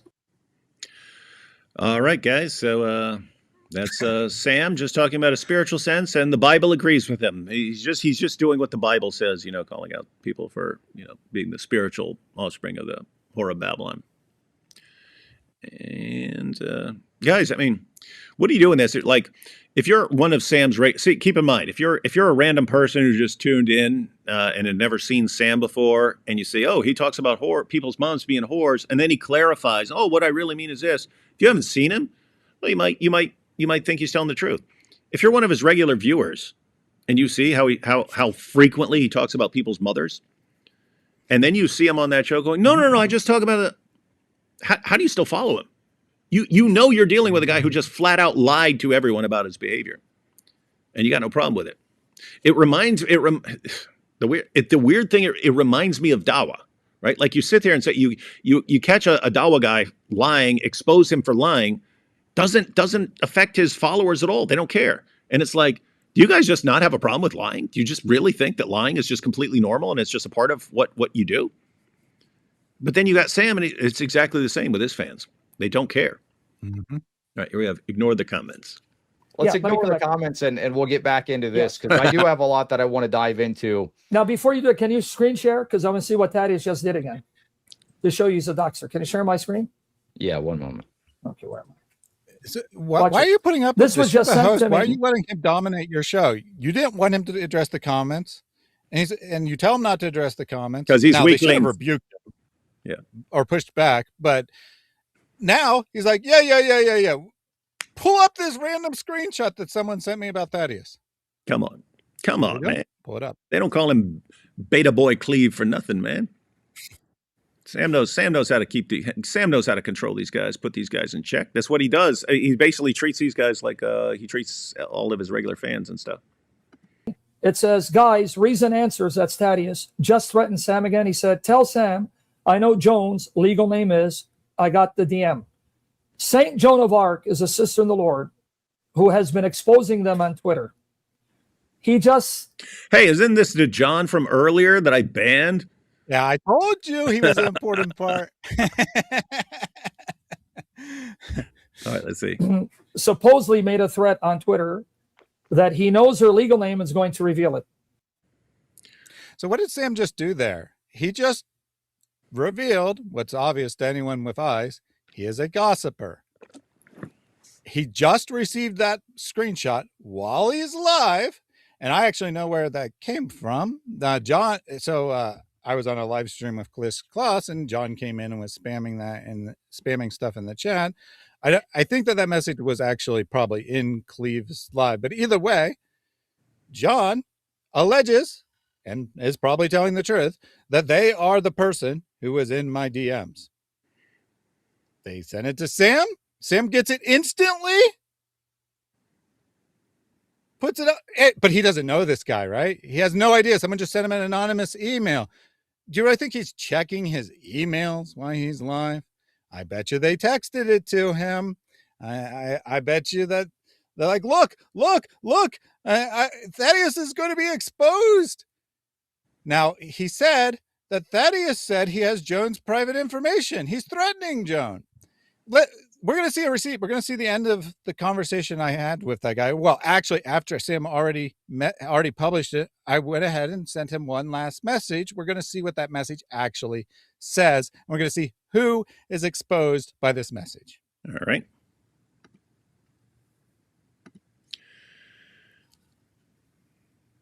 One second. We have Sandra J.M. This is all such a bad look for Christians. I don't got the patience anymore, guys. Bye, Sandra. Calling out false teachers, false prophets, abusive people, exposing them to help other people be informed of what they're really like so that they don't fall for it is a bad look. Mm-hmm. Sandra, you know what's a bad look? Ignoring this stuff and letting it continue forever. It's the same thing that happened with like the Catholic church abuse scandal.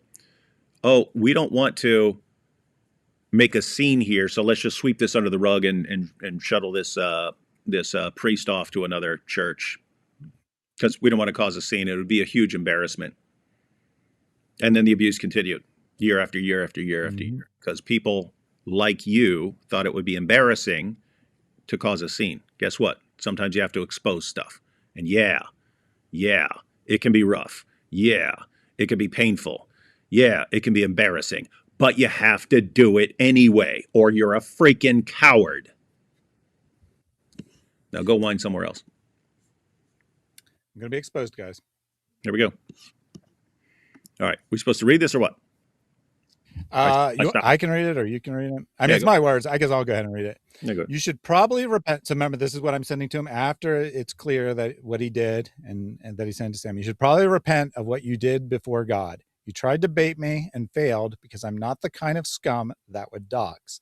Imagine lying about hating Sam and accusing him of molesting his own daughters while secretly working for him and thinking you're doing God's work. Point of clarification, he actually said that Sam was lusting after his daughters.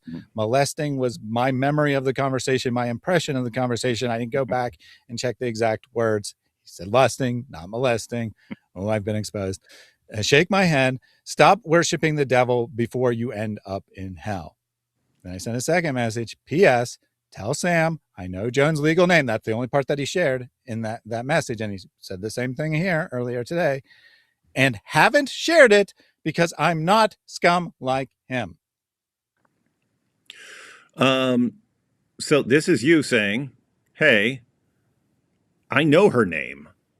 I'm not sharing it because I'm not scum. Like Sam. And Sam reports this as you threatening to dox her. Yep. Guys, you see what you're dealing with here? Like how? Thaddeus says, I know her name. I don't dox people. I'm not like you guys. Sam reports that as Thaddeus is threatening to dox and cleave to antiquity, and that other dude, Alex, whatever. Oh my goodness, the persecution. Thaddeus is truly beyond evil for threatening to dox him. Fans don't care. Guys, you Sam fans, is there anything Sam could do that you would like find unacceptable? Like anything? He can lie all he wants. He can call people's mothers whores. He can threaten to say he wants to piss on people. He can work with people who are trying to get us killed. He can attack every Christian apologist out there who doesn't do what he wants, which is everyone. And you guys just cheer him on. So what I mean, if he went out and murdered 10,000 people, would that bother you? And even slightly, we'd be like, but he really remembers Bible references, so it doesn't matter what he does. You guys are sick. You guys are sick. Oh, and by the way, Sam keeps lying about who Joan is. Joan is not a random Christian woman. Okay.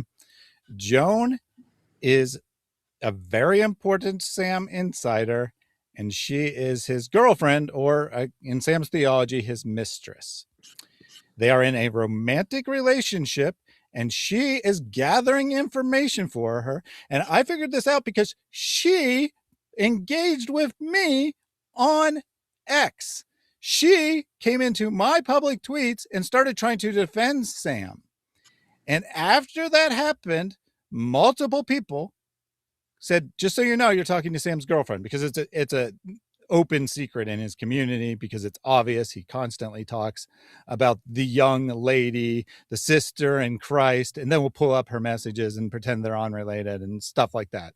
He's putting her messages on the screen all the time. People knew who she was. I didn't, but people did. And multiple people independently contacted me and said that. Did I go and blab it? No. I steered the conversation to get her to reveal about herself after the fact that people had told me. So I said that you keep acting like you have insider information. Are you lying, or are you actually an insider? And then she screenshotted the conversation, sent it to Sam, and Sam publishes it on his X account and says, who cares whether this woman is my love interest or not? Absolute geniuses we're dealing with here. Absolute geniuses. Super sharp.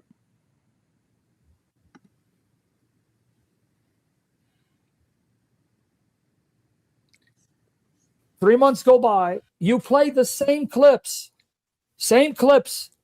where Malik is mentioning you and your address and your sister. Same clips that you mentioned 3 months earlier that you didn't say you wanted to relocate. Same clips again 3 months earlier to now get money because you want to move, you want to relocate. So this is where it doesn't add up for me. Why didn't you do it 3 months earlier when you mentioned it the first time? Why do you then do it only later after you see apostate prophet got $42,000 because he made the same accusation? Why Actually, do you didn't make the same accusation? And it was a long time ago that AP did his fundraiser. Yeah. And how dare you eventually conclude that you have to move, guys? When Malik when Malik doxed me, I thought it was hilarious. Not when I was out of town. Not when I was out of town. And I mentioned this. I mentioned this recently, but so I was out of town. My son was out of town. That's when Malik doxes my wife, her phone number in the middle of the night, pictures of our house and so on. And she starts getting flooded with messages and calls and stuff in the middle of the night. And so I'm out of town. And so I message my brother and I say, hey, because keep in mind, I know very little about Malik at this point. I don't know what sort of street cred he's got. He's claiming to be Club Pyru, that's a gang and stuff like that. My brother took off work the next day just so he could stay and watch over my wife and son there. And so once I was back, I thought it was hilarious. What are you guys going to do? You're gonna storm the house. You're going to lose. You're going to lose. I'll just win. That's just what's going to happen, and it'll be hilarious. And you'll get humiliated if you try to come at me. It was later. It was sometime after that. I went to the gym in the middle of the night. There's a 24-hour gym. I went to the gym in the middle of the night. I was like, what if they came right now? I wouldn't be there. And it's like, wait a minute. I do travel, so that's when I'm going to be. Because I was thinking, okay, when I travel, I'll just get security. I'll just get security or something like that. And so, but I'm just like, well, I'm not always at home, even when I'm not traveling. And it was, no, I actually have to move. And then you got IP. And eventually, hey, I actually have to move. Well, why didn't you do that before? Well, I don't know, because this is when I decided. I decided right now that here's what I have to do. And that before that, I hadn't made that decision. How's that some impossible scenario for someone like Sam to figure out? Anyway. So hang on. what you're saying is that IP reevaluated circumstances and changed his mind on how he would respond to Malik, and that somehow proves he's a great. By the way, IP just messaged me. IP just messaged me, and he pointed out that he made the decision after Malik doxed his home address. That was before Malik doxed his home address. So it was a different situation, Sam. One was before his home address was doxed, and then there's after his home address was doxed. Sam, do you really not understand? Because Sam just lives by himself. Sam, do you not understand the difference between someone giving out your home address with your family there and then not doing that? Do you not understand that? It's pretty creepy. Yeah, and you're right. I had actually forgotten that, but now I'm thinking about the context, and that's right. I knew that IP was the original target, but I forgot that he only got his phone number revealed the first time around, and then when it was probably 2 to 3 months later, just like Sam said, that Malik got mad again, and he's like, well, now you've done it. And he shows pictures of IP's house. This is why notice the pattern. This is why we were all up in Dearborn. We were all away from our homes, that he decided to finally put out IP's information. And as you recall, we did an emergency live stream on that. I stayed home and didn't participate in the activities and prepped clips all day. And we did a live stream that evening because of what Malik had done, and tried to, threaten IP's family while IP is out of town. He goes live. First, he doxes his P.O. box, which was retarded, but he kind of implied that people could send him a gift, i.e. a bomb, to his P.O. box. Then he's like, and here's his home. And it's gives an address. And I know that you're correct, because I remember confirming with IP by giving him the address, which I obviously censored online. And he said, yep, he is going after my home. And he showed a bunch of pictures of the house, the interior, said this is the room he streams in case you want to send him some love or something like that. Like, Malik thinks that because he uses code words, it doesn't count. But this was after him saying the month prior or 2 months prior. I don't remember if it's in the initial or it was a later one, but he said, we got people after David, and guess what, IP, you're next. People will be showing up at your front door. It was in context of David making a backdoor joke because of what Malik said. And he's like, oh, you think it's funny about the back door? We're going to be in the front door of IP's home soon. Yeah, and by the way, IP gave me the info. So he said Malik didn't post my home address 3 months ago. So there was a different situation. Says he did after I made that video 3 months ago. So he made a video talking about, people coming after him and stuff. And then Malik posted his home address.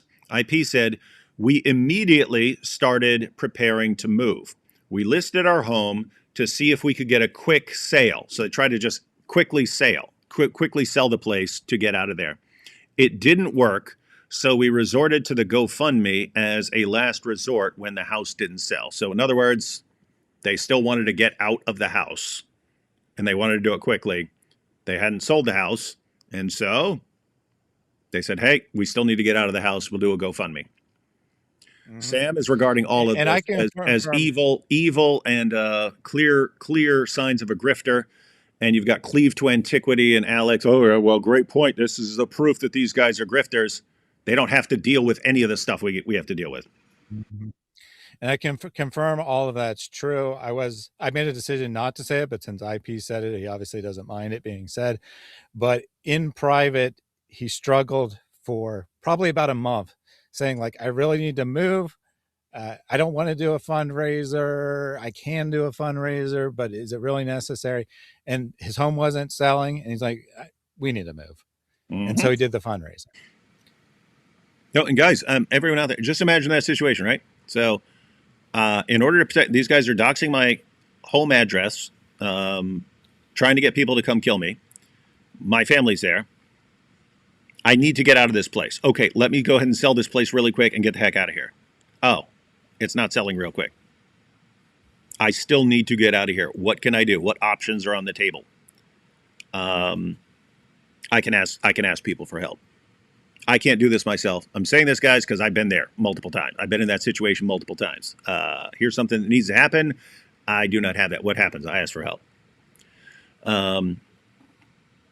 So, I mean, guys, what is the grift here with IP?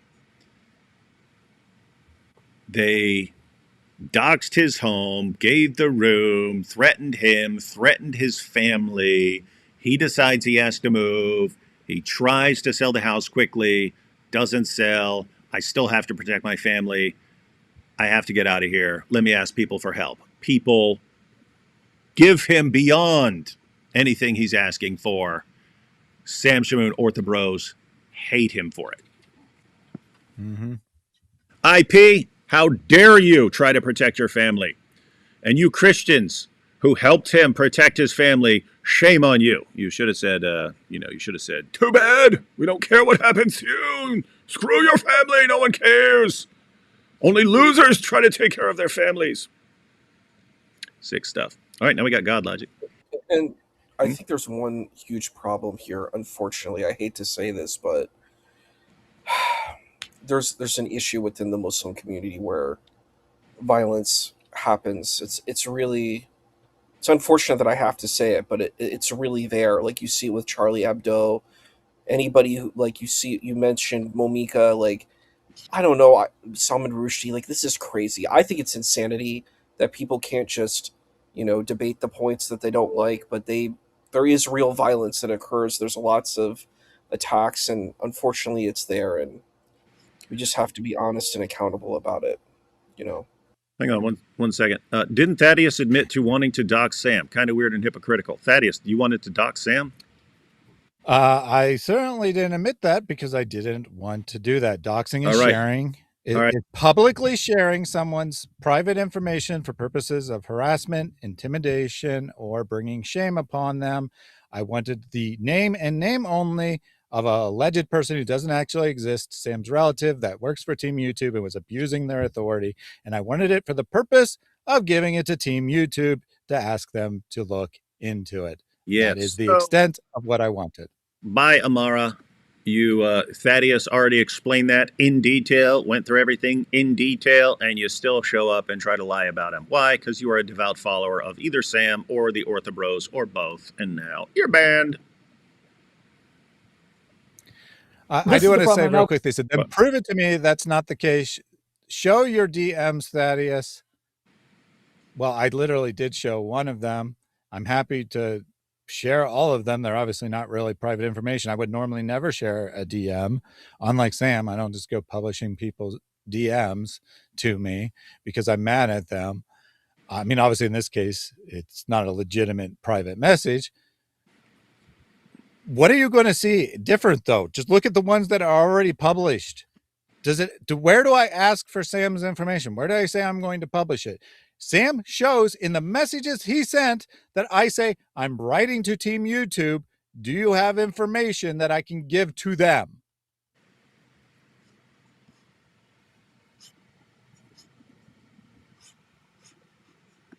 Now we got This is the problem. Now, coming back to GodLogic. After GodLogic showed his true colors, because now I figured out showed his true colors, meaning he didn't do what Sam ordered him to do, and that's when everyone shows their true colors. What are your what are your true colors? You are not mindlessly subservient to Sam Shamoun. Those are the true colors that enrage him. He finds out that you are not mindlessly subservient to Sam Shamoun. Then he declares war. Said about here, I realized he doesn't want to burn bridges so that he can reach out to me. And if you go to my Twitter, as of last week, July 17, he reaches out to me, says, "Do you have an article refuting Unitarians who say?" Hey, it's funny. Thaddeus just pointed out Sam shares personal messages and stuff like that. Here he is doing it. Jesus.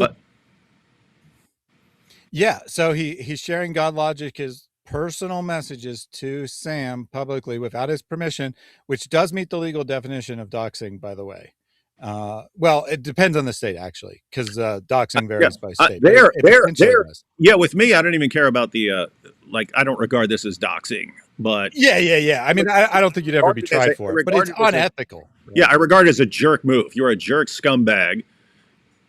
If you're just like, oh, I'm mad at this person now. Let me post all these messages from when we were buddies and stuff like that, and try to use them against the person. Scumbag. Made Lord in Acts 2:36. That's one of their arguments. I go, here you go. It's on Facebook. I put it there. So as of last week, this guy is still reaching out to me behind the scenes, using my articles, while publicly he's going to platform a guy who lied about my situation with my ex-wife, and I brought receipts to refute those lies. So it's now defamation if they keep mentioning it. Brought my daughters to testify. Wait, who's he talking to? Me or you? Is he talking about me or you? I mean, in theory, he's talking about you, but once again, he's attributing my actions to you. Sam, what have I said? What have I said that you'll sue me for defamation if I say again? Tell me, because I got receipts for every freaking thing I say, buddy. And if you, I got my daughters who weren't there, who had nothing to do with the situation. I got my daughters to say, because, gosh. Yeah, he's actually about to appeal to his daughters, but what he's referring daughters to proof, is dude, I have the statement from your wife, the court statement from your wife, your ex-wife. Oh, by the way, it will be defamation. Good, dude. Any lawyer would laugh you out of the freaking room for saying that. Gosh. And Sam also accidentally admitted that he knew that Michelle had said that. Because he originally was claiming that you made it up, that you just made up the story, that it wasn't her testimony, and that's why it was defamation. Yeah. But then he accidentally admitted that you knew he said it, but because which you didn't do actually, but I used the rape word, therefore it's libel and he's going to sue me. He's been saying that since November, and I've been saying, do it since November. Yeah, Sam, what are you waiting on, man? Huh? Waiting on 2027? Dude, you know what you did, Sam. And your ex-wife is about 1 trillion times more trustworthy and reliable than you are. Because they said I abandoned my daughters. I don't pay child support. A lie from the pit of hell. And by the way, if I was this evil, why would my daughters be anxious to come and see me?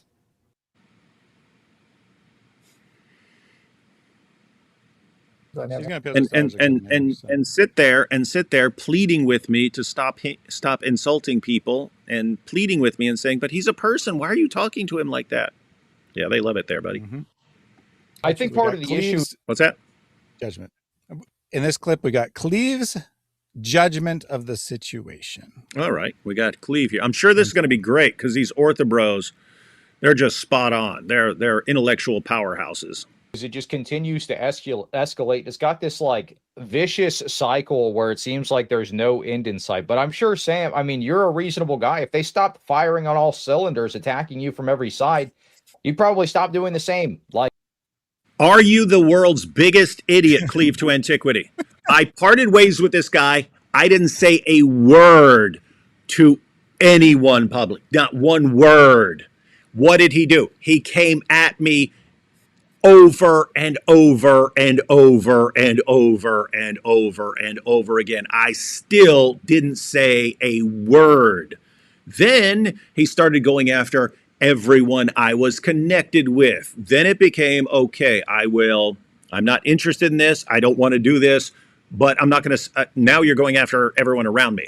I have to respond to this. Cleave to Antiquities, expert insight, his expert summary. Wow, Sam's just reacting to these guys constantly attacking him. I bet if they just left him alone and didn't come after him, he'd just be fine with it.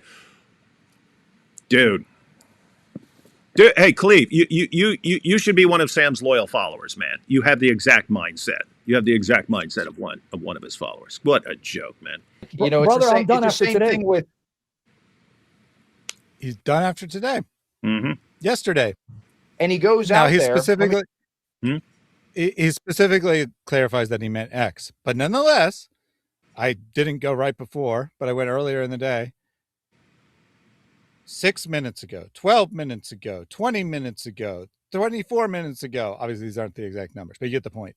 40 minutes ago. Attacking David, attacking Thaddeus, attacking GodLogic. What do you mean he's done? What do you mean he's done? Mm-hmm. Share this real quick. So he goes out there and he does this nonsense thing where he's grabbing like gay journalists and he's like pulling their articles and things like this, saying that the Orthodox Church is run by Putin and all this stuff. We're all Russia shills. This literally goes out to his audience, and he does this in a trolling way. He knows he's trolling. When Andrew Wilson had a conversation with him, he's kind of like, oh, well, you know, Jay uses sources that are maybe not so good, so I can pull from these guys. Did he say gay journalist? Yeah. He said I got this from gay journalists, right? Yeah, he says that several times, as if that somehow would undermine the credibility of the reporting. That's not the point at all. That guy that I got it from was an OrthoBro until he left. And he was one of the mods and one of the writers for the website. So, Cleave to Antiquity confirms. Someone needs to clip this. Cleave to Antiquity confirms. The OrthoBros have gay mods. and gay writers for their sites. That's interesting. Good to know, OrthoBros. Hey, seriously, that's very open-minded of you guys to have gay mods and gay writers for your website. That is very open-minded of you. Very, very LGBTQ friendly over there at your OrthoBro Discord server. Good to know. All right, here we go. They're obviously lying in their journalism. It's no big deal. He doesn't admit that outright, but he's laughing. He's making sure everybody knows he's trolling. He's falling back on that. And Andrew Wilson calls him out of that. He's like, oh, so now you were just trolling the whole time. You were just joking. Well, the problem. No, not when I'm reading a person's account when he explains how you guys add that. That's not me trolling. Me saying you guys are all working for Russia and hey, comrade, and this and that. With like Andrew calling him comrade. Yeah, that was trolling. And even with Jay, it's not, oh, here's the proof or something like that. It's just there's a little creepy, but if I go with their standard of proof, Avery isn't attacking other churches, therefore he's a grifter. Oh, okay. Well, this is exactly what I'd expect a Russian agent to do. Is similar to what Jay Dyer's doing. So I can accuse Jay Dyer of this. And what I seriously don't get is how this makes them angry. What is exactly what all I'm doing is I'm mimicking you. I'm mimicking your behavior and your standards. You say, here's our standard. And I go, okay, let me do this. And you go, oh my goodness. And they whine about it for months. And they cry for months. This is what I mean, guys. If you are this psychologically fragile, stop doing the stuff you're doing. Stop starting fights in every direction when you can't handle anything that comes back to you. And guess what? I haven't even started, guys. I was fishing. That's called fishing. Meaning, here's what happens. Keep in mind, I start out, I know very little about you guys. So I test you by your reaction. So I do this. I see how you react. Oh, here's how they react. And by the way, when I was having various people on the show, I was legitimately interested in hearing from people and learning. But also, I'm looking at your guys' reactions to see what you guys do. Well, I noticed very quickly whenever I disagree with anything Jay Dye or anything like this, you guys just all you do is heap insults and abuse worse than any Dawa guy. You just start heaping abuse. And then when I get an Orthodox priest on to explain something, you guys start showering me with praise and throwing super chats at me. And okay, so you use low-level manipulation tactics. Do what we want. We shower you with praise, or money or anything else. Don't do what we want. We just go to instant abuse mode. Okay, so they rely on low-level manipulation tactics for them. But guess what? That's me learning about you. There's if I'm hearing from a priest, I'm hearing like information about your church. That's that kind of information. But you guys give me information about your group, about what your group is like. So I'm sitting there doing other things. And then all of a sudden, I bring up Russia and you all lose your minds. Guess what? You just gave me some information, right? You guys know that? Keep in mind, if I have a person, I don't know anything about him. And I say, hey, you're fat. And he just stands there. And I say, hey, you're ugly. And he just stands there. And I say, hey, you're gay. And he flips out and loses his mind. Okay, you just told me something, right? That's something that really, really bothers you there. So I'm sitting there with the OrthoBros and I say this and they have some, don't react. I say this, they don't react. I do this, they don't react. I say this, there's a little reaction. I say this, and then all of a sudden, hey, Russia. And they go, whoa! They all lose their minds. Guys, you have any idea what's coming, man? I've got other stuff to deal with this, but this month's almost over. We're going to have a lot of fun with you guys in Russia. Oh, here we go. Problem with that is a lot of the guys that watch his channel are older. A lot of these dudes are older gentlemen. And you know what ended up happening? What ended up happening was an elder from my previous church, who I was actually pretty good friends with, ended up calling me, and he says, I watched David Wood's channel. He says you're evil, and he says you are attending I have no clue who you are, dude. Russian Psi operation church run.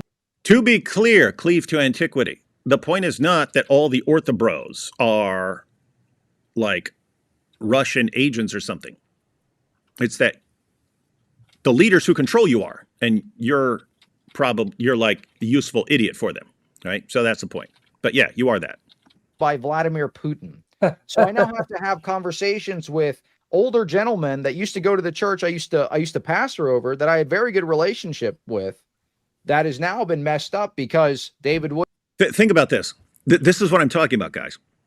These guys dish it out all day long. They're sitting here just like helping someone spread lies about Thaddeus, helping someone spread lies about IP, helping someone spread lies about GodLogic. They're helping this happen over and over again, trying to get these people to be just completely destroyed and not to be able to do the work that they've been called to do. And he's this old guy watched the David Wood video. You don't want to talk to me anymore. You see, this proves that David is evil. You are such freaking pathetic crybabies, man. God, it's just like I know I'm brutal towards Muhammad. Can you imagine if I'm like, oh my goodness, this Muslim criticized me and said something mean? Seriously, wouldn't cross my mind. Wants to go and troll and spread his lies. So let's get a little update. So this is actually a perfect time for this, actually, because we're about to see Sam's promise of what he's going to do in events. I just want to give an update before we see what Sam has promised yesterday. I was sent a message, and I have confirmed it myself by going to Sam's channel. Sam, who never watches our stream, has uploaded 2 clips from the stream already, and we haven't even finished the live. David Wood crashes out over Thaddeus's doxing. What is that title supposed to suggest to the person reading the title? That David got upset at me for doxing. Is that what happened, David? No. And the other one, thank you, Thaddeus, for exposing GodLogic's grift. Did anything I say suggest in any way that GodLogic is grifter. Now, I haven't watched the clip, so I don't know exactly which clip it is, but I can't even imagine what clip it might be, because it could be literally anything based on what Sam interprets as proof of GodLogic grifting later in this video. But, I mean, do you even have a guess what that clip might be of? Me either. I'm kind of in shock that this is like a person who was just streaming with like last month or so. Like, that's crazy. Why would you say this to your friend? I don't know. It's mind-boggling. Mm-hmm. Well, you got to do everything he wants, sir. Else, there we go. Sam's promise. It is. In fact, brother, I promised that after I got the text messages exposing Darius wanting my information, I'd be done even with Twitter, because Twitter is too much. A lot of back and forth, a lot of people, I get nasty, they get nasty. So I was just waiting for the receipts. I got the receipts. Thaddeus got exposed. So now here's what I want to see happen. They condemn Muslims for doxing. What are you going to say about Thaddeus, who now, behind the scenes, knew a guy wanted to dox me and encouraged it and asked for my information? What are we going to say? That he didn't do anything that had anything to do with doxing you. One of your fans, under your orders, you guys thought it was a brilliant idea. We'll get Thaddeus to say he wants to dox Sam. Thaddeus says he's not an evil scumbag, and even though he has information on your girlfriend, he would never share it because he's not a doxer like you guys. And the only information he was interested in was the claim of someone who said that Sam Shamoun knows someone at YouTube who protects him, and that's why Thaddeus got banned for posting a clip of Sam, and Sam didn't get banned for the exact same clip. That's not doxing, Sam. That's not doxing. So why? So you're asking us, if we have a problem with doxing, why aren't we going after Thaddeus? Well, because it's not doxing. If Thaddeus posted the address where people can get at your daughters, guess what? We'd have a big problem with that. But he doesn't do that. You do that, Sam. And you work with Malik, who does that. And these two morons who are with you right now, helping you spread lies. My goodness. That kind of says something, maybe. Like, why wouldn't this bother them? Like suppose they're completely ignorant of everything that's going on. Later on, guess what? They're going to have Sam on again. Mm-hmm.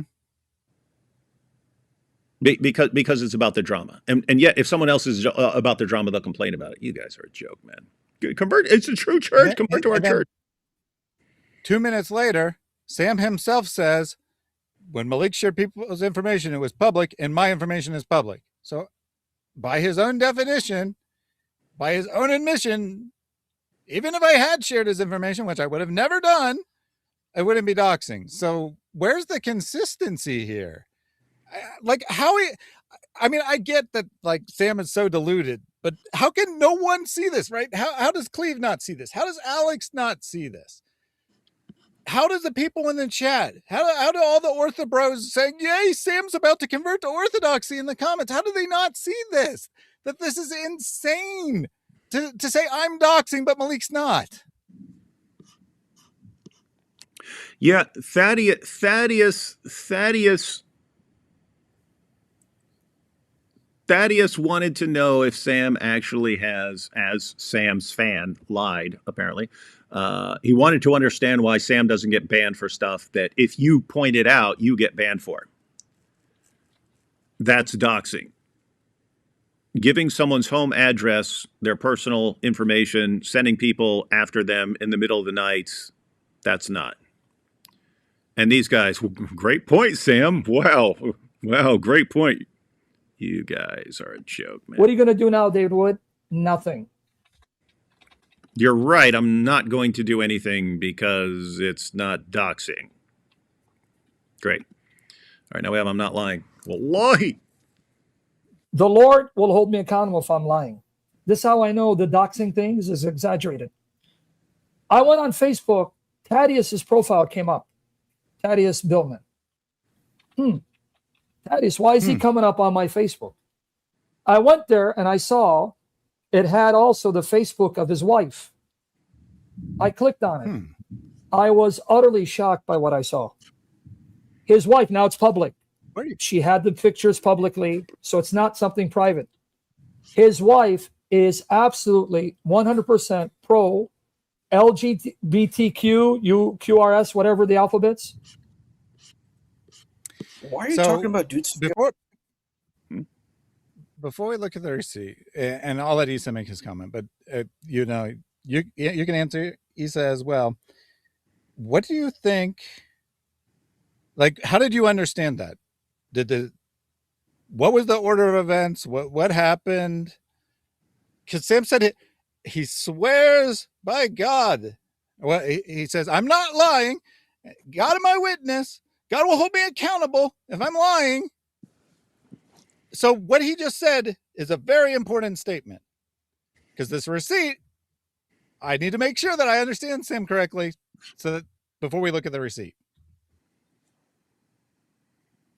I just think it's deeply insulting when I hear, I don't know, any person who does this. Like, I'm really anti-doxing. Like, it's a real problem for me.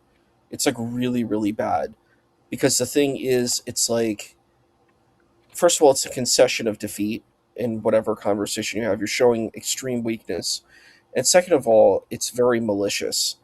And that might be on the social media, but you had to go and search for that information to find that out. And that's your business. That's not anybody else's business. Whatever is going on, LGBTQIA plus, whatever it is, that's your personal business, and that should be in your own home. And it's private. Like, I don't know. I find that really weird. Like, that people don't have decorum. They don't understand boundaries. There are things that you can talk about. Like, just because we have the internet now doesn't mean we don't have like social boundaries that exist here too. And I think that people think when they're on the internet that they have no boundaries. They can just do whatever they want. And I've noticed that even like on social media pages, people will say the most outlandish, horrible things, and you're like, what is wrong with these people? And I'm sorry that that happened to you, because that's not anybody else's business that you're dealing that should be dealt with except you. And unless you want to share that, and I'm sorry, and I think it's really disgusting that that's being brought up. Notice David, it is. By the way, it's same as the Sam has the exact same mindset. People have pointed out. Sam has the same mindset as like the Dawa guys, right? So he already brought up Muhammad Hijab. Muhammad Hijab. Oh, if me attacking you isn't going to work, then I'll attack your wife. I'll start going after your wife because you're really not going to like that, and maybe that will make you back down from me. He's the exact same way. Mm-hmm. That he is the exact same personality type as Muhammad Hijab. And the only sort of downside for Sam is that sort of personality type isn't nearly as impressive to Christians as it is to Muslims. I'll go after your wife. Also, I'm strong by going after your wife. I'll just heap insults at you at all times and stuff. It's not as compelling to Christians. But there are Christians personality-wise who are drawn to that. Like the OrthoBros. Mm-hmm. Like the OrthoBros. They're the exact same. They have the same mentality as like the Dawa fans and stuff. And that's why they'll get along with Sam for a little while. Well, so before you hit play, enemy. Mm-hmm. All right, what was the source of the screenshots that Sam shared publicly, according to what Sam just said? How did you understand his words? He said he's just scrolling through and came across this kind of by accident. So he said that right? Mm-hmm. Yeah, he just scrolled. Sam Shamoun saw my name. Yeah, he's not lying. Clicked on my name. Yeah, he said he's not lying. And then Obviously, my wife's was shocked. pictures are not on my page, so he then went and clicked on my wife's page. Right, Yeah. that's the order of events as you Yeah. understand them. And Yeah, he took some screenshots of my wife's page and posted them publicly. Right. Yeah, that happens. You can be on someone's page. I haven't been on Facebook in years, but you can be on someone's page and then see another person, another name, something like that. And you click on that person. So pretty straightforward, right? Yep. So, all right. We ready So, for the I mean, already action, right? But it's Sam's action, right? Sam's action. Yeah. Well, God inspired him to do it, but it's Sam's action. Yeah. Okay. Okay. All right. Here we go. Receipt. So this is going to just be text here. I don't know if you want to read it. It's too small for me to read, but on the one side is you're going to have to rewind, obviously. But on the one side is Sam's post, and then we have an example of one of the pictures. This is his original post from when he first went after my family.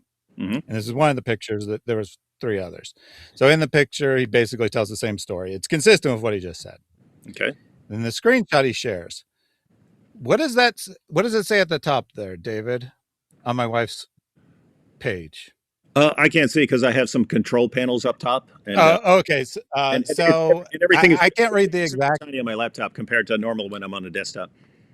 Yeah, no problem. Just give me 1 second to pull it up on my computer so I can see it in bigger. Okay, so Crystal Billman heeft en tijdel eikt profile photo to give a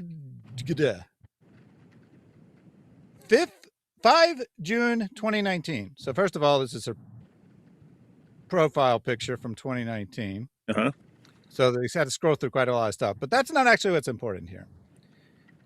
Did that sound like English to you, David? Mm-mm. Do you think Sam's computer is set to give him a language other than English?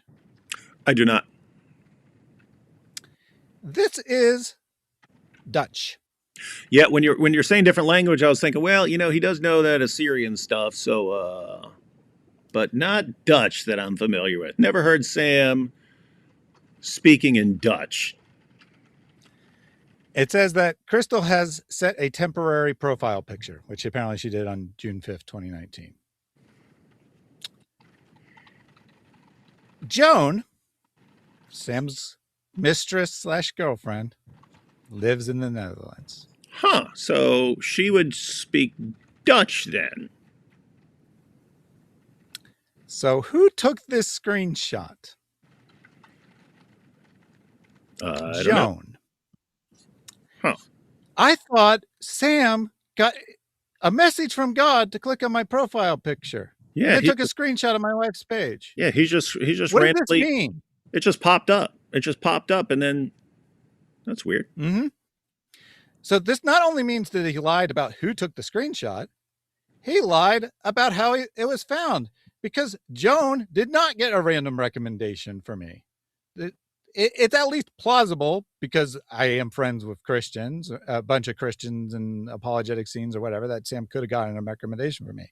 Joan most certainly is not friends with me. She isn't looking at my page accidentally, because Sam, and not in this clip, in other clips, he said I didn't even know his name. I just knew he was Thaddeus, but I saw on my feed Thaddeus Billman. I'm like, oh, is that him? And clicked on it. So he swore to God that God sent him a message, and he clicked on my profile and then clicked on my wife's name and then saw these pictures. What actually happened?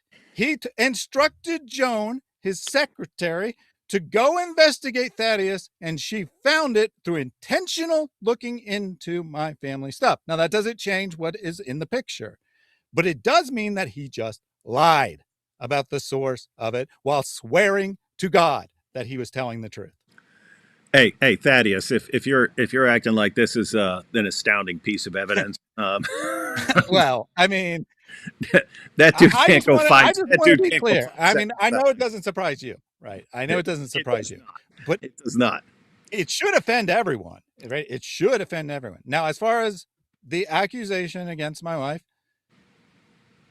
2 things. One, her profile was intended to be private. There's a quirk with Facebook security that your profile pictures are not private, even when your page is private, that you have to set that separately. We didn't realize that. She made it private after the fact. Now, Sam used the fact that she made it private as proof that I was trying to hide it, but also that it was public and therefore I wasn't trying to hide it doesn't make any sense. But just for the record, I've done a full video on it. You can see the full, you can see my full statement on it. Our son is in sin. My wife thinks it's better to support his choices. I think it's better to tell him it is sin. That is the extent of her support for the LGBTQ movement or whatever. Hey, look at this. We got Mujahid here. He says he's responding to someone. He says he brought Sam's ex-wife and kids into this first and slandering him about it. Sam did it back, and Thaddeus got upset. Thaddeus can't say Sam abounded, I think you mean abandon, his kids and family when, I don't even feel like figuring out where the next part of this is. Yeah, hey, Mujahid. Sam's wife and kids got brought into things when Sam started going after AP and saying, hey, like looking for all the personal information of AP and wanting to get everyone to speak out against AP and share the private information. And he just declares war. Why? Because he's mad at me. He's mad at me. So he's going after AP and so on. That's when information about Sam and his treatment of others and his terrible treatment of his ex-wife is. No one was attacking Sam's ex-wife. I don't know if I can't think of anyone who was attacking Sam's ex-wife or his kids. Sam is attacking Thaddeus's wife and son. And if you don't see the difference between all of that, and by the way, Sam's sitting here lying. So anyway, yeah, try that somewhere else, dude. All right, here we go.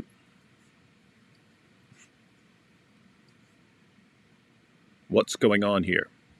Now he's going to continue this little story. I have the photos on Twitter. So I said, what's going on here, Thaddeus? Because you said I'm disqualified from ministry because of the way I talk and supposedly what I did to my ex-wife, which is a lie and it's defamation. Why have you been hiding the fact that your wife It's not defamation, Sam. is unruly, insubordinate on social media, public for everyone to see? Now, a brother named CCC went and found Instagram. It was even worse on Instagram. If you see rainbow color hair, hang around with women with rainbow color hair. So you're cyber stalking. You're sending people to cyber stalk. Crazy. And my wife did get a bunch of friend requests from random people because she immediately privatized it. But Sam's big thing here is that Thaddeus is disqualified because his wife is unruly. Why is my wife unruly? Because she privatized it when I asked. We both actually thought it was private, but apparently when she set it to private, she accidentally didn't hit save on Instagram. And then there was the weird thing on the Facebook security settings. I mean, whether you believe me or not, she took it down as soon as I asked her to take it down. So how exactly is she unruly? Because she has a different opinion about something than me? That means that she's unruly? I don't get it. Yeah. All right. He went livid. Hey. He went livid. He got angry. Hey, why'd you go livid, man? Here's how I know the doxing is being exaggerated. He said, Sam doxed me, my family.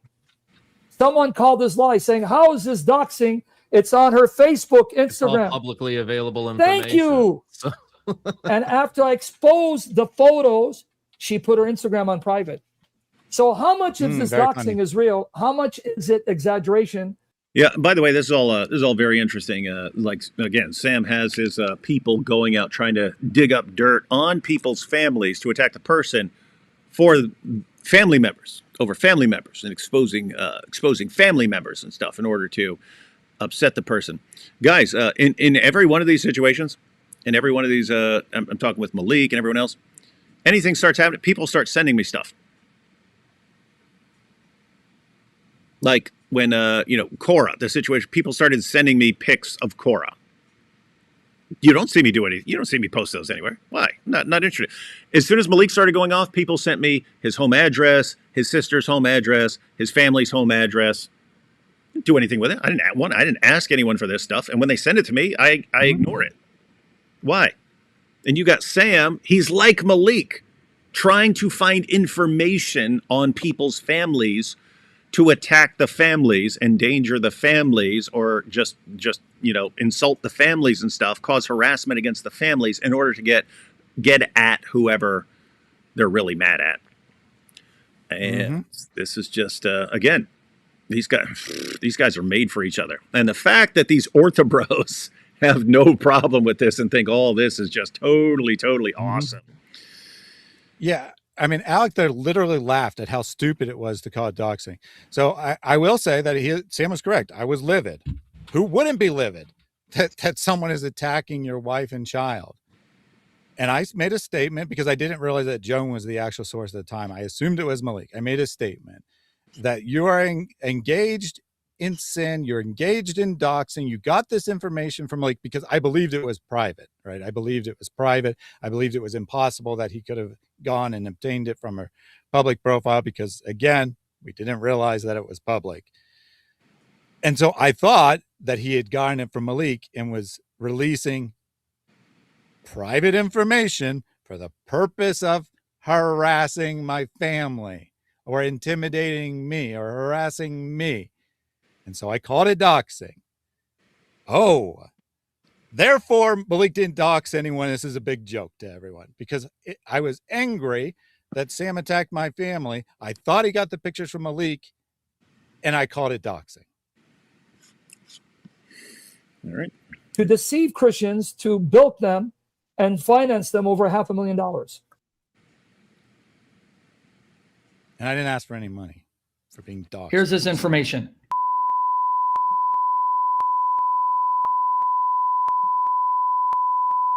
At gmail.com, shipping address.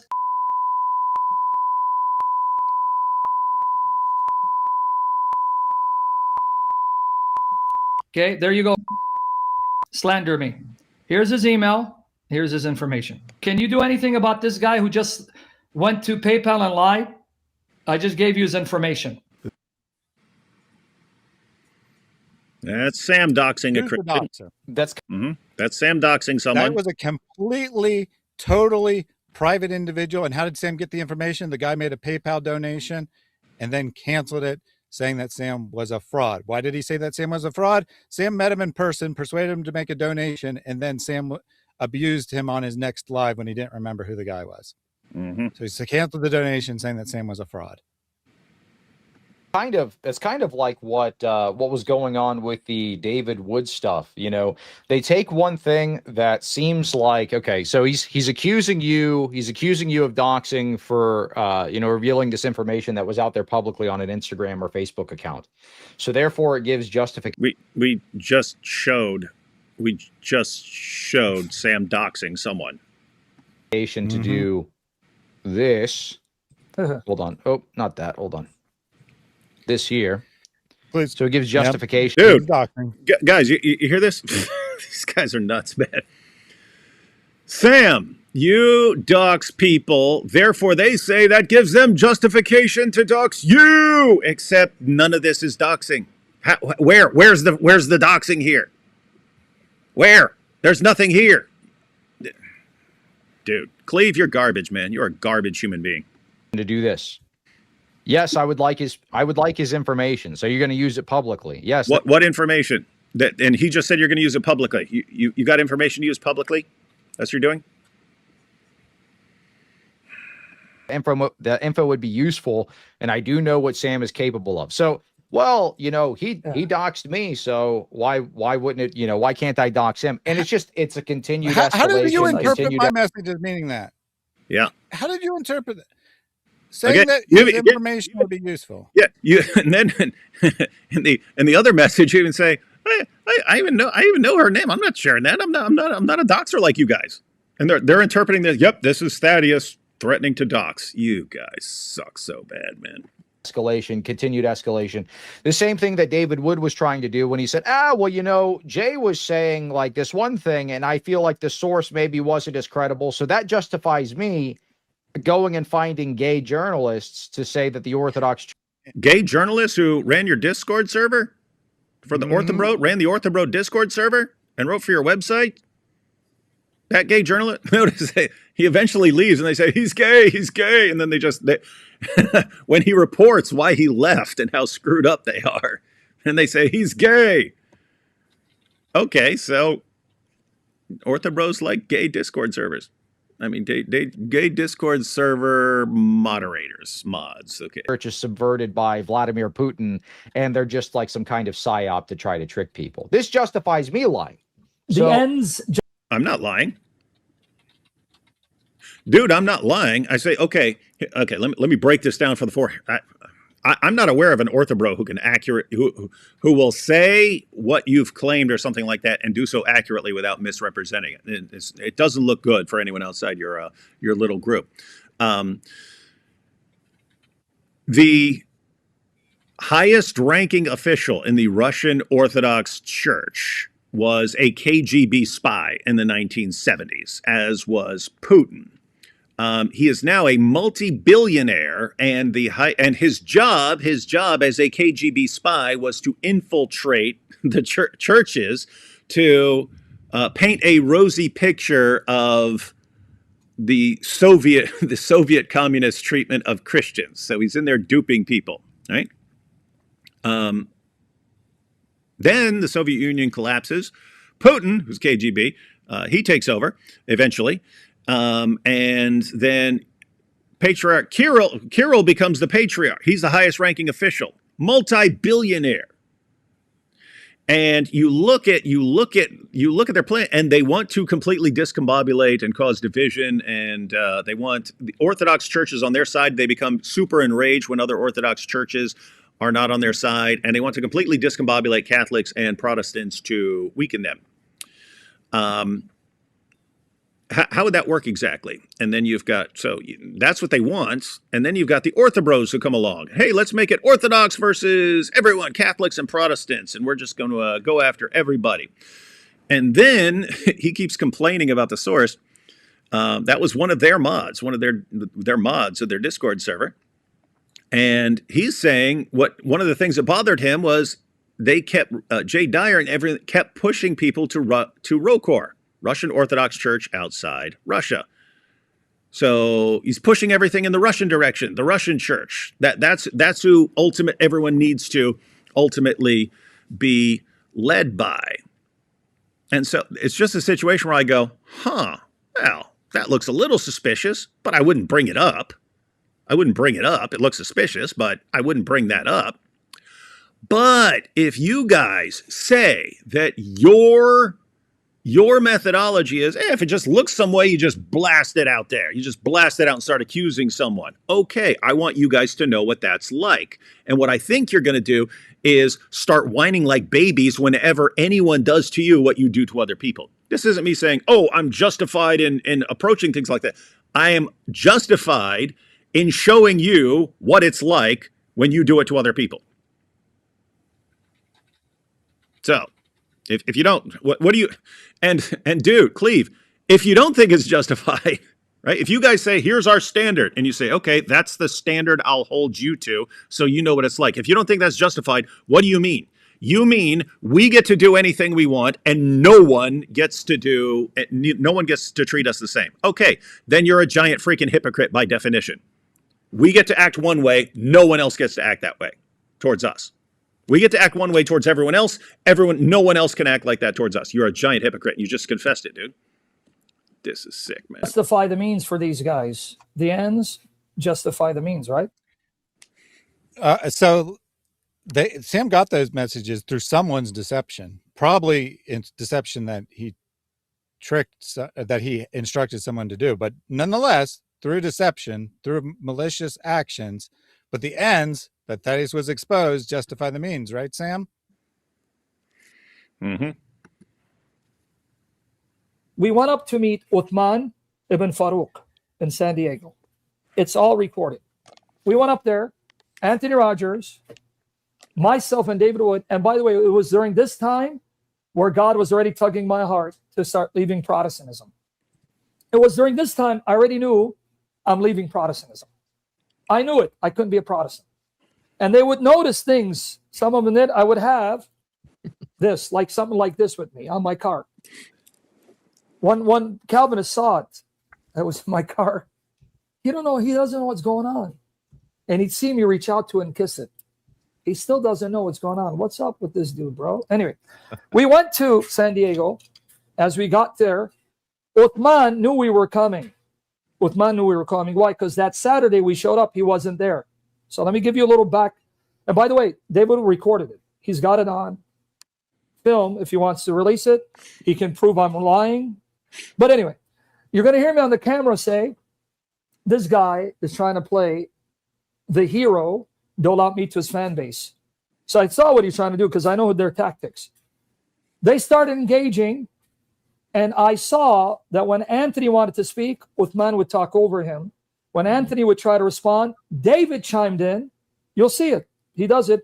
Wait, Anthony, let him speak.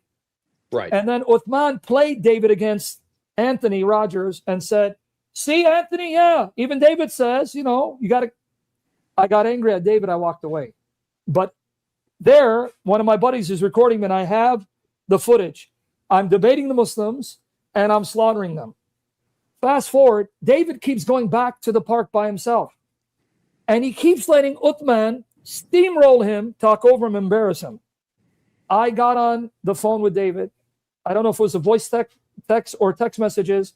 I go, you're an embarrassment, dude. Stop. You're disgracing us. That's when he cut me off. Absolute idiotic nonsense. I cut Sam off when multiple people, and I don't remember if it's the clip at the beginning of the one with the compilation we normally share or just one that's very similar to it. But Sam's talking about, and I was thinking about leaving Protestantism. He doesn't realize. A couple of us were like, are we supposed to part ways with Sam? Because he's already been going off the deep end on YouTube. That's when he had started going live by himself, which is the worst thing that he could ever do. Before that, we'd do shows, Jesus or Muhammad or something else, and he'd be working with someone else, and he would kind of keep his language under control and stuff like this. And if he's going too far, he'd tell him, dude, you can't say that, man. Don't act like that. Then he started going off on his own, and that's when he starts, with the insults and stuff. And there were a couple of us who were like, what do we do? He's getting worse and worse and worse, and we're still associating with him. And then it was kind of, hey, let's go on this trip with him and kind of see if is this just a phase? Is he going to come out of it and be normal? He got divorced. Is that just an issue for him? But it was kind of like a last chance type thing. Anyway, we go on that trip. We come back, and that's when everyone started sending me a clip of him talking about helping. It's one thing to say that she has raped your mom or something like that. That's already screwed up enough. But he said, I want to help the Shias grape your mother.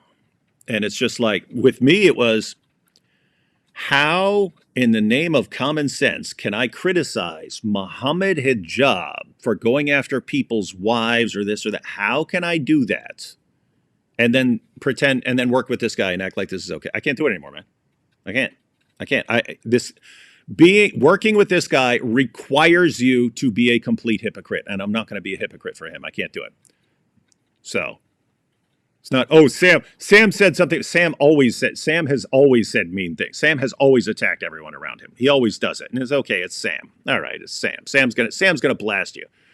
Sam's story is, I said this to David and he parted ways with me. Yeah, dude. It's not your terrible behavior and how you treat people. Is this, they had no problem with me? Analytically. Yeah, if no problem. they had a problem with my issues, personality, and my family, Why was David Wood still platforming me long after the divorce with my ex-wife? Why was he still doing ministry with me? Why was he in a conference with me? Why did he have me do Islamicize me? Why did he have me stay at his house for 2 weeks?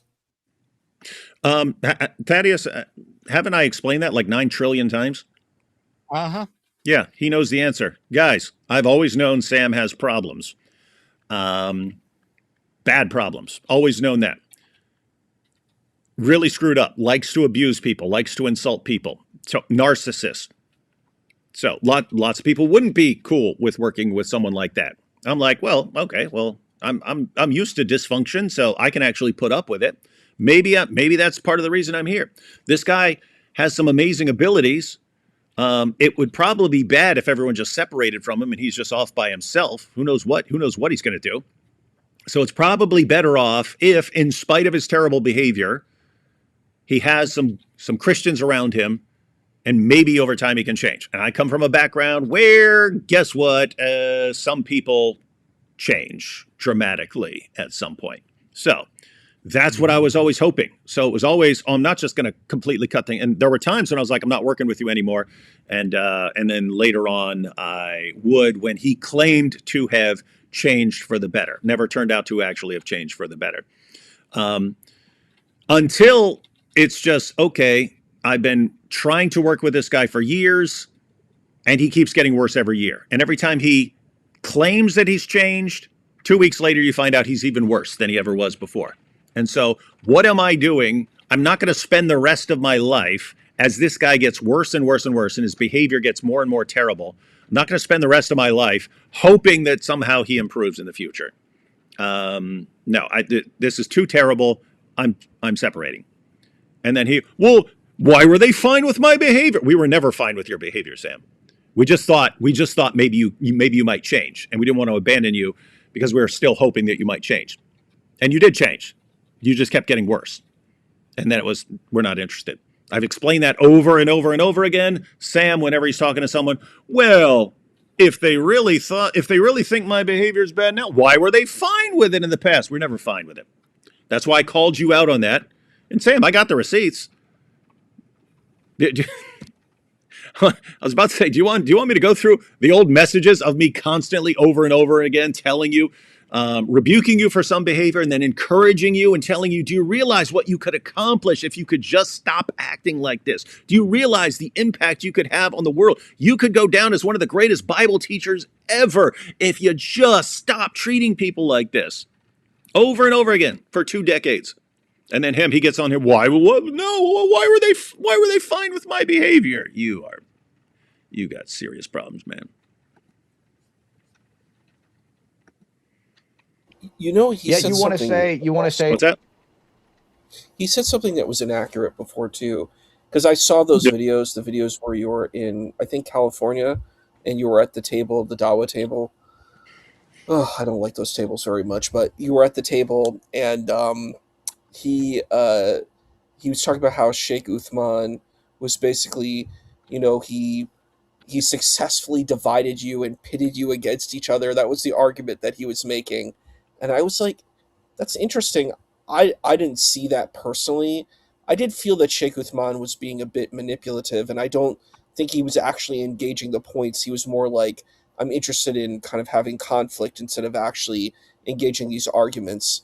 Because they're difficult. The arguments that you're bringing up are not easy, and they actually require time and patience. And I don't think those kind of Dawa tables are really interested in that. It's a religious fast food table. It's like, come in, become a Muslim. We'll give you a Quran, and you'll come out and you'll be a Muslim. That's kind of their goal, as opposed to actually helping people, which is problematic. But he also critiqued you and said you went to the table yourself, and he just defeated you. And I'm like, I didn't see that. What I did see was, Sheikh Uthman was a bit angsty. He was like kind of rude and kind of condescending. But you were like, hey, look at these points in the text. What do you think about these points in the text? And he, instead of actually engaging it, he just was angsty and rude. And I'm like, I guess if you like that, if you're interested in angsty and rude points instead of facts, I mean, that might be steamrolling. But if you're actually interested in the points, I think Sheikh Uthman did not do a good job at all and didn't really address the points that you had brought up from the hadith collections that you were engaging. In a situation, this is just like in general. If you see me talking to someone for the first time, unless they kind of reveal something really quick, I'm I'm really interested in finding out if someone is a liar or just sincerely wrong. And a lot of any sort of initial conversation or multiple early conversations, and this happens a lot with Dawa guys, it's this guy's saying something false.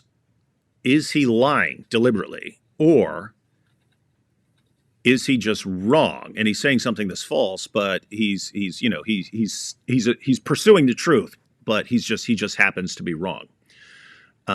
Because I need to make that distinction, because that's going to affect how I address the person and how I treat the person and stuff like that. So yeah, when you see like even recently when we went up in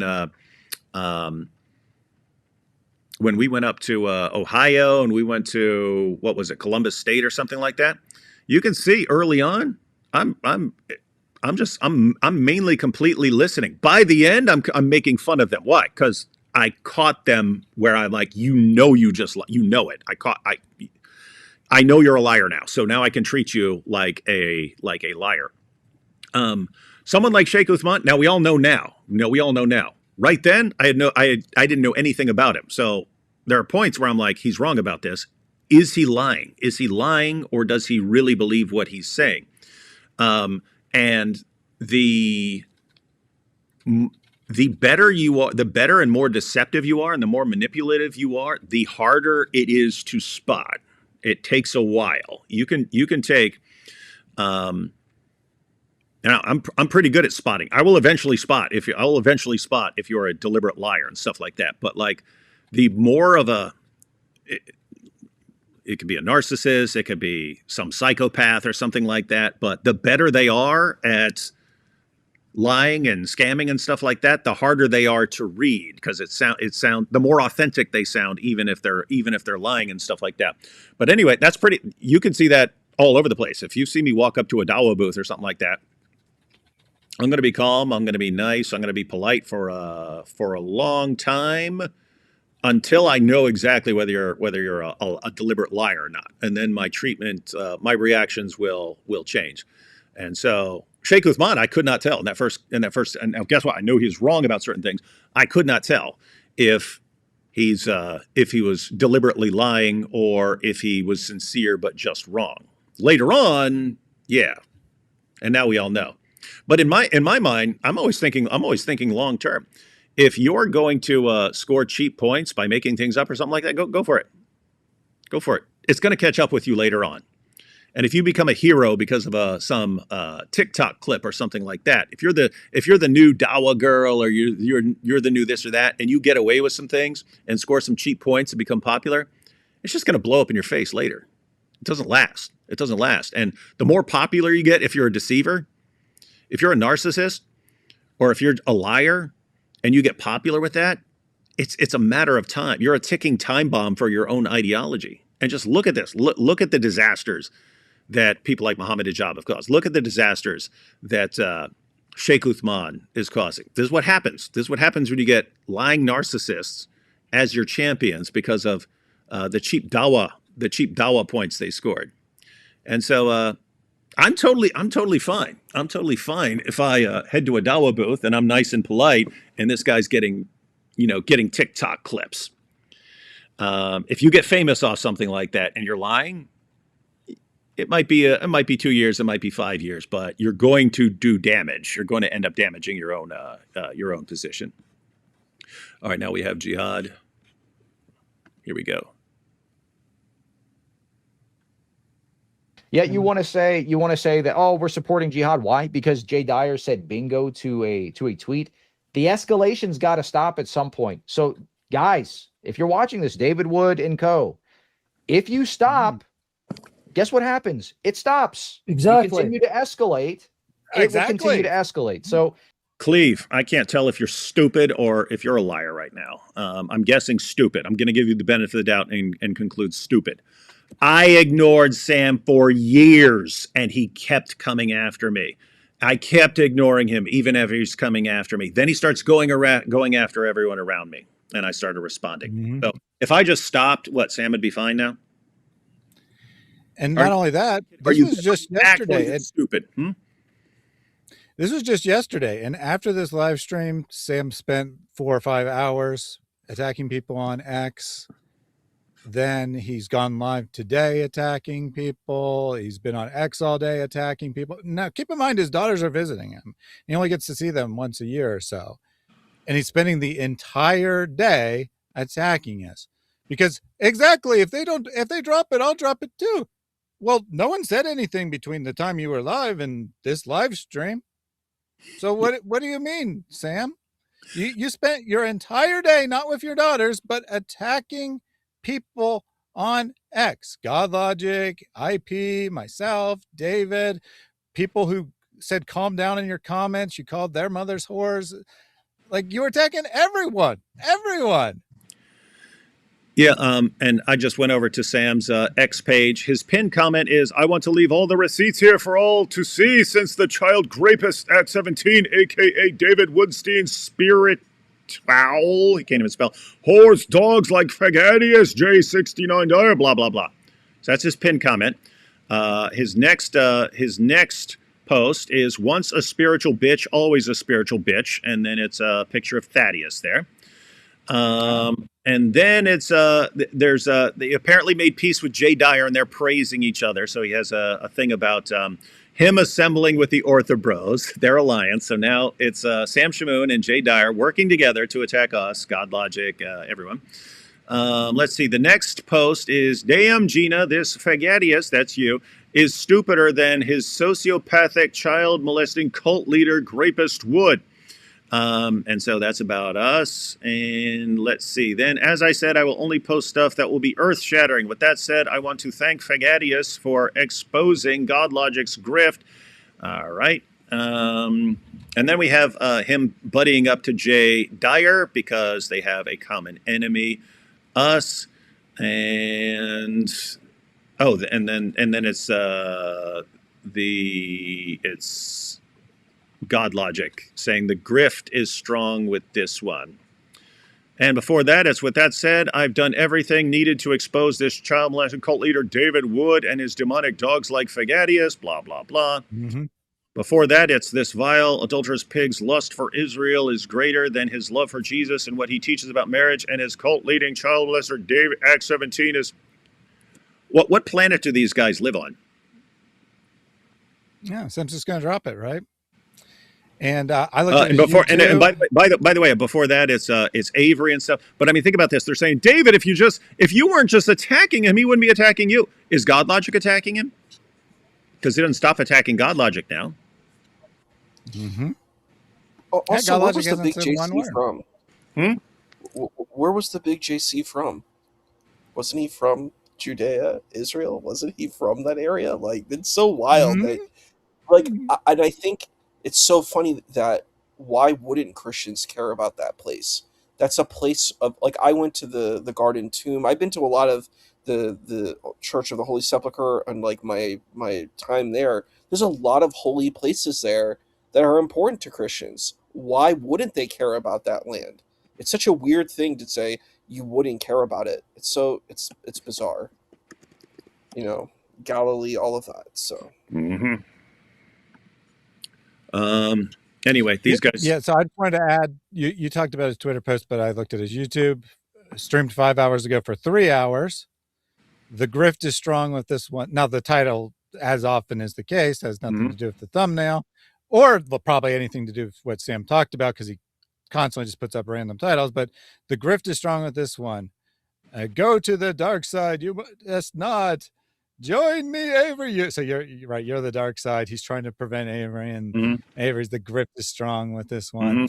And then he was watching our live stream, obviously, because he posted 2 clips about it. So we got a 3-hour live stream, 2 clips from him watching our live stream.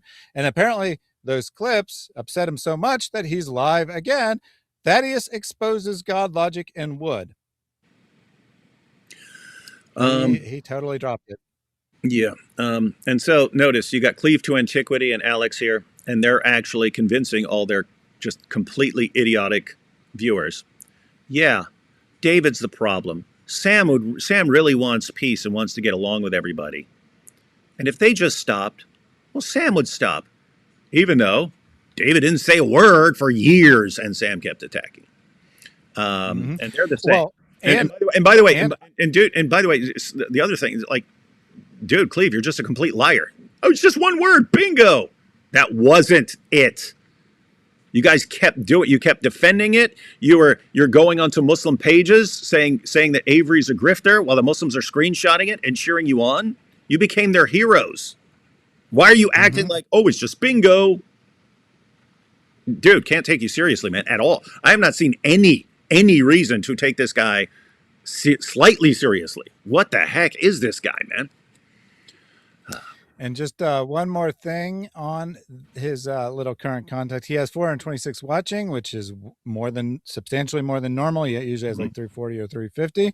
So he's going to, as he always does, see that he got more views for attacking David than he does from his world's greatest Bible teaching content, which is still half gossip. And he's going to do more gossip streams. Of course. His words to describe what he's doing. Of course so. I mean, we can be adults. You guys could reach out at any point and have a dialogue. I'm not above having a conversation with you guys. I'm sure Sam. Oh, you hear this? Oh, yeah. We really want to talk to you, dude. I really want to talk to you. And what's he going to say Sam was? I talked to Sam for 20 years, dude. I've never seen him repent of anything, not one thing. Dude, this is a joke, man. He sounds like one of the dopes who comes on there and just, what? Why don't you squash the beef, man? Why don't you just squash the beef? You're the same. I'm sure, Alex, you're the same. Jay's the same. You hear Sam? Yeah, that's right. I just want to squash beefs, man. That's all I want to do. That's my goal. And David's the problem. As well. Suck, man. Oh, Sam's apologizing to Jay Dyer. I know Jay was listening. Guys, and do you see this?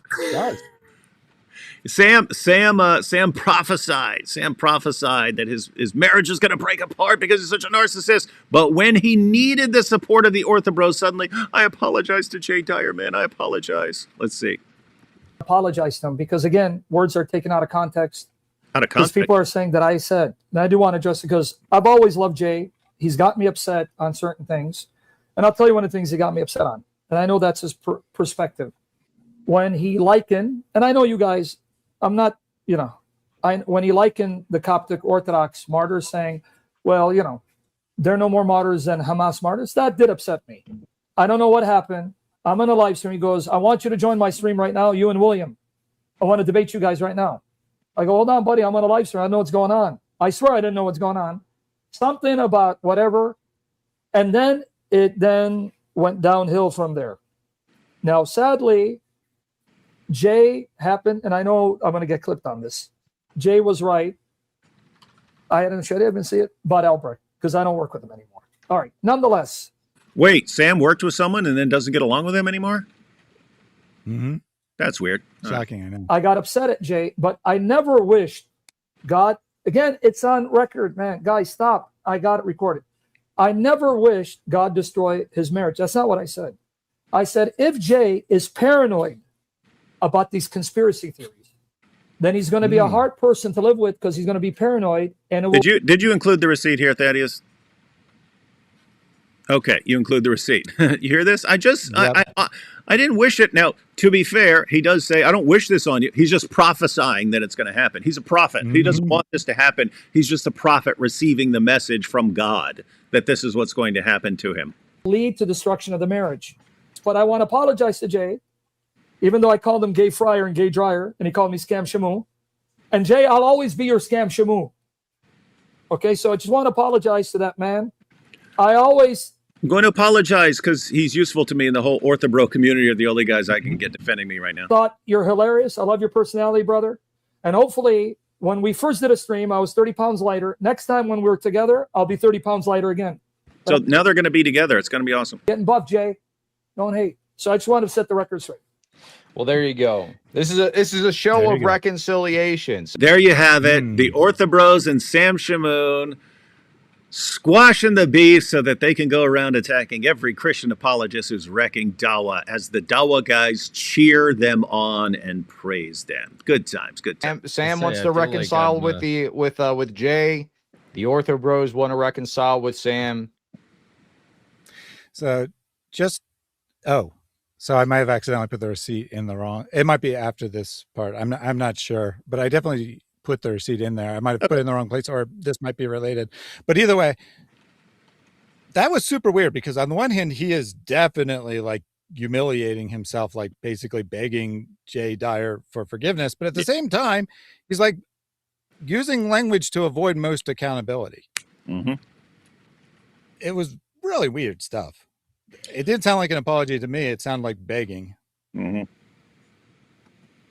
There we have. I don't want to talk about guys. Shots fired. Shots fired. Guess who started trolling Apostate Prophet's live stream? Getting David Wood upset. You thought it was my fault with Jay Dyer. See, this is what happened. When the ortho hose started manifesting foaming, the Lord Jesus crushed their mouths, rebuked, chasten them, teach them to fear Lord Jesus, and save us from becoming like them. And they were blaming me and William. Well, what do you do now that he went after Apostate Prophet David Wood? He manifested in their live stream. Here it is. Damn, Gina, shots fired. Jay Dyer wouldn't stop trolling the live stream, accusing AP D. Wood of running from debating him, just like he falsely accused William and I, and then until William and I called him out and pwned him and punked him, right? Suffice it to say, this didn't set well with David Wood, causing him to start mocking Jay. OrthoBros is supposed to be in Dizzle fashion. Once you get the Dizzle upset, and once he figures out what triggers you, then it's all over for Jay and crew. It got to the point David Wood started mocking him, humiliating him, and calling him pretty much a pansy who cannot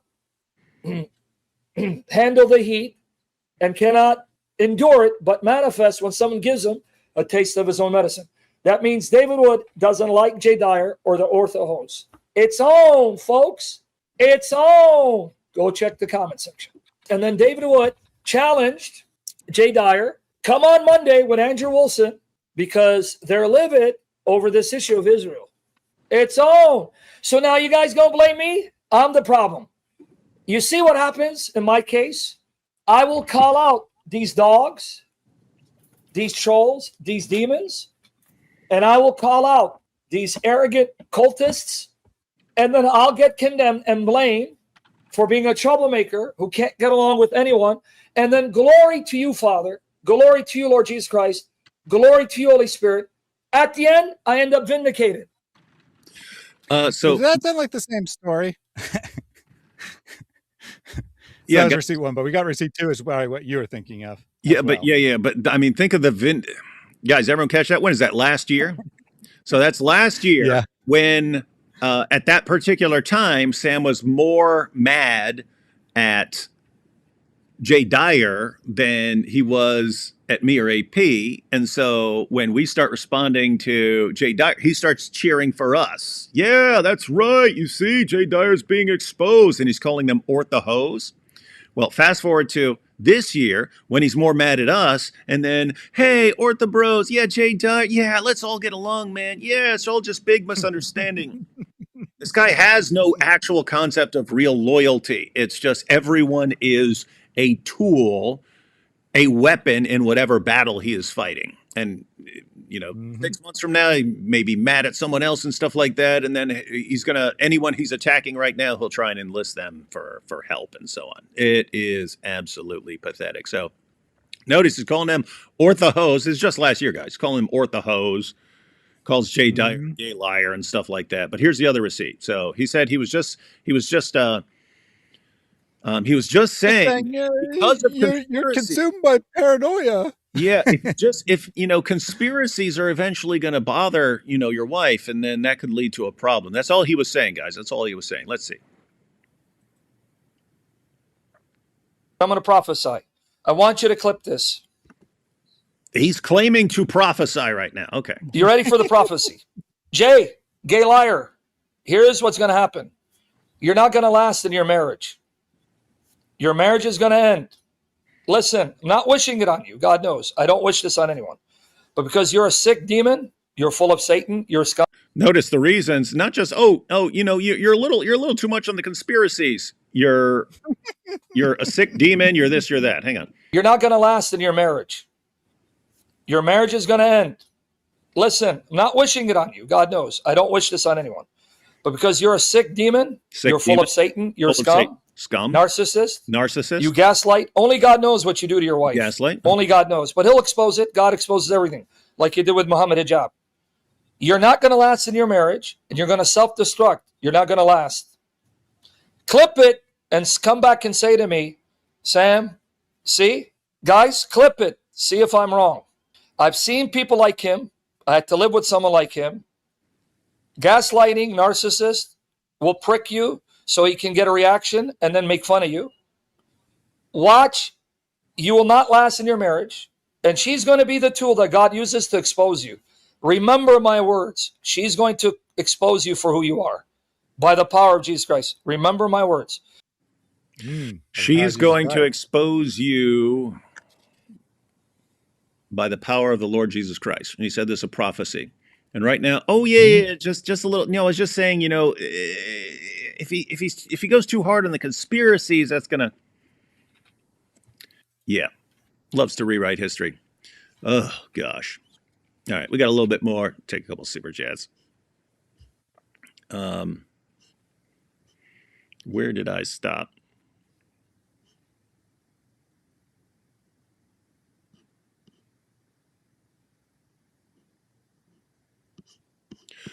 Let's see. Anyone decrying holding Sam accountable needs to review what Paul mentions in 1 Corinthians about the guy sleeping with his stepmom. If we have an issue, address it in private, then in front of the church. No, you just pretend like nothing is happening. That's what you're supposed to do. You actually left off step 3, turn him over to Satan Mm-hmm. from that passage. I can kick him out of the church. Yeah. I can sum up. Can you imagine kicking someone out of church today and how many people would flip out about that? I can sum up the Orthotrolls and Sam situation. Look up the Catholic Church Helsing Ultimate Meme. I will do that. Is doxing illegal? Why aren't these guys arrested? Well, they have problems with kind of enforcing it because the perpetrators and victims are in separate states, so states actually have to coordinate stuff. And anyway, it's a little time consuming. You are tempting the Ummah by lying down this way. It's better for my back today. Am I the only one who thinks Sam looks like Michael Scott ate Michael Scott? Looks like Michael Scott ate Michael Scott. Usually people who suppress the truth and unrighteousness end up losing minds. Yep, you notice that over and over again. I noticed the guy on the right keeps trying not to laugh. I think at this point they are more amused than anything. Oh, no, I'm a victim of grifting. Just the proof, you see. That's true. Teaming up. Wait, Zealous for Christ and Mujahid al-Masih teaming up in the chat like Scam and Malik. The orbs made him say those things. They did. He should have blamed the orbs and apologized to Jay. I'd rather put on a white tuxedo, crap in my hand, and clap than hear one more lie from Sheikh Shamoun. It does get old after a while. Sam's already posting response videos. Truly sad. He can't stay away. I am a survivor of child marriage arrangements in Vancouver. I was forced to attend Muslim women-only parties where older women used to select me for their sons. Message me back on Patreon. Wow. Hello, Issa, the actual goat. God bless you, D. Wood. P.O. boxes can still be harmful. LPL caught someone hid GPS trackers in an innocuous package so that when you take it home, they get your address. Oh, that sucks. Real Christians do not need an explanation about your safety. It's our money to use for the glory of God. Sam is jealous. He needs Jesus. Correct. Sam's narcissistic need to lash out at fellow Christian friends is the very impediment to his ministry reaching the heights he so desperately wants. Yeah, that's what's weird about these. Like, they want to be the superstar of the universe, but it's their behavior that keeps them from doing it. It's weird. As a Catholic, we're on your side against Sam and OrthoBros. Could you please have Jimmy Akin on for debate prep versus the Eastern Orthodox, the guy that destroyed Bart Ehrman in debate? You know who that? I've seen. I recall the name tons of times. Jimmy Akin. I just can't like picture.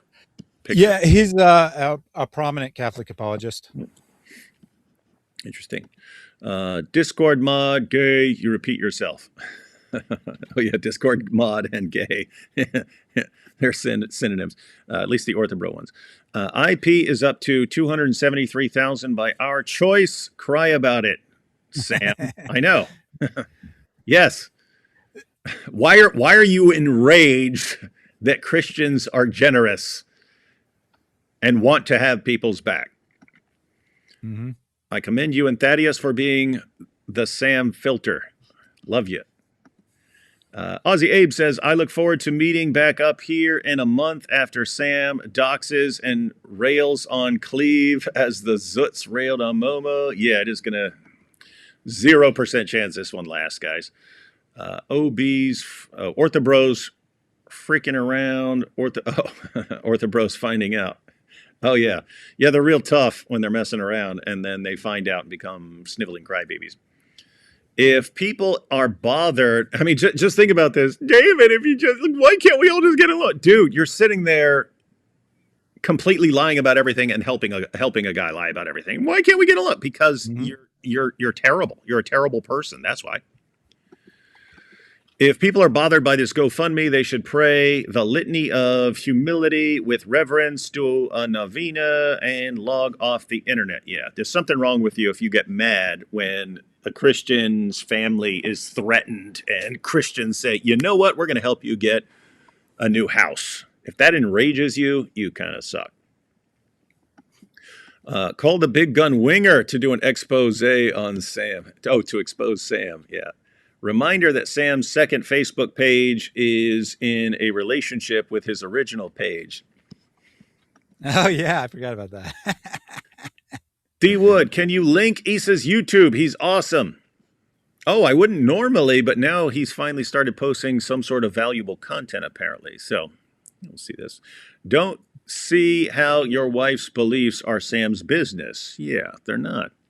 Yo, Issa, when is your next formal debate going to happen? Would you consider debating the orbs of Shushu, Sahomo, Shamoun? They put all the names together. Hey, real quick there on the orbs. I didn't include any clip in this, but this seems like as good a time as to bring it up as any. Sam spent the whole stream gaslighting on orbs, making a big, giant joke of it the whole time. Now, he doesn't normally joke about You don't want to gaslight about orbs, guys. Serious business. Go ahead. Mm-hmm. It like treating it like we're morons who don't understand that he's joking.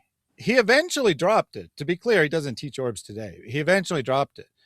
But he spent months at least, maybe a full year, arguing with his chat constantly about how they really were signs from God. And I guess he got tired of being embarrassed, so he stopped talking about it. He never repented of it. He never said that it was teaching falsely. He just pretended like it was all a big joke. But I checked earlier today. He has 27 orb clips up on his YouTube page today. If he actually didn't believe these were signs from God, why did he never delete those videos? Yeah, and you could tell from the videos, he's like using this as divine confirmation. Notice it's whenever I'm making the very important point, that's when the orb comes and circles around my head. To this, it's creepy stuff. I support you know one thing. What's up? Oh, sorry. I wanted to say the debate I would like to do is the Quran scientific. That's something I've really wanted to do because I didn't really realize that people actually promote this argument. And I was like, wow, there's so much to talk about. I would want to talk about like ancient Greek medicine and healthcare from ancient Greece and kind of go deep into all these different types of spaces because I think a lot of these apologists don't even know this stuff. You know what I mean? They don't know anything about Aristotle. They don't know anything about Galen. I'm like, this would be really interesting stuff to kind of engage with. So that would be an interesting conversation. I also liked our debate that we did with Junior on does the Quran affirm the Bible? Because I think it's a really interesting one, and I think even in our debate, they didn't refute any of our arguments. You noticed that, right? Mm-hmm. They just kind of repeated their same talking points, but I'm like, we laid out a whole tapestry for them. They didn't engage anything. We said, hey, your argument is based on a global conspiracy. Nothing. Hey, you just Nothing. It said was their radio argument is silent. based. Hmm? You just said their argument is based. Oh yeah, it was based on nothing. Their argument was based on nothing. It was so bad. I was surprised. I was like, do you have like something besides these generic talking points? Like, aren't you going to bring some really powerful thing? And they're like, and I showed them we showed them the Sunni creed, and he's like, name one scholar, and I'm like, do you not see the Sunni creed here? It says you believe in books, right? Do you believe in the books? And he's like, name one scholar. It was so bad. It was really, really bad, but it was funny. I'm sure there's a lot of clips that come from that, but Yeah, it was a disaster for that argument. But I would love to debate that again. it's pretty rough. Yeah, but that's a good one. I support what Thaddeus is doing. I think Sam picked the wrong guy to mess with. Also, the sumo wrestler Scamini is angry. Someone give him a snicker. Yeah, and I pointed this out before. It's because it's the same thing as the Dawa guys. When they try this and then they try that and then they try this, the threat's not working. They go after the family and everything. It's all a way to control people, and they're trying to find out what works. Why? Because there's usually something that works, and what they don't realize is there are certain people when you try these methods and it doesn't stop them and it just annoys them and they come after you even harder, and then you find out the hard way. And you know why he's crashing out? It's not because of anything specific we said. It's the mere fact that we went live, because I actually said this to David ahead of time. I believe it might have been someone else. I don't remember for certain, but that, as stupid as it sounds, Sam has convinced himself that this OrthoBro alliance thing is going to finally do it for him. People will finally back down. This will be his big break, even though he's been on much, much larger platforms and it didn't do anything for him. He's still going to convince himself that this is it. And then less than 36 hours later, he's proven wrong. He's crashing out about it. Yeah, and that again, it's this is what drives him crazy. He's obsessed with controlling other people. Notice it was Avery, you got to do this. Oh, he's not doing. I'll declare war on Avery. He loses his mind when he loses control of other people. Like he's looking for ways to control other people. When nothing works, he just freaks out and loses it. And yeah, he has all these little bumps when he thinks this is gonna be the game changer. He went on the PBD podcast. Now I'm gonna be world famous, and I'll have so many fans that I can crush all these people who disagreed with me. Well, that show got a ton of views. It did not help him. Why? Because the problem is him. The problem is him. Then he had this debate recently that was very popular. It doesn't help it. Why? Because the problem is him. He can put on a good little show. It doesn't last. And right now, wow, I was on this show, and the OrthoBros are helping me lie about people that they hate because they're liars too. And now I'm going to buddy up with Jay Dyer. So what are you doing? You're buddying up with everyone who's already attacking everyone. In other words, you're buddying up with all the other people who are annoying us all. And so all the people who are annoying everyone and attacking in every direction, now they've got this alliance. Oh yeah, that's going to go well. And there's no way that all of you narcissists working together are going to attack each other in the near future, right? You're all just going to be really awesome buddies, right? Come on, man. Oh, boy. Can't say I didn't tell them ahead of time. Doxing Sam equals hurting his fifis. Yeah. And Thaddeus hurt my feelings and wouldn't let me control him. This is doxing. This is the real doxing. You should do a music parody of Sam and how his behavior leads to everyone leaving him, and it's his orbs singing to him, Only the Lonely by Ray Orbison. Get it? Orbison? My son Luke actually has an awesome parody of Only the Lonely, but it's called Only the 30. And it's about the Al-Zut. Hot-tempered people must pay the penalty. If you rescue them once, you will have to do it again. Proverbs. Maybe the real orbs and PayPal were the friends Sam zooted along the way. Once D Wood puts his pants on, he makes gold records. That was for that SNL skit. But David, can't you just forgive and make up with Sam? It makes us look bad, even though he doxes and just attacks people for questions, etc. Yeah, that's how it is. Sam calling GodLogic's wife a wait, what? Calling her a whore right now? Really? So he's mad at you and me, right? Because GodLogic's not here. GodLogic hasn't been in the chat. He hasn't said one word. In fact, I said earlier that I invited him and he declined because he didn't want to be part of it because he doesn't like drama. I mean, he legitimately doesn't like to do these kinds of streams. You invited him? Yeah. What the heck is wrong with you? I said I know there's a 90% chance you'll decline, but I just wanted to be clear. I wanted to give you the invite since we'll be talking about you. And, he said, yeah, I'm not interested. I said, yeah, I knew you wouldn't be. But I thought if he said he was interested, I'd be like, dude, just stay out of this. Let the rest of us deal with the complete lunatics. Let us deal let me and Thaddeus deal with the lunatics, man. But so he's mad at you and I, right? Mm-hmm. And what does he do? He attacks not GodLogic, not you, not me, GodLogic's wife. Now, he already actually implied this, right? Because he said, so you guys are making fun of Cora, and she's this pure, innocent, virgin girl. So that whether the Muslims say, well, if you call her a whore, which isn't the same thing as a whore, well, then they're going to show you who the true whores are. And he meant Christina, right? He meant Christina because that's who the Muslims were attacking. Yeah. So he already had the opinion. Now he's just sharing it explicitly. Yeah.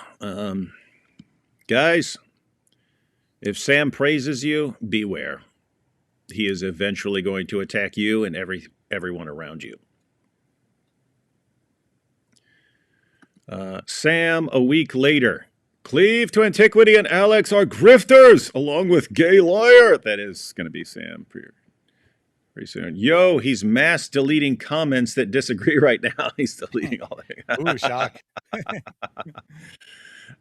My kid just asked, is that Sam's career or something? I said, what? She said, saying mean things about people. Lol. That's Sam's whole career. That is. Lol, God bless you, David, Thaddeus, and Issa. D. Wood, did you see the pic she drew of you? She was so proud. That's happened a couple times. I'm not sure which one. My brain is kind of fried right now, though. Yeah, send. I'm trying to think. Send me a message. I want to make sure I got that right. Waiting for Issa's Muslim Bible study series. Yep. Someone saying Sam insulted. Oh yeah, someone saying Sam insulted Lady Logic live right now. Dang. Yep, multiple people saying it. People jealous of GodLogic is where a lot of this started. Absolutely. And guys, you gotta look on the bright side and be paying attention to the spiritual dimension. Why are so many people, OrthoBros, Sam Shamoun, the Dawa God, why are so many people attacking GodLogic and his wife right now? Because GodLogic and his wife are doing work that is shaking the spiritual demonic foundations of Dawa. And guess what? Those spiritual forces will fight back. And it's already been pointed out. Have you noticed the similarities between the Dawa Bros and the OrthoBros and Sam Shamoun and their tactics and all that? Why? Could it be same demonic forces at work behind them all? I think so. I'll just add into this because I know this is your opinion as well. David and I are here to absorb as many of those attacks as we can so Absolutely. that GodLogic can continue to do the work. Absolutely. My kid just asked, oh wait, hang on. Sorry. She's so proud. Let's see. Hey, I already posted this. Let's see. Here we Saw you were live 2 hours ago, but figured you were almost done, lol. Should have known I was here till 2 a.m. Sunday. Yeah, that's on Thaddeus. Thaddeus is the one who puts the clips together, and sometimes it's 10 minutes of clips, and sometimes it's 4.5 hours worth of clips. All right, let's get to. I don't want to talk about David Wood. Because I don't want to talk about David Wood. David Wood thrives off of this. Right. Do you guys think? You see this? Right. I didn't say a word about Sam for years. He talked about me constantly. I don't want to talk about David Wood. He thrives on this. We're winning. No, he's going to do another 6-hour stream. In fact, He today. got that part right. No, I'm not lying. Today, He will. He knows that. He knows if he tells a bunch of lies and attacks a bunch of people, Thaddeus is going to watch it. Thaddeus is going to prepare the clips. Thaddeus is going to give them to me. And we're going to go live and talk about it and expose all this stuff. Why? And look at this Alex Soren. What a loser. he's already scheduled a stream it's so ridiculous. on Malik. Yeah. And guess what he's going to do? He's going to play these clips of ours. What? He thrives off of drama. What's he talking about? Sam, I mean, it wasn't a hard prediction that we would respond based on the level of lies in this video. Yeah, that'd be like That'd be like me predicting Sam's going to crash out over this live stream. Like, okay, yeah, we know you, Sam. And yeah, Sam, you know me. If you're over there talking trash about Avery and everyone else and lying a bunch, yeah, we're going to respond. Now, if Cleve and Alex had pushed back properly against Sam's lies and actually put him on the spot, there's a good chance this live wouldn't have happened.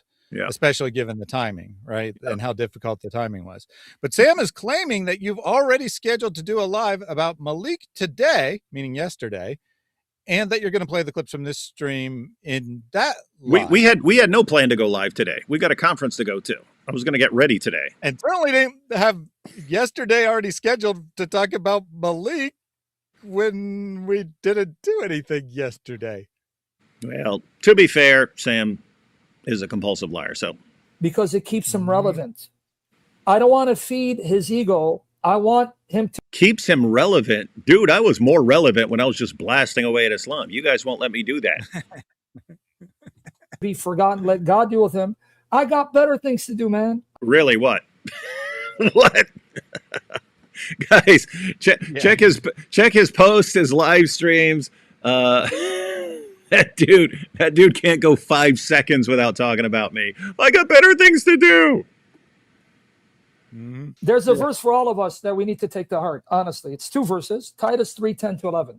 We really need to put this in practice. May God give me the grace to practice what I preach. Titus 3:10-11 says, after the first or second admonishment, have nothing to do with the heretic.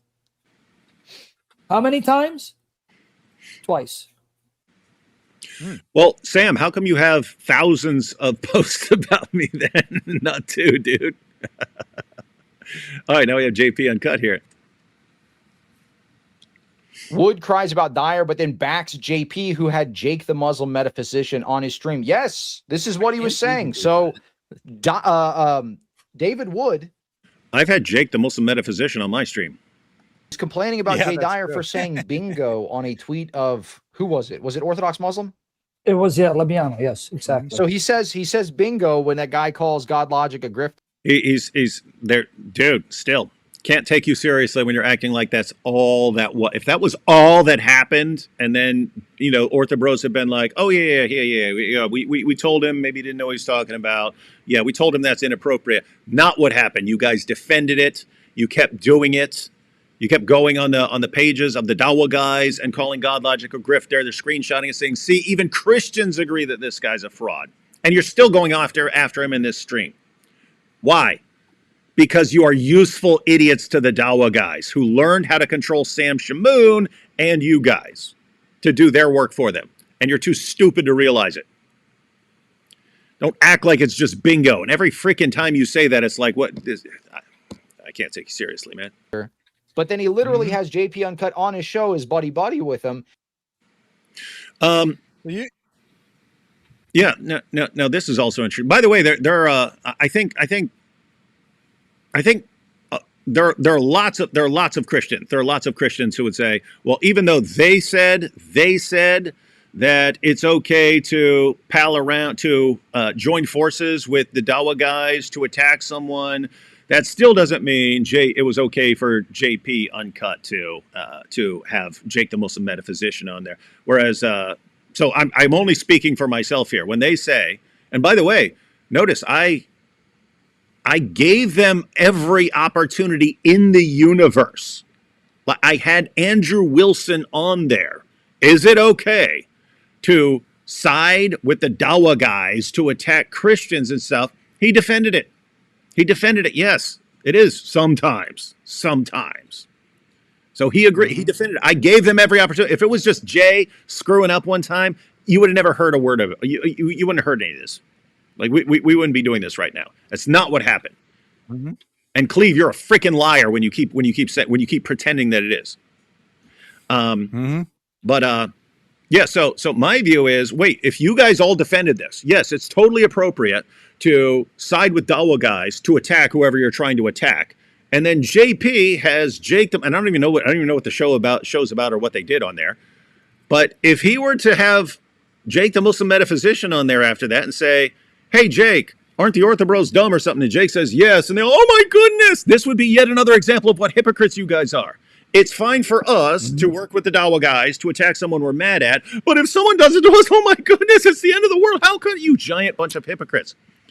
So I would have a problem with JP Uncut getting a Muslim on there to go after Catholics, or even just, I mean, kind of anyone except the OrthoBros right now, right? Because you're the guys who said that that's cool. That's a good thing to do. Got the thumbs up from your two leaders, from Jay Dyer and from Andrew Wilson. Both gave the thumbs up to that, and a bunch of you did as well. Okay, I am totally fine with any Christian apologists enlisting the help of some Muslim apologists when they're addressing you, not anywhere else, but when they're addressing you. I'm fine with it. I'm not going to complain about it. Other people would disagree with me and say, I don't care if these guys are doing that. You don't do that. But you guys are such hypocrites that the more people expose your hypocrisy, the better, as far as I'm concerned. All right. Mm-hmm. So I want to address that as well. Now, David, you're a cult leader. You do whatever you want to do, no matter what anyone else says. That's true. Before you last night, when I said that it's worth reviewing, you said that they talk about JP. Should we have him on? Or I'd like to have him on, or something like that. And I messaged that I'm not comfortable being on the program with JP because he had platformed Jake on critically. And you said, okay, he doesn't have to be on. Is that correct? Yep. I did that without knowing this clip existed. Without knowing what? I had not seen this part of the video. I did that without knowing this clip that I just watched existed. Mm-hmm.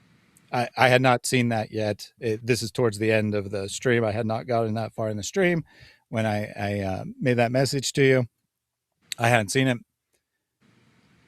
And a lot of people have the same view, right? David gave his perspective, and I'm fine with that. I'm fine with his explanation.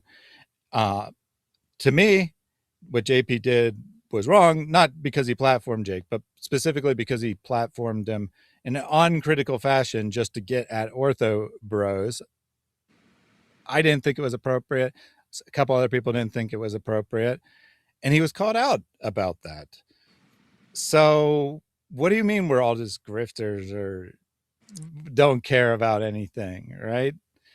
Or that David's a cult leader and just enforces his will on whoever he wants. And if you disagree with him, too bad. He's cutting you off. David and I literally had a disagreement on how to handle this situation, and he went with what I wanted.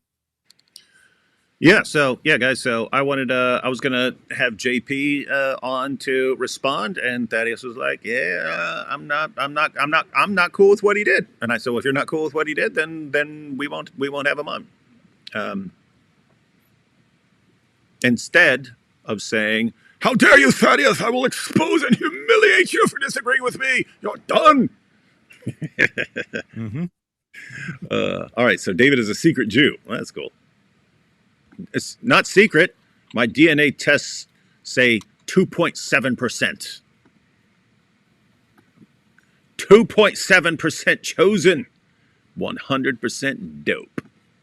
David Wood claims he defends GodLogic. That's why he attacked Jay.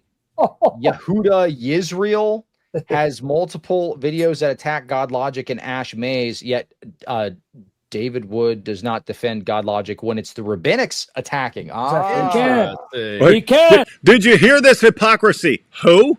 I've never heard of the guy before. Why aren't you responding to this guy? Why aren't you responding to this guy that you've never heard of before? Now, what did they say? Cleve has no idea who they are either, right? Yes. It's not until he gets the last word. He's like, "Oh, I get it now." Wait, so there's a Jewish what channel, YouTuber or something like that goes after. I don't know. I mean, maybe David exposed because they're Jews. He won't respond to them even if he's never heard of them before. I also take it as massively more serious when you have people professing to be Christians attacking Christians who are responding to dawah and calling them grifters and stuff, helping the dawah. That's far more concerning to me than atheists, non-Christian Jews, Muslims, anything else. It's like you're in a special category when you sit around trying to undermine evangelism to Muslims. You're in a separate. I'm always going to take that more seriously, just so you know. Man, you understand? They were shelling in Israel. Yeah. By the way, you guys, I played it on my live stream. I can't find it. I think the guy deleted it. A video of apostate prophet wearing a yarmulke, hid his cross, and the guy goes, "Go ahead, AP, go ahead and touch the wall. Get your 7,000." Can I talk about that, please? Well, one that's already nonsense. AP was making videos where he put his cross away and start talking to people and then pull out his cross. He recorded videos recording people's reactions, and guess what? They were, "Oh my goodness, there's a cross! Beat him up!" Anyway, first of all, hang on, guys. I mean, I was there. I was there 9 or 10 days, twice, 2 different occasions. I wore my cross all over the place in Israel. No one, not one person so much as ever looked at me wrong.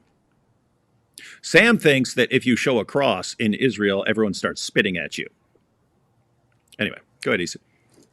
So I've been there 3 times. I've gone 3 times in the last 3 years. I've gone on volunteer trips. So I know the place pretty well. And it's not at all that. This is a part of an anti-Semitic campaign. I mean, this is just what I have to call it. I feel there's just certain real problems here. Like,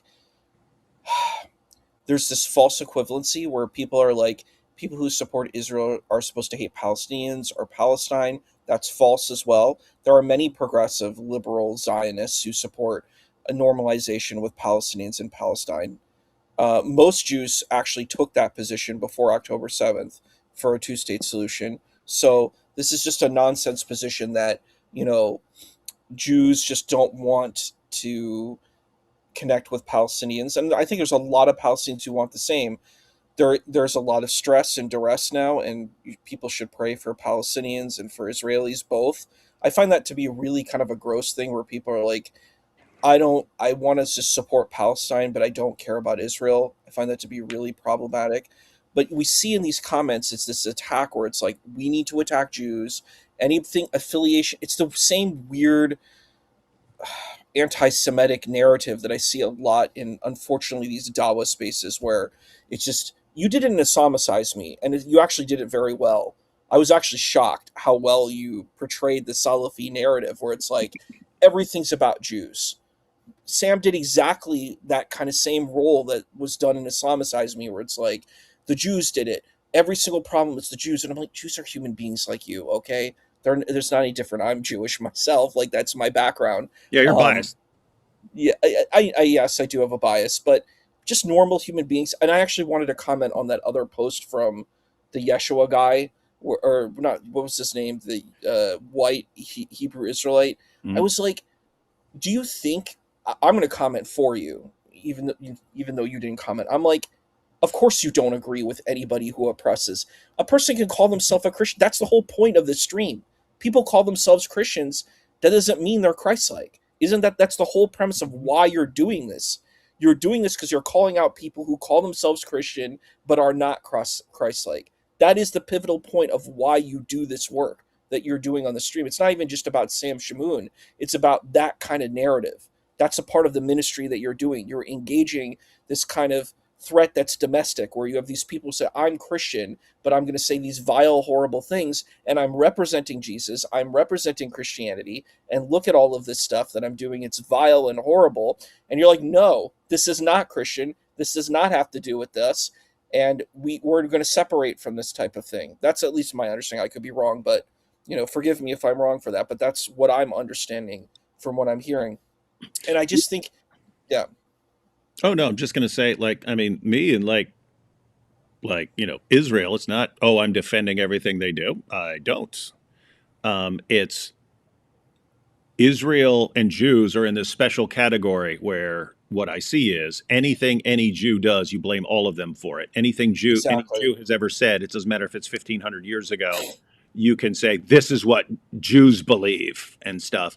And it's like, why are they this one special group where all the things that we're always told after every Islamic terrorist attack, don't blame all Muslims and stuff, where that just doesn't apply to this one group, and all the rules fly out the window. So, because keep in mind, there are Jews who spit at Christians. Right? I asked about it. I asked people over there. I asked Christians about that. Well, what's up with this? Turns out they said it's one like hyper Orthodox group that even most other Jews don't like because they regard them as like an embarrassment, right?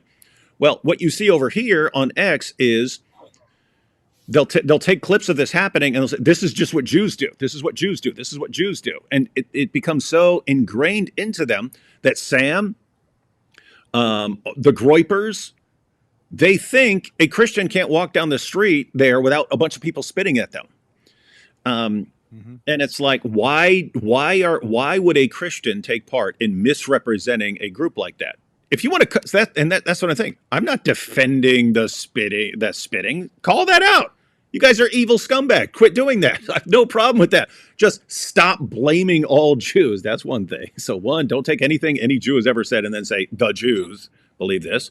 Dennis Prager pointed out, I said, you can't say the Jews anything because there are Jews who disagree on every single issue you could ever come up with. Yes. So with me, it's basically two issues. It's one, stop blaming all Jews for anything just because you're enraged at them and you're trying to generate hostility to them. And two, even if you have totally legitimate concerns about this or that, do not help jihadis with that. Do not be a useful idiot for jihadis. Do not let jihadis use your good intentions, because you can have completely good intentions about bombs being dropped in Gaza and stuff like that and wanting that stuff. You can have completely good intentions. Don't let jihadis take advantage of your good intentions because so that they can use that to eventually wipe out Jews. That's it. And they still come at me after that. OrthoBros come at me after that. Sam comes after me after that. David Goyim, blah, blah, blah, blah. I mean, David Sheckelstein, just because I insist on those two things. It makes me really bad. And I think that makes you actually really noble. And I think that's the point. If someone does something wrong, then you call it out. With those people who spit, I'm going to tell you about those people. A lot of those people are they're in a very insular group. They are not normalized with other people. They usually just stay within their group. They're not even normalized with other Jewish people. So I think they have a lot of trauma. They have a lot of fear. And I think that's probably what they're operating out of. They're like, we have to preserve ourselves. And they see Christians as a threat that are trying to change them. That's a possibility. And, you want to pray for people, pray for those who persecute against you. Like, that's a very beautiful point, and I think it's something important to remember. And I agree with you completely. I think that's the point. Like, there is and I think Muslims should call this stuff out. That's the thing that bothers me. I'm like, why aren't Muslims calling out Khamsa Shackle? That's like the five knives for five shekels. Why aren't you calling that evil thing out? You should want to call that out. If you believe that the Muslim community is doing good and helping the poor and helping the orphans and these important principles that you're holding to, then why aren't you holding onto that and saying, look, we must condemn Hamas. We have to condemn these murders. And it's like, it seems like it's fitting exactly what you're saying about that these people are actually agreeing with that. And that, I don't know, that disturbs me, to a very deep level if people are actually thinking that's okay. Dang, look at this. So two quick comments from me. I did look up the Yehuda Yisrael channel. No disrespect to them, but they have 2,170 subscribers. Now, they do actually get quite good views for their level of subscribers, but obviously 99.99% of people have never heard of a channel with 2,000 subscribers. And I scrolled through quite a lot of their content. It looks like they have a grand total of one video on GodLogic, which is titled Jews, Don't Be Fooled by This Man, Isaiah 53 Explained, and has a picture of GodLogic in the photo, which seems to be them being critical of GodLogic's understanding of Isaiah 53 and not a personal attack on GodLogic at all. So I don't know what the heck this person thought they were proving. So guys, think about that. Think about this situation, right? You've got the OrthoBros going after GodLogic and against Christian apologists now in general, if they're not Eastern Orthodox. Why? Because we're not bringing them to the true church, and they tell us we're basically similar to Muslims to them, right? We're outside of their church, and that's one thing if they view it like I don't care how you view me, but now they want to interfere and constantly be a distraction to people who are out there just wrecking dawah. And so when you respond to them doing that, they say, well, why haven't you responded to this channel that you've never heard of that made one video responding to Isaiah 53 with GodLogic in the thumbnail? Why didn't you respond to that thing that you never? Oh, it's because the shekels and you're all getting paid. This is what we're dealing with. And they view themselves as the good guys and they act like this. And we're the bad guys. And they're the good guys. They're the good guys for having this great insight. Oh, yeah, we see the double standards here. You guys are sick, man. Cleve, you are. And then my other comment was on that clip, or that non-existent clip, actually, of AP. Sam has been talking about this clip and saying he can't find it for months and months and months. It's theoretically possible that there was some sort of deceptive clip that existed at one point. But I think most likely it never existed at all. Sam heard it, misremembered that he'd watched it, and now he can't find it again because it never existed in the first place. But he's still going around repeating this lie over and over and over again, but he can't show you any proof. Sorry. Yeah, I don't know. I know AP was doing something where he pull out the cross while talking to people. So right, like I said, but you're right. Things can be totally made up. A bunch of Sam's fans are always, "Why'd you kiss the wall? Why'd you kiss the wall?" Never kissed a wall, guys. I don't kiss the icons. You think I'm out there and smooching a wall? Anyway, so God's servant is apparently paying attention over there. So apparently Sam said she only married you because she chases fame. So yep. Wow. After Christina. Sam going to take his Sam Hada. Then we have, he called GodLogic a son of Satan and fake Christian. Funny how the qualification of being a Christian is sucking up to Sam and not trusting Christ. That's right. And we've pointed that out. If you do what Sam tells you to do, you are a Christian. If you do not, or if you are useful to Sam, you're a Christian. If you are not useful to Sam or you don't do what Sam says, then you're not a Christian. You're a son of Satan. And welcome to Sam World. Hey, Lex. I wonder if Sam will start attacking Isa. I feel like he's the only one he hasn't attacked yet on the stream yesterday. To be clear, I don't want that to happen. Give him time. What's wrong with? Well, there was a couple comments earlier saying that Issa is catching strays in Sam's live, so he might have. We have what's wrong with Jake? We like that guy over here in D-Wood's cult. These guys, yeah, I know Jake's cool. Arab Israelis live a glorious life in Israel. Say it with me, everyone. We follow D-Wood because D-Wood has the power to make people defeat themselves just by sitting in his basement. You see, this is the proof. I am good at that. I am good at making people destroy themselves while I watch. My family live as Christian Arab Israelis in Israel for generations. They have an amazing life. I lived there, have seen every nuanced angle. AP gets criticized for not living up to Christian standards, and he's 2 years into Christ. Muslims don't criticize Lily J or Tate that much. That's true. D Wood, when do our Israel checks come in the mail? I don't know. I'm still waiting for mine, man. What the heck? Got to get those shekels. All right, now we have what it's about time. What it's all about. Sam, your work saved me from the Jehovah's Witness cult. Hallelujah, man. And Praise the Lord, put my wife on the path to orthodoxy. Always grateful Glory to for your God. work. So you brought the Baptist out of me. I'm raising hand. What's up with you, dude? Shoot.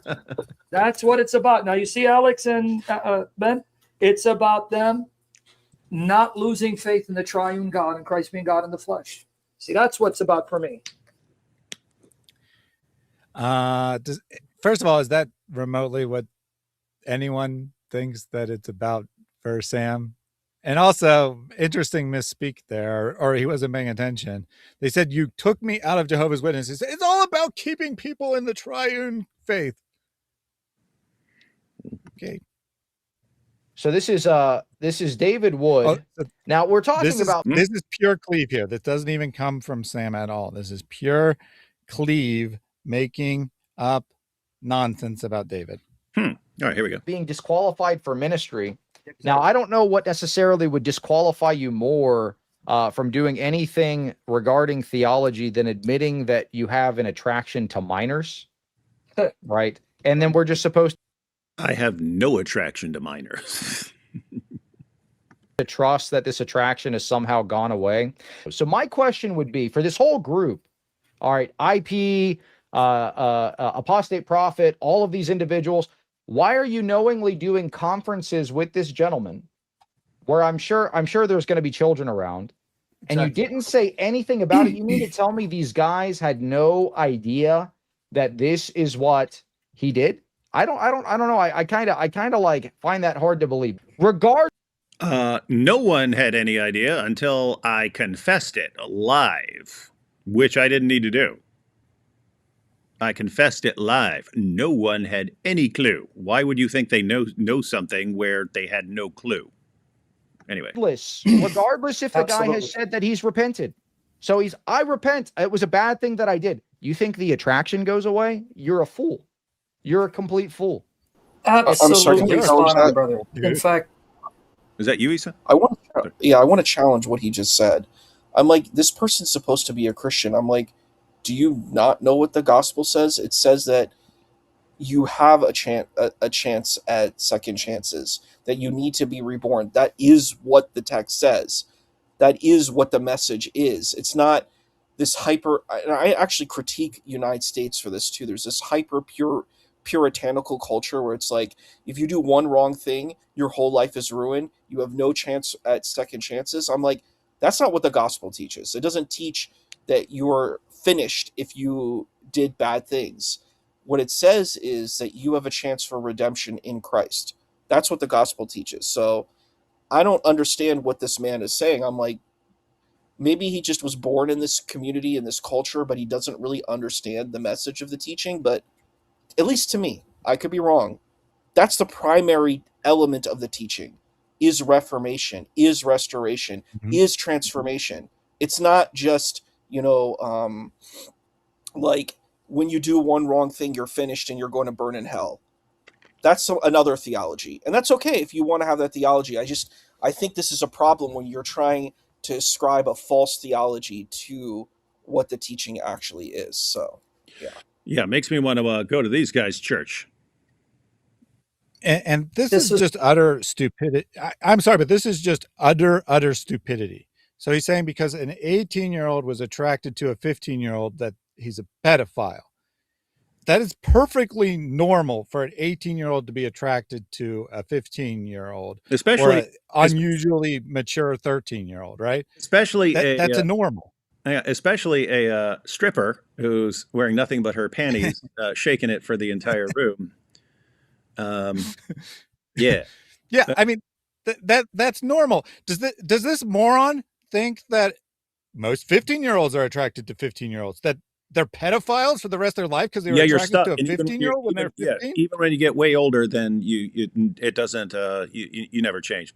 By the way, Likewise. Cleve, let me go and break it down for you. Um, I became a Christian in 1996, so that is 30 years ago. This year, I have never had sex with anyone except my wife since then. But he's acting like everyone who associates with me needs to be in panic mode because an 18-year-old atheist psychopath, Dave, was doing stuff, and you can't change. You don't change. Sick world. And likewise, I would suggest there's something seriously wrong with, say, a 40-year-old who's attracted to an 18-year-old, 19-year-old, 20-year-old, whatever, right? It's not just about like some magic number that you're ugly until you're 18 years and 0 days, but at 17 years and 364 days, you're ugly, and then you become attractive, no matter what the age of you is. I mean, you should naturally be attracted to people of a similar age to you, and obviously, the older you get, the less an age difference matters. And these clowns are like, oh, he was 18 and he was attracted to other teenagers who were technically minors. But I mean, he, for all intents and purposes, is a minor too, right? I mean, an 18-year-old is legally adult, but I mean, in reality, they're not adult in modern culture, right? An 18-year-old is not mature. They haven't fully developed. They haven't thought everything through. There's a massive difference between an 18-year-old and a 30-year-old or even a 25-year-old.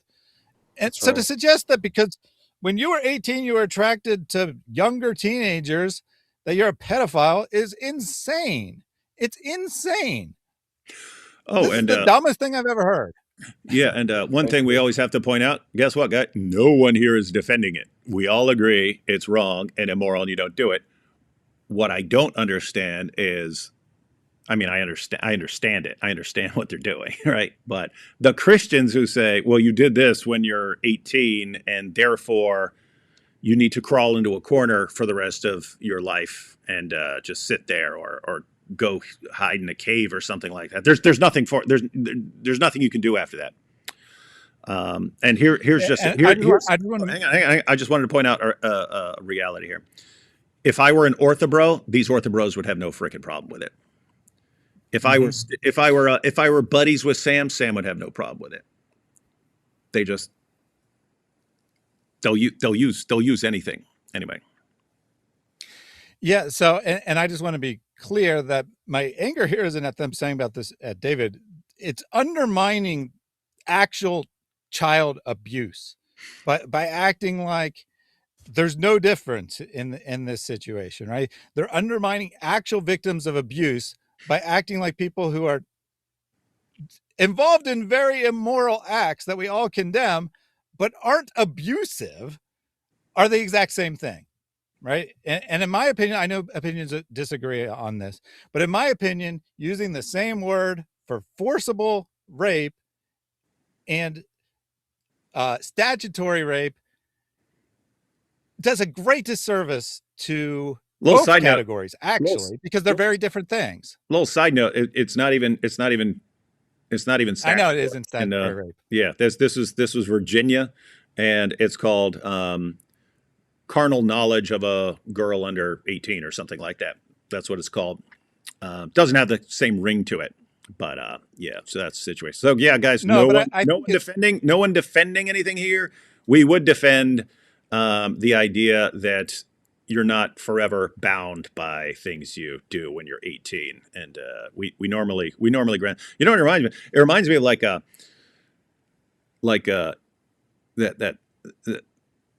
that cancel, that was called cancel culture, but it would apply it to tweets, and it would be like some person would be like 25 years old and about to do something, and then they'd find this tweet from when a person was 16 and like destroy the person's life and stuff like that. It's like, what?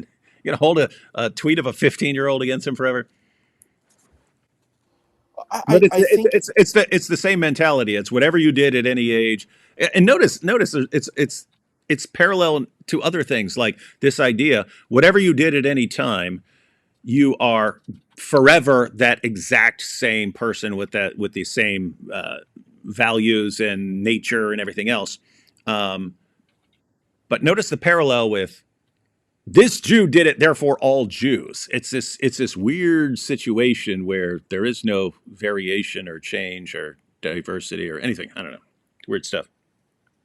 And I would actually even tie it even to another deeper level is, I'm going to sound like a super feminist here, but kind of the attack on women's sexuality. Like, let's say a woman, because you had mentioned this too about Sam's ex-wife, where Sam's ex-wife, before she went on the derech for Christianity, on the path for Christianity, she was intimately involved with other men. And this kind of condemnation of a woman, that this, particularly women, it's not really men, but it's on women. And I've seen this also, unfortunately, in the Islamic culture too, where it's like the woman had intimate relations before the husband. Now she just has no value, no worth. It's a really disgusting, evil thing. And I keep seeing it over and over again. And I'm like, why would you do this? Especially to someone you love, right? But it's over and over and over again. It's this thing that you had intimate relations with one man. Now you have no value at all. And yeah, I think that's pretty gross. You got tons of people over here pointing out, I was 16, my boyfriend is 18, or I was 15 and my boyfriend is 20 and stuff like that. Yeah, my mom got pregnant with me when she was 15. My dad was 17. And then they got married, so he would have been 18 and she was 16. So he was a pedo. He was a total pedo, according to these guys, and could never be anything other than that for the rest of his life and could not be trusted with anything forever. Interesting guys. All right, let's get back to this. My problem with this type of Christianity, they think that if you've done something before you're a Christian and then you confess Christ, that Christ has forgiven your past sins, that you're not accountable legally, or that somehow that means you're not disqualified to have a position in the church. Isn't that literally the gospel, that you're forgiven of your sins? Yeah, so two things there. I'm not responsible legally. Well, there's what can be done legally. Over 30 years ago. What can be done? I've given the information that I have. Why aren't police knocking up? Because police know there's nothing they can do legally. There's nothing that can be done legally right now. So that's what I mean. According to Sam, who definitely isn't biased here, and he's definitely not just saying this because he's mad at me. According to Sam, since I can't do anything legally, then I can't do anything at all. And then ministry, yeah, where? Chapter and verse. You did something when you were 18, and therefore it's weird. I mean, Sam has known all along that I bashed my dad's head in with a hammer. He never once said, you can't be in ministry, man. You were like super violent. Never, not one word about it. Till this dude is nuts, man. Dang, I've been seeing a lot of people report on what Sam's saying over on his live stream. Pretty creepy. And you see his reaction. I don't What's up, Ritter? cut you up, but notice, I don't care. And then in a follow-up, because he humiliated. By the way, at this point, Thaddeus, does Sam know he's lying about and completely misrepresenting what's said here? Yeah. Yep. Yeah. In context, I'm saying, Sam, I don't care if you expose me. And I'll expose myself. I'll tell you everything I've ever done. I don't care what you can do. He constantly represents this as me saying, I don't care about things I've done. I think this is all hilarious and funny, and I brag about it. He still does it. He knows he's lying, guys. But this is the prized Bible teacher that we're all supposed to be super impressed by. And Cleve and Alex here are the guys who are really, really doing a bang-up job for the OrthoBro channel. Himself. He goes, guys, I know what you mean. I don't feel remorse back then. I don't feel remorse now. And does Sam know that I don't feel remorse by nature? What does that have to do with Thaddeus? Does Sam know this? He's admitting he doesn't care. He doesn't feel any remorse. And look at his face, and the way he describes the 15-year-old, and then he has to go in detail into what he did. Sodomy. So Sam goes on and says that he implies, he doesn't say it because he knows it would be a lie, but he implies, so the audience thinks that you vividly described the sex acts, which you definitely didn't do. Yeah. That's Sam, guys. And apparently he's over still attacking Christina. It was brought to, and say this is what people do, by the way. They send me stuff. Hey, look at this, because they don't want to go public. They want me to go public so I can get the heat. Someone told me, hey, did you see Apostate Prophet's tweet? I go, no. And there's someone who actually took a picture of it. It's on, if you want me to send a link or I can screen share, where she says, Ridvan left me. Right. She says it. Ridvan left me. Now, remember I saw that. Okay. And someone saved it, and I have it on my bookmark. Okay, that's one. Okay, I don't know what's going on. Then footage was sent. Someone was doing a live stream, and I have it. If you want me to bring it up on my YouTube channel, I can do that. So once again, admits that people send him stuff, and he repeats it and speculates on it without verifying anything or talking to AP. Some of what he said was correct. Some of what he said was incorrect. It's gossip either way. Being correct doesn't make it not gossip. And his ex-wife did indeed say that. She then retracted it and apologized one day later, but no one ever mentions that, strangely enough. And then she had all kinds of weird stuff on her end going on as well. I'm going to let AP talk about what he wants to talk about tomorrow rather than talking any further about his personal life. But to suggest this is somehow a clear-cut case of AP abandoning his wife is nonsense. I saw AP earlier. He mentioned this nun thing here. Let's see what they say. Chose orthodoxy. Back then I had an issue with orthodoxy. We still celebrate it. We said, hey, he's no longer going to be an atheist. This is a beautiful thing. And then immediately he starts pushing Zionism. He calls for the death of a nun. Do you remember that? Yeah. He called for the death of a nun. What? Did he? AP called false. They're going to show it.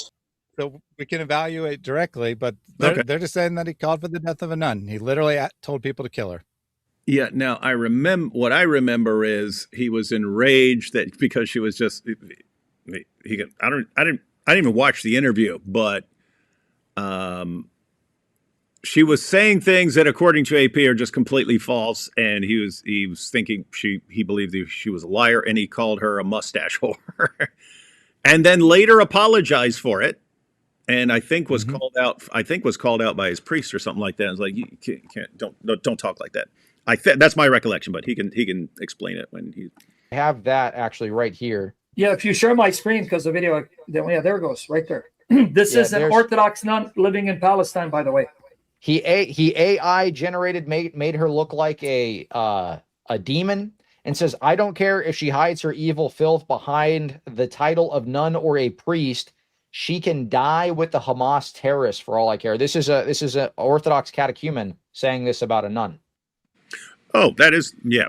I definitely wouldn't say you can die with Hamas or something like that. But that's not him calling for a death. He's saying I don't care. If you're going to side with them, then anyway. Yeah, I remember. And AP did apologize for this. I didn't include it because, again, I limited because AP is going to respond directly on their program. I didn't include that much of it. Keep in mind, there's no repentance, Thaddeus. There's no repentance, Thaddeus. All right, sorry. Yeah. they point out he apologized, but they claim it's a fake apology. Is basically the gist. The end, before she deleted her account, she was basically saying she accepted a marriage proposal from a stranger on X. It's very unfortunate. A lot of different factors in this. Look, the interpersonal stuff with these guys or whatever, this is only being highlighted to display David Wood and co.'s hypocrisy. The stuff that's going on behind closed doors, the failures, their personal sins, and things like this, I'm not judging their heart. You see, the hypocrisy. David did things when he was 18 years old. He's 50 now. He doesn't do them anymore. He condemns them. He doesn't promote them. You see, what a hypocrite. Well, welcome to And I will say that welcome to the OrthoBro Church, guys. I will say that was a little bit of pushback against himself because he kind of brought it up, but he did basically say that like there is more to the story here. Oh, I wonder why he's more sympathetic with AP than anyone else. Don't Mystery. want to drive him out of the Ortho Church here. By the way, I know some people, like someone's telling me, I said Christian Prince is my teacher. There's a context behind everything. For example, when you're a neophyte, everyone looks smart to you. So in the beginning, when I got into this, I looked to people I thought they were smart. But has it not been the case, brothers, that the more you grow, the more you learn, the more you think, man, this guy wasn't as smart as I thought in the beginning? This is yet another case of Sam bringing something up that had nothing to do with the conversation, just at random because he desperately wanted to address it. Does that sound familiar? Why would he be addressing that, David? Because we said it in a live stream. It got pointed out. Yeah. That he called Christian Prince his teacher. He's like, no, he's not my teacher. He's not really. I think he sucks, just like I say he sucks. Now, if he repents, he'll be forgiven. But one thing about David Wood, even if David Wood repents, he's still disqualified from ministry, and I could never. Okay. So sorry, that first part, I forgot, or I would have said it on the clip, but he said if he repents, he'll be forgiven and all is good. And he in that context means GodLogic. Mm-hmm. But then he goes on to say, but David, nope, no repentance. This is good. And will never work with him. Yeah. He can repent, we forgive him, but a sick sociopath narcissist with fantasies of young girls, he has to be kept away from ministry and children, live his life as a Christian, finish his days. You don't work with him. Yeah, I completely agree. Even if he says sorry and he stops, like I'm not, all that kind of stuff, like that's fine. I don't think I'm ever going to be friends with David Wood or buddy or pals with him. I really don't think we're ever going to be friends, Cleve, just so you know. we agree on something, Cleve. But even if he completely repents, he reconciles with the people. And by the way, it's not for something you did 30-some years ago. It's because you're an evil scumbag right now. He's been doing this nonsense too, et cetera, et cetera. It still doesn't mean you platform the guy, you work with him, you do ministry with him, you do all these other things. Why you keep trying to get me on your channel then? You hear this?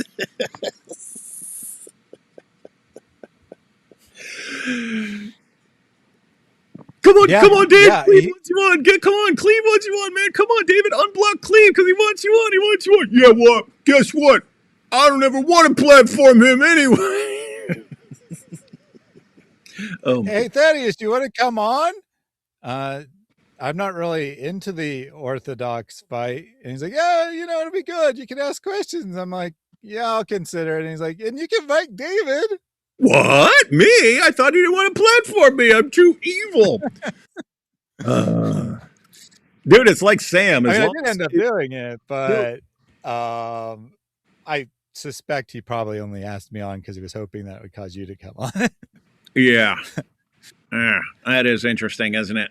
It's there's the parallel with Sam there, right? That Sam for years thought I would eventually go back to working with him and it was just going to be some, it just had to be the right opportunity. And it was when he said PBD wanted us to go up to Dearborn and we debate all the Muslims there and be David and Sam again and stuff like this. And Sam thought that was going to make me go back. Oh, yeah, well, it's an awesome opportunity. Let's do it, Sam. Instead, I was like, no. And then it became clear to him, oh, this dude is seriously done with me. That's when it was like all out war and he starts going after AP and everyone else. Yeah, notice Cleve's like that. It's like, ooh, I can get, ooh, yeah, come on, David, come on. And then once it's clear, no, I'm not coming on your show. We never wanted him. He's done. Let's declare war on him. No one should platform him ever. Bunch of dorks. Hey, Cleve. I mean, isn't Jay kind of platforming me by debating me at the next debate con? I thought he's your ortho king, man. What's up? He didn't get the memo, dude. That said, I actually kind of agree with the principle, right? You can forgive someone without wanting to work with them, right? You could say, I forgive you for what you did to me, but I'm not interested in ever working with you again. Yeah. I mean, I actually agree with that. Yeah, and someone can be so messed up or have done something so messed up that even if you think, okay, this person seems like he's repented, you could be like, okay, but I don't fully trust this person. I mentioned this before.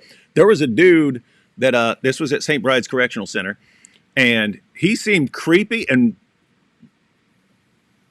people didn't seem, vast majority, people who would ordinarily seem creepy to people didn't seem creepy to me because I grew up pretty creepy.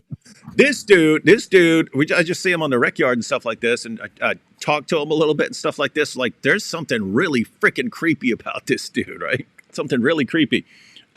Anyway, and people started explaining the dude's situation. Anyway, he was a mortician. This guy's nuts, man. This guy's a mortician, but he would just talk about what he did to the female bodies of ladies in the dead bodies of ladies in the mortuary and stuff like this. But he just like would tell it just like he's saying what he had for lunch and stuff like this. And it's like the most, anyway, people wanted nothing to do with this dude. But anyway, that dude is super creepy where he could repent, become a Christian, become a diehard Christian, and I would be totally against that dude ever having any sort of leadership position. Even if he completely repent, it's like, all right, some things are so heinous that I hope for the best and hope you are sincere, but the consequences of being wrong about how screwed up you are make me never want you. I don't want you to be in a position where you could ever conceivably get away with something because of your position or something like that. So no, I get it. I get people can do super messed up things to where you're saying, okay, you're not leading a church. You're not going to do that. We're not going to trust you for that sort of thing. If someone was a notorious pedo or something like that, I would, okay, you don't get to be around. You don't never get to be around. Like alone with kids ever. You just don't get to. And maybe you would never do something. Maybe you would never do something. But even if we're 99.9% sure that you are not going to be super tempted or something like that when you're around that kid, even though it's a small risk because you've completely changed, even on that tiny chance, you don't want there to even be that tiny chance or something like that. So I get it.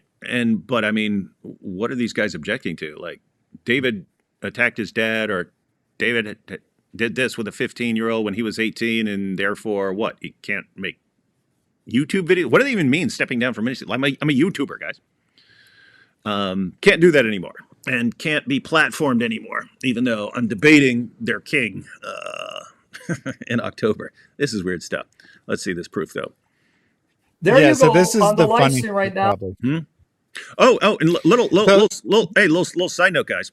Along the lines of what I was just saying, there have been Christians who just don't trust me because of my violent past and because I'm a diagnosed psychopath, right? They just, I applied to Biola University for graduate school. Like, I was finishing my degree and stuff, finished a double major in biology and philosophy.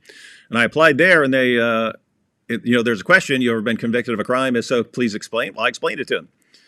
And then they said, have you gotten psychological treatment for your disorder and stuff? And I said, no, I just, I became a Christian and been studying the Bible all this time and stuff. And they said, well, yeah, we can't accept you until you get like massive psychological treatment. And I was, no, I'm not getting a bunch of psychological treatment just to go to your school. But here's the thing. I wasn't mad about it. I get it, right? I mean, think, what do you know about this? And by the way, I wasn't just a random guy. The guys who wrote my recommendations were Gary Habermas and Mike Lacona. They wrote my recommendations for going to Biola. But they turned me down. Again, I'm not mad because I get the reasoning. You control who goes to your school. Suppose you're 99.9% sure D Wood, totally repentant, totally changed. He's not this violent psychopath that he once was. Well, suppose you're wrong and I kill someone at the school. I get ticked off and kill someone at the school or something like that. That's on you. That's on you for letting me in. So I understand, hey, no. So I get that reasoning. But I still don't get just this. No, you have to be locked into never doing anything for the kingdom if you were bad before you were a Christian. I don't think these guys believe it either. But they'll still use it if it's a weapon. What are you saying, Thaddeus? Mm-hmm. So yeah, this clip here, not the most serious issue of the whole thing, but I titled it, "This is the proof," because it is quite humorous, at least to me, because it directly involves me. That might be part of it, and I'll admit. But Sam is constantly making predictions about what David will do or what I will do, and he never gets them right. I mean, okay, maybe not never, but rarely gets them right, because he's completely incapable of understanding how a normal person, or even David, who's definitely not normal, thinks, because it's part of his condition, right? It's part of his personality disorder, that he's incapable of understanding other people, of even seeing other people as people. And as a result, he's always just thinking what he would do. So he predicts what he would do, and that's usually not the same as what anyone else would do. But here, I think we get Sam pulling this up. Again, this is another thing that he pulled up that Cleve definitely didn't want to talk about, but it's something that someone sent him, because this is literally happening at the same time. I'm live with Chris Kloss on Chris Kloss's channel, and someone sent him that GodLogic dared to go into Chris Kloss's chat. Well, didn't touch on this earlier, but Chris Kloss is probably the main reason why GodLogic distanced himself from Sam, because Avery is very close friends with Chris, and Sam randomly decided to attack Chris for absolutely no reason starting about a month ago. Yep, I've seen that. Avery, you are a joke. You truly are the devil until you repent. There is Avery given $20 right now. Someone sent it to me on the live stream of Thaddeus, the doxer, the liar, the slanderer, and Christina Closet. There you go, guys. That's your Avery. Right now, this was sent to me because they're doing a live because Thaddeus is panicking because he got exposed for doxing. And when you told me I should have reached out to him, I did. I texted him. Guys, there's the evidence. There's your doxer. GodLogic, you're a joke. You really are a joke. You truly have been handed over to Satan. It's about money. Shame on you. The Lord rebuke you to repent. It's over for you. You are no better than David Wood. That's why God is going to hand you over. Sit right there, brother. $20 as they're streaming right now because they're panicking. Yeah, guys, again, we were mentioning this earlier. All the messed up things Sam has done, all the abuse, all the insults, talking about pissing on people's mothers and stuff like that. Avery gives a $20 super chat. You see, God is going to destroy you. That's the level. Do you know what's fascinating? You called this out, David. You called this out and said, like, this was like several weeks ago, I think, and you were saying that this is what he does to everyone. He'll make you seem like you're the best person ever and say really beautiful, nice things. And then in the next step, if you do something that's wrong, he'll pull out the rug. You literally said that just a while back, and you said he was going to do this to Avery. And I guess, this kind of prophecy came true. David predicted it to the exact day, by accident, but nonetheless, to the exact day that Sam would betray Avery and start attacking him publicly, or however you want to put that exactly. But he's going on and on and on about this $20 donation by GodLogic, by Avery, as proof that he's all about money and it's not about integrity or whatever. He didn't use the word grifting there, but then he does go put up an X post saying that God has exposed Avery. This is the clear proof that he's a grifter. He gave $20 to Thaddeus.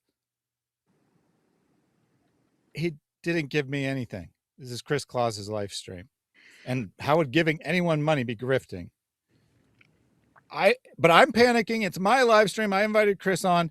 Chris decided he needed to make a singular video addressing Sam's continual abuse of him a little bit, but 95% of GodLogic.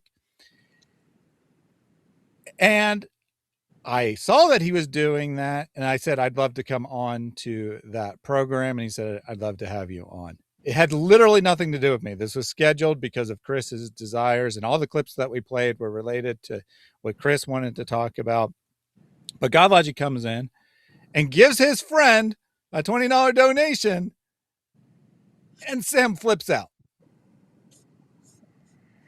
That sounds like Sam. He just exposed himself, brother. He's got no loyalty.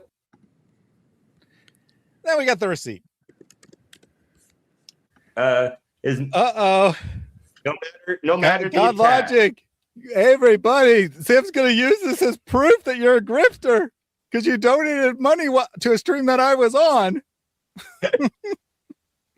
And I'm not joking either. He's going to, many of his fans are in the chat. One of them is going to report this to Sam, and Sam is going to call you a grifter because you gave money while I'm on the screen. That's what matters. Thaddeus, are you making that a video, man? So I did put that little portion there that, that 15 seconds or whatever up on X. I think I'll try to do an actual video on it, with probably a short because it'll still be really short, but, with some more explanation than just 15 seconds there. But yeah, so I actually went on and explained, I know it sounds insane that he'll call you a grifter for donating money, but I understand how Sam thinks, and he's going to do that because it's me and he hates me, right? That's all that matters. And sure enough, basically simultaneously, someone sends it to Sam, despite me saying in the chat that one of his groupies is going to send it to him and he's going to react this way. They still sent it to him, and he still reacted that way. Yeah, there's no way Sam's gonna lose, man. He's too smart. This is a fun one. It is super suspicious to have everybody in this group within a year period making $500,000 combined in GoFundMe's, and they're all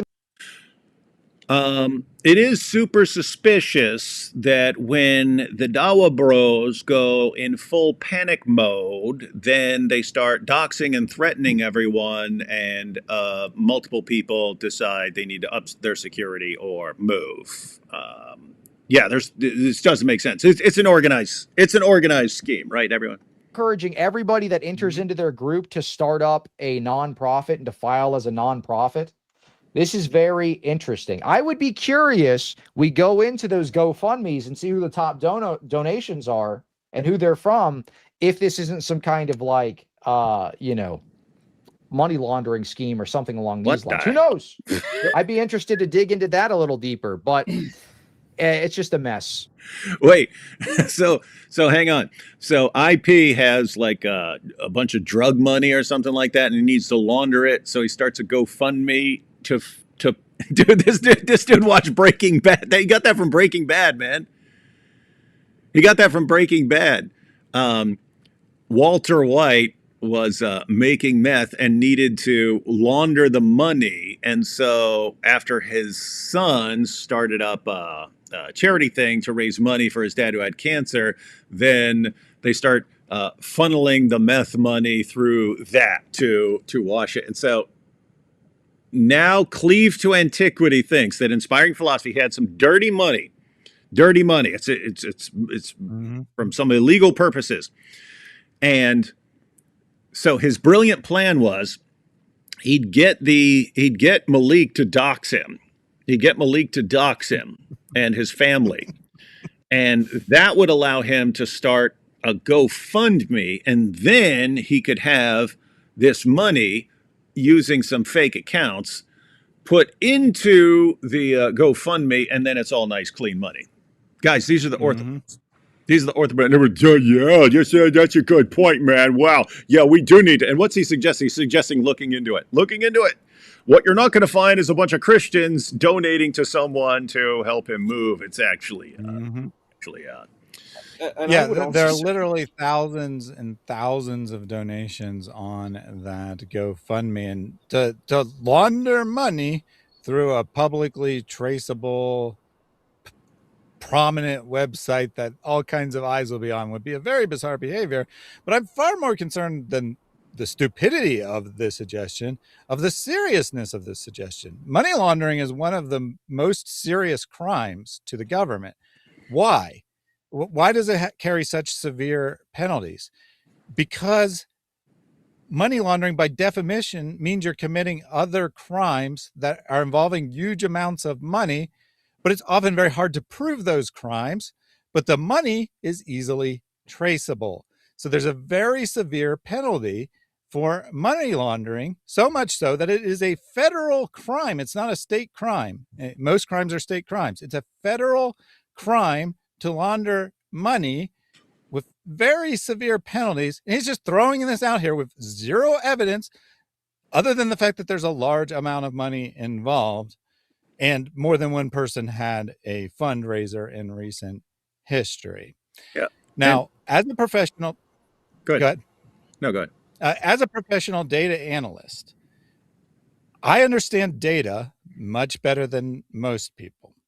And it's a mark of human intelligence that people are able to recognize patterns. However, it's a side effect of human intelligence that people see patterns that don't exist all the time. You have a sample size of 3 fundraisers, I believe, that no, maybe 4. It depends on if they're including the copyright one or not.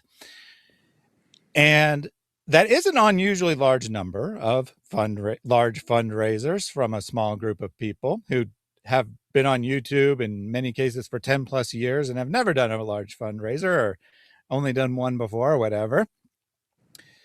However, there's a clear correlation, explanation for that unusual data. First of all, it probably wouldn't be definitive that there's something there to begin with because it's a very small amount of data. But second of all, we know what the correlation is. As David just said, Malik is doxing everyone and other Muslims are melting down. I've been doing this for 8 or 9 years now. I've gotten like vague death threats or vague other kinds of threats from time to time. The first time I ever got a serious, violent, explicit death threat was last week. And I'm not even talking about Islam right now. Something is going on in the Muslim community, right? Something is going on here. They see that, let's be honest, Avery in particular is completely destroying their ummah.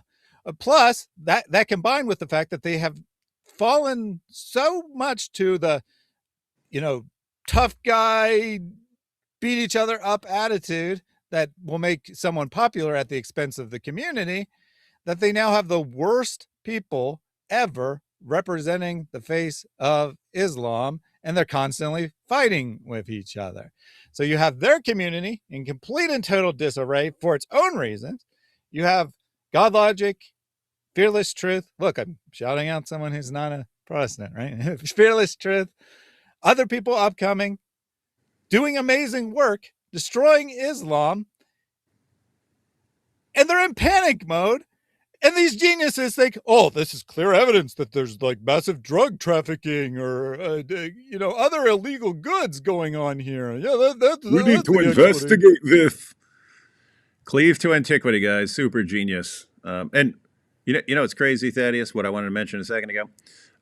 Again, this is the same guy who, if I say, hey, these guys are being paid by Russians, flips out, right? If I were to just make fun of him based on what he just did and flip this about and make him that maybe these guys, maybe this needs to be investigated, maybe these guys are all getting paid by Russia, would lose his mind. How dare you? You're going to have conclusive proof or something like that. And he's sitting here maybe these GoFundMe's need to be investigated here. Do it, dude. Get an investigator. We'd think that was very, very humorous.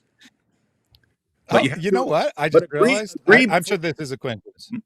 What's up? Sorry, I'm sure this is a coincidence, but Malik said that a private investigator was looking into IP's fundraiser. Someone probably did. I'm sure that's a coincidence. I'm sure that Malik didn't get. I'm sure that. See, look, Cleve. Unlike you, I understand that sometimes there's just coincidences. Mm-hmm. I'm sure that you did not get that from Malik, but nonetheless, Malik made the same sort of accusation that there's something illegal going on about the money. All right, now we got to wrap it up here.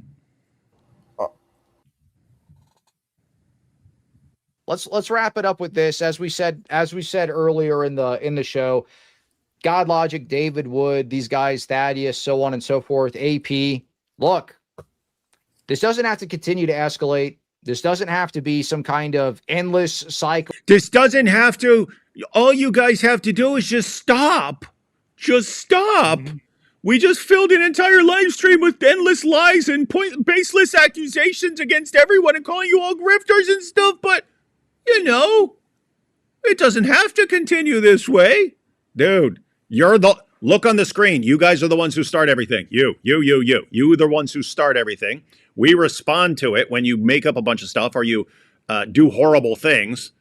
And you seriously pointing a finger at us? Why are they keeping it going? What a dork. Full of invectives, attacks, whatever the case may be, where it's getting personal. It's no longer about the theology. It's just character attacks and all this kind of stuff. Well, who started the character attacks? Why'd you guys start with the character attacks? Why'd you guys call Logic a grifter? Oh, that was us. This could stop right here. It could stop. You guys would just really. It could stop right here. I'm not going to do it because I already know, but I'm actually tempted to just not say anything for like a month and watch these guys just continue blasting away.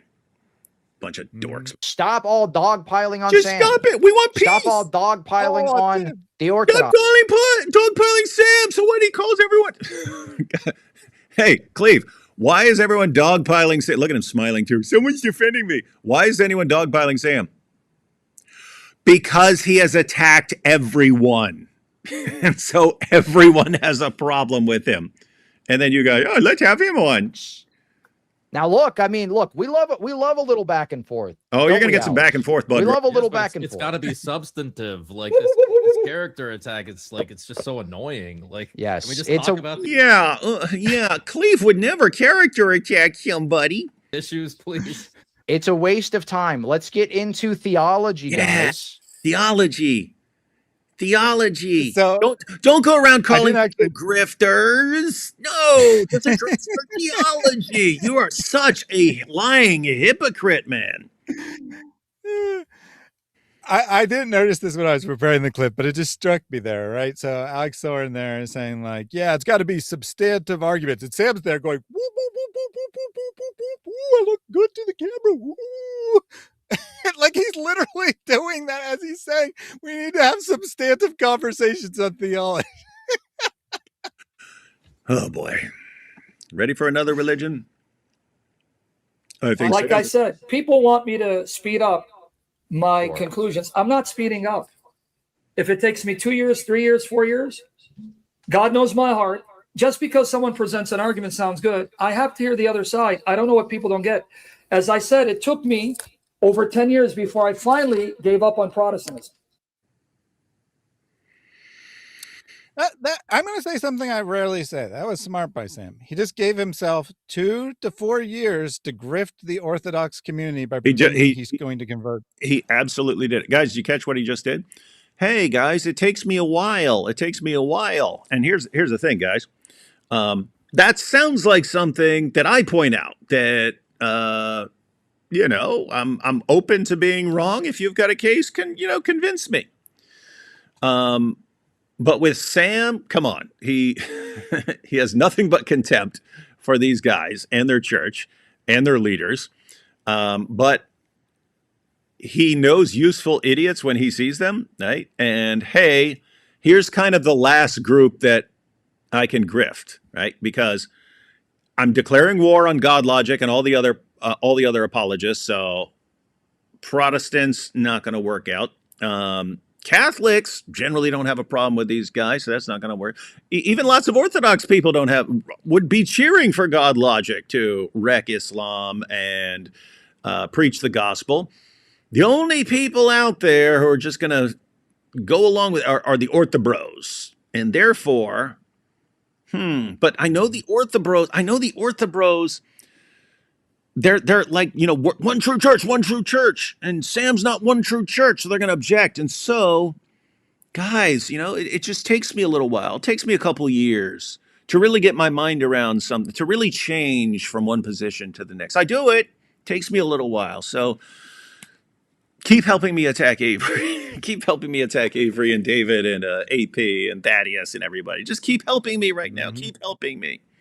And maybe I'll come around and join your little group. If you always do everything I want and everything I say. The only way. Mm-hmm. Hey, Thaddeus? What's up? Just wanted to point out why Sam would be trying to give them that hope. Because these guys know. Other OrthoBros even did start showing some concern instantly. Sam, Shamoun, and OrthoBros. So this is from Orthodox Shahada, who really, really doesn't like me. But to his credit, is pretty honest when he'll just say, hey, you guys are basically in the same category with Muslims as far as we're concerned. So he's not trying to whitewash anything unlike some others. But look, Sam, Shamoun, and OrthoBros. I'm pointing this out because this guy gets it, man. This guy gets it. So Sam, Shamoun, and OrthoBros. Last night, Shamounian appeared on a live stream with Cleave to Antiquity and Alex, what's his name, Soren? This was portrayed by both sides as a reconciliation stream, supposedly between Sam and OrthoBros. Make no mistake about it, Sam burnt every single bridge and is now trying to find solace with the Orthodox community solely because he has common ground with us against Team Grift. David Grift, Grift Logic, Inspiring Griftology, etc. Okay, that was funny. Kai, his name's Kai. Qai, that's a name? I'm saying I know a kid named Kai, is it Kai? Anyway, I don't know.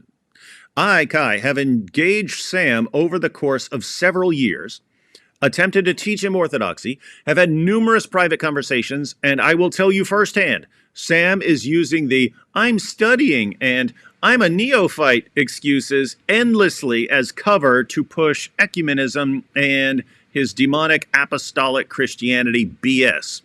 Sam is not interested in orthodoxy. In fact, Sam mocks orthodoxy, e.g., the energies doctrine. Well, not the orbs doctrine, though. Sam is interested in OrthoBros because we are the ones going after Team Grift. The Roman Catholics are not going after Team Grift. The Oriental monkey are not going after Team Grift. The Church of the East Nestorians are not going after Team Grift.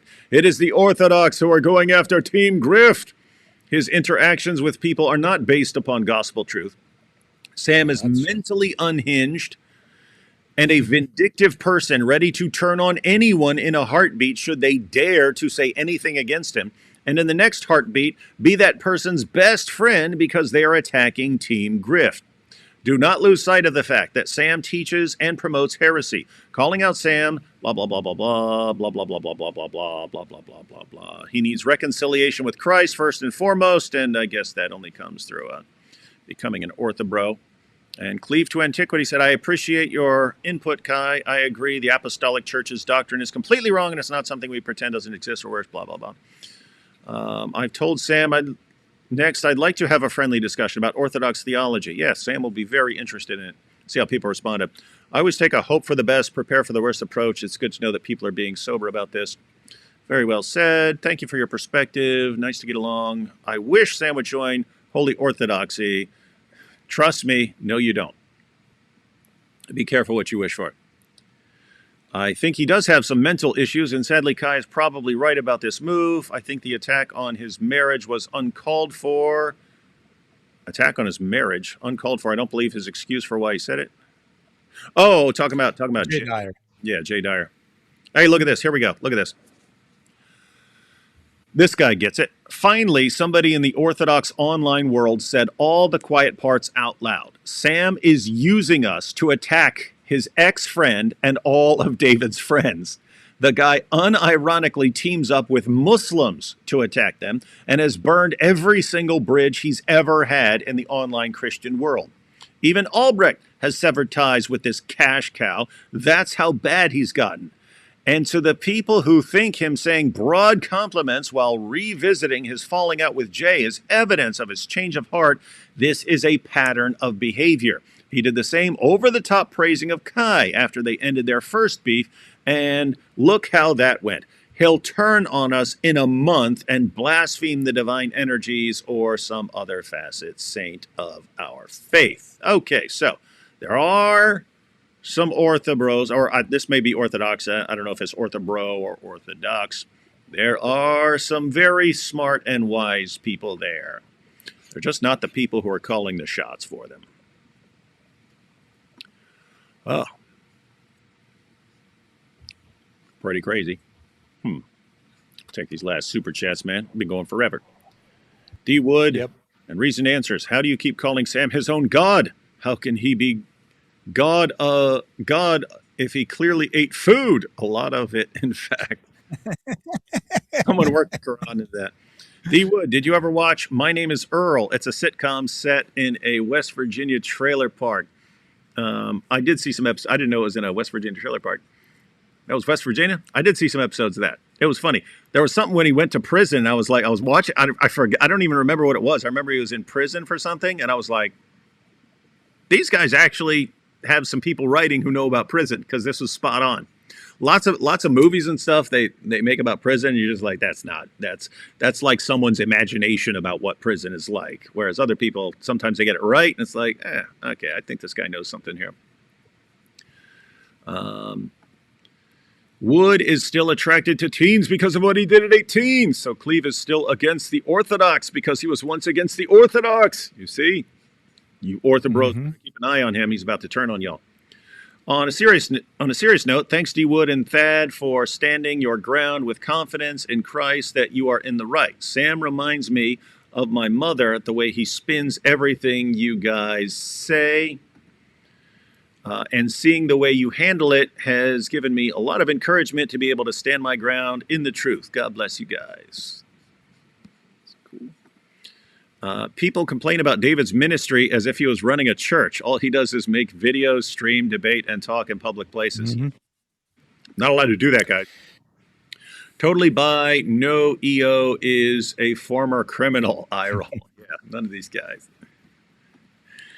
Good morning from the Netherlands. Got a lot to watch back, I see. Sam probably freaked out because Avery never prayed for his PayPal. Avery prayed for my PayPal. That's why he has to be destroyed. Wait, so there's a 0.0001 chance that I'm actually a Shia dog, as Sam once accused me of being when I joined his live. I might be misunderstanding. By the way, they definitely don't get indirect support from Russia. TikTok, time to launder money. That's my real. Maybe there will be one of those rare cases of David crying when Sam is finally brought to true repentance and actually comes to Christ. That might be the case if that dude were actually to ever repent. They will turn their backs to Sam, and he betray them in the back faster than Mo jumping on the Alzutz like Mario on a Goomba. I thought you were just going with a standard Zut joke, but tossing in Mario on a Goomba. How many more Mubahalas will David lose sleep to? A bunch. All right, guys. Man, this has been forever. Yeah, so I did have one final thing. It's just a verbal thing, and it'll just take 1 minute. Just a partial list of all the Christian online apologists. You'll see Protestants here, you'll see Catholics here, you'll see Orthodox here, that Sam has at one time been friendly with, worked with, and then crashed out about. So we'll start with some people involved in today's GodLogic. David apostate prophet, inspiring philosophy. Cleave to antiquity, very interestingly enough, is definitely on that list. They've had beef before. Orthodox Shahada. Christian Prince. I don't know if you'd include me. He tried to court me, but I never responded, so I don't know if that counts or not. We'll leave me off the list. We're counting it. Too bad. George Janko. Okay, fine. George Janko. Ruslan. Anthony Rogers, of course. Vocab, of course. Chris Kloss. David Ehrman. Trent Horn. Jimmy Aiken. JPI Cut. I should have put him earlier on, but Marlon Wilson. Sig. Kelly Powers. Andrew Wilson. And Christian Wagner. Of those, here are ones where he explicitly attacked their family members, not just the person involved. Trent Horn, and keep in mind, Trent Horn is by most accounts the top and most respected Catholic apologist who has an official church position to teach. Sam said that he's a devil and disqualified and should be listened to by no one, and attacked him quite viciously because Trent Horn did something horrific. He did a video saying that Sam's language is vile.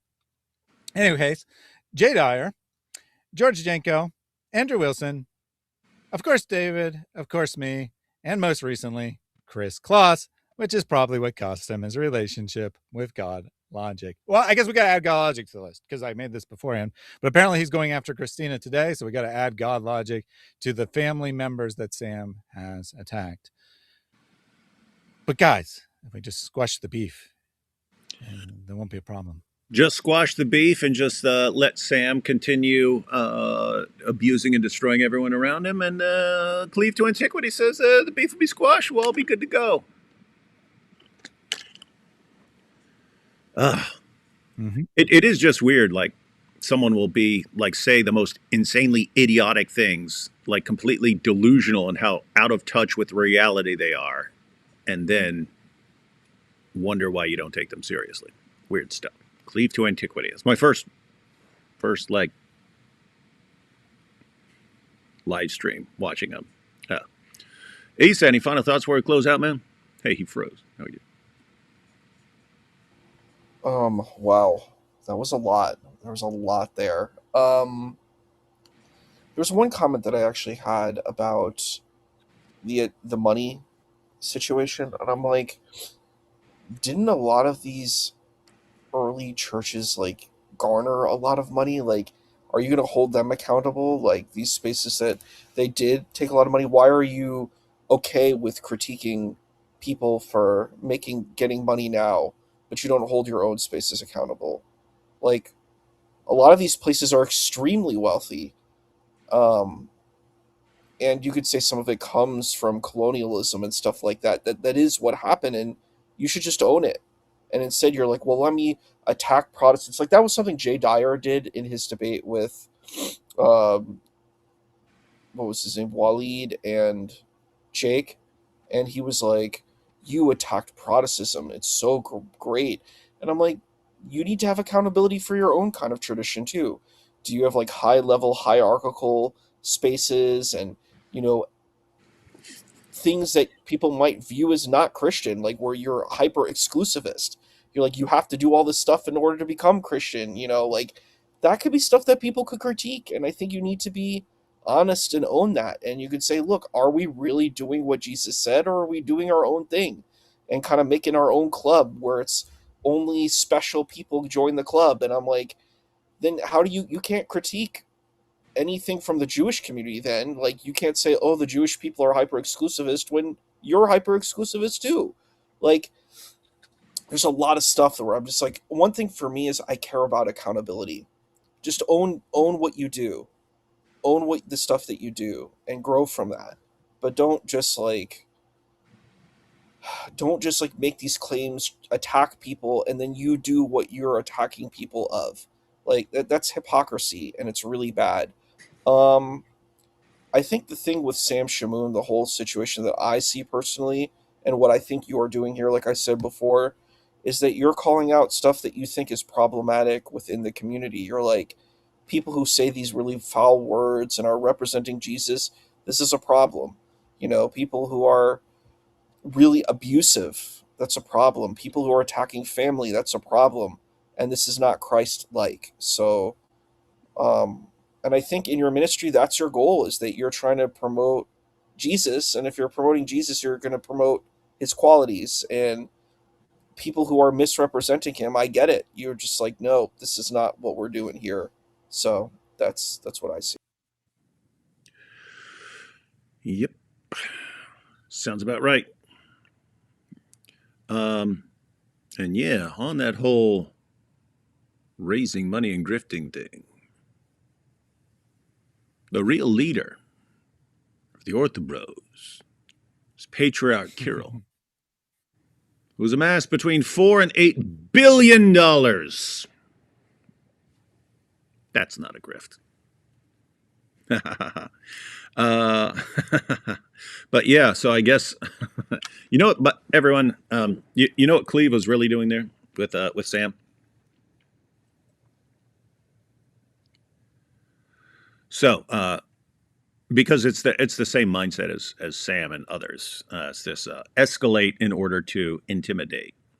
Right? So they see OrthoBros going back and forth with people, and then people starting to respond.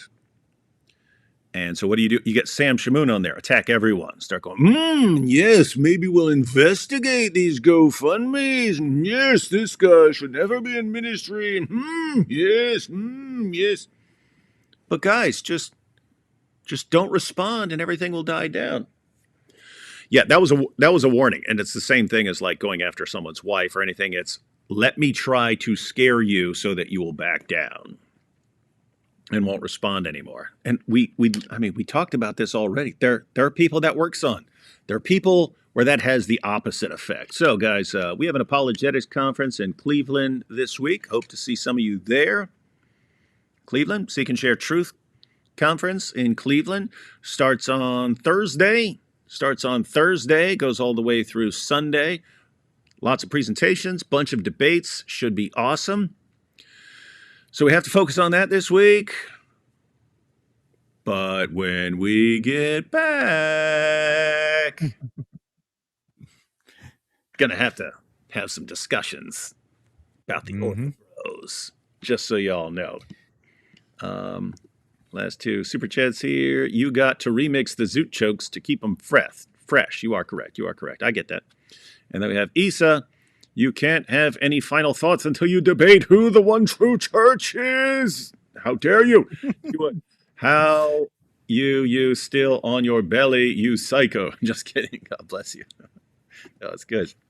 All right, guys. Thanks for watching. So one thing, David, real quick. GodLogic 2.0 is currently live. You think we should send everyone over there? Absolutely. I still don't know how to do that. Do we just tell everyone or post the link? You got the link? Yeah, we could. There is a way to do it automatically, but I was thinking just, put it in the chat. I'm putting it in the chat now. Everyone go over to GodLogic 2.0. Just went live about 10 minutes ago. Says a must-watch live. I'm so excited. Obviously, I don't know exactly what the topic is, but apparently it's a much-watched live. Yeah. Go over there. Improve our grifters. If you don't understand the connection, that's why the OrthoBros started it. We talked about this hours ago, but that's why the OrthoBros started attacking GodLogic. They wanted to attack him because he's not an OrthoBro. So they looked for an excuse, a justification, so they could sell it. And what they came up with was GodLogic sent his followers at the end of his live stream to Life's live stream on GodLogic 2.0. And then Life, when his live stream was ending, sent people over to JP. And JP criticized the Orthodox Church there. And so they blamed GodLogic. So right now, everyone go over and check out Life's live stream and let them know the OrthoBros sent you. All right, catch y'all later.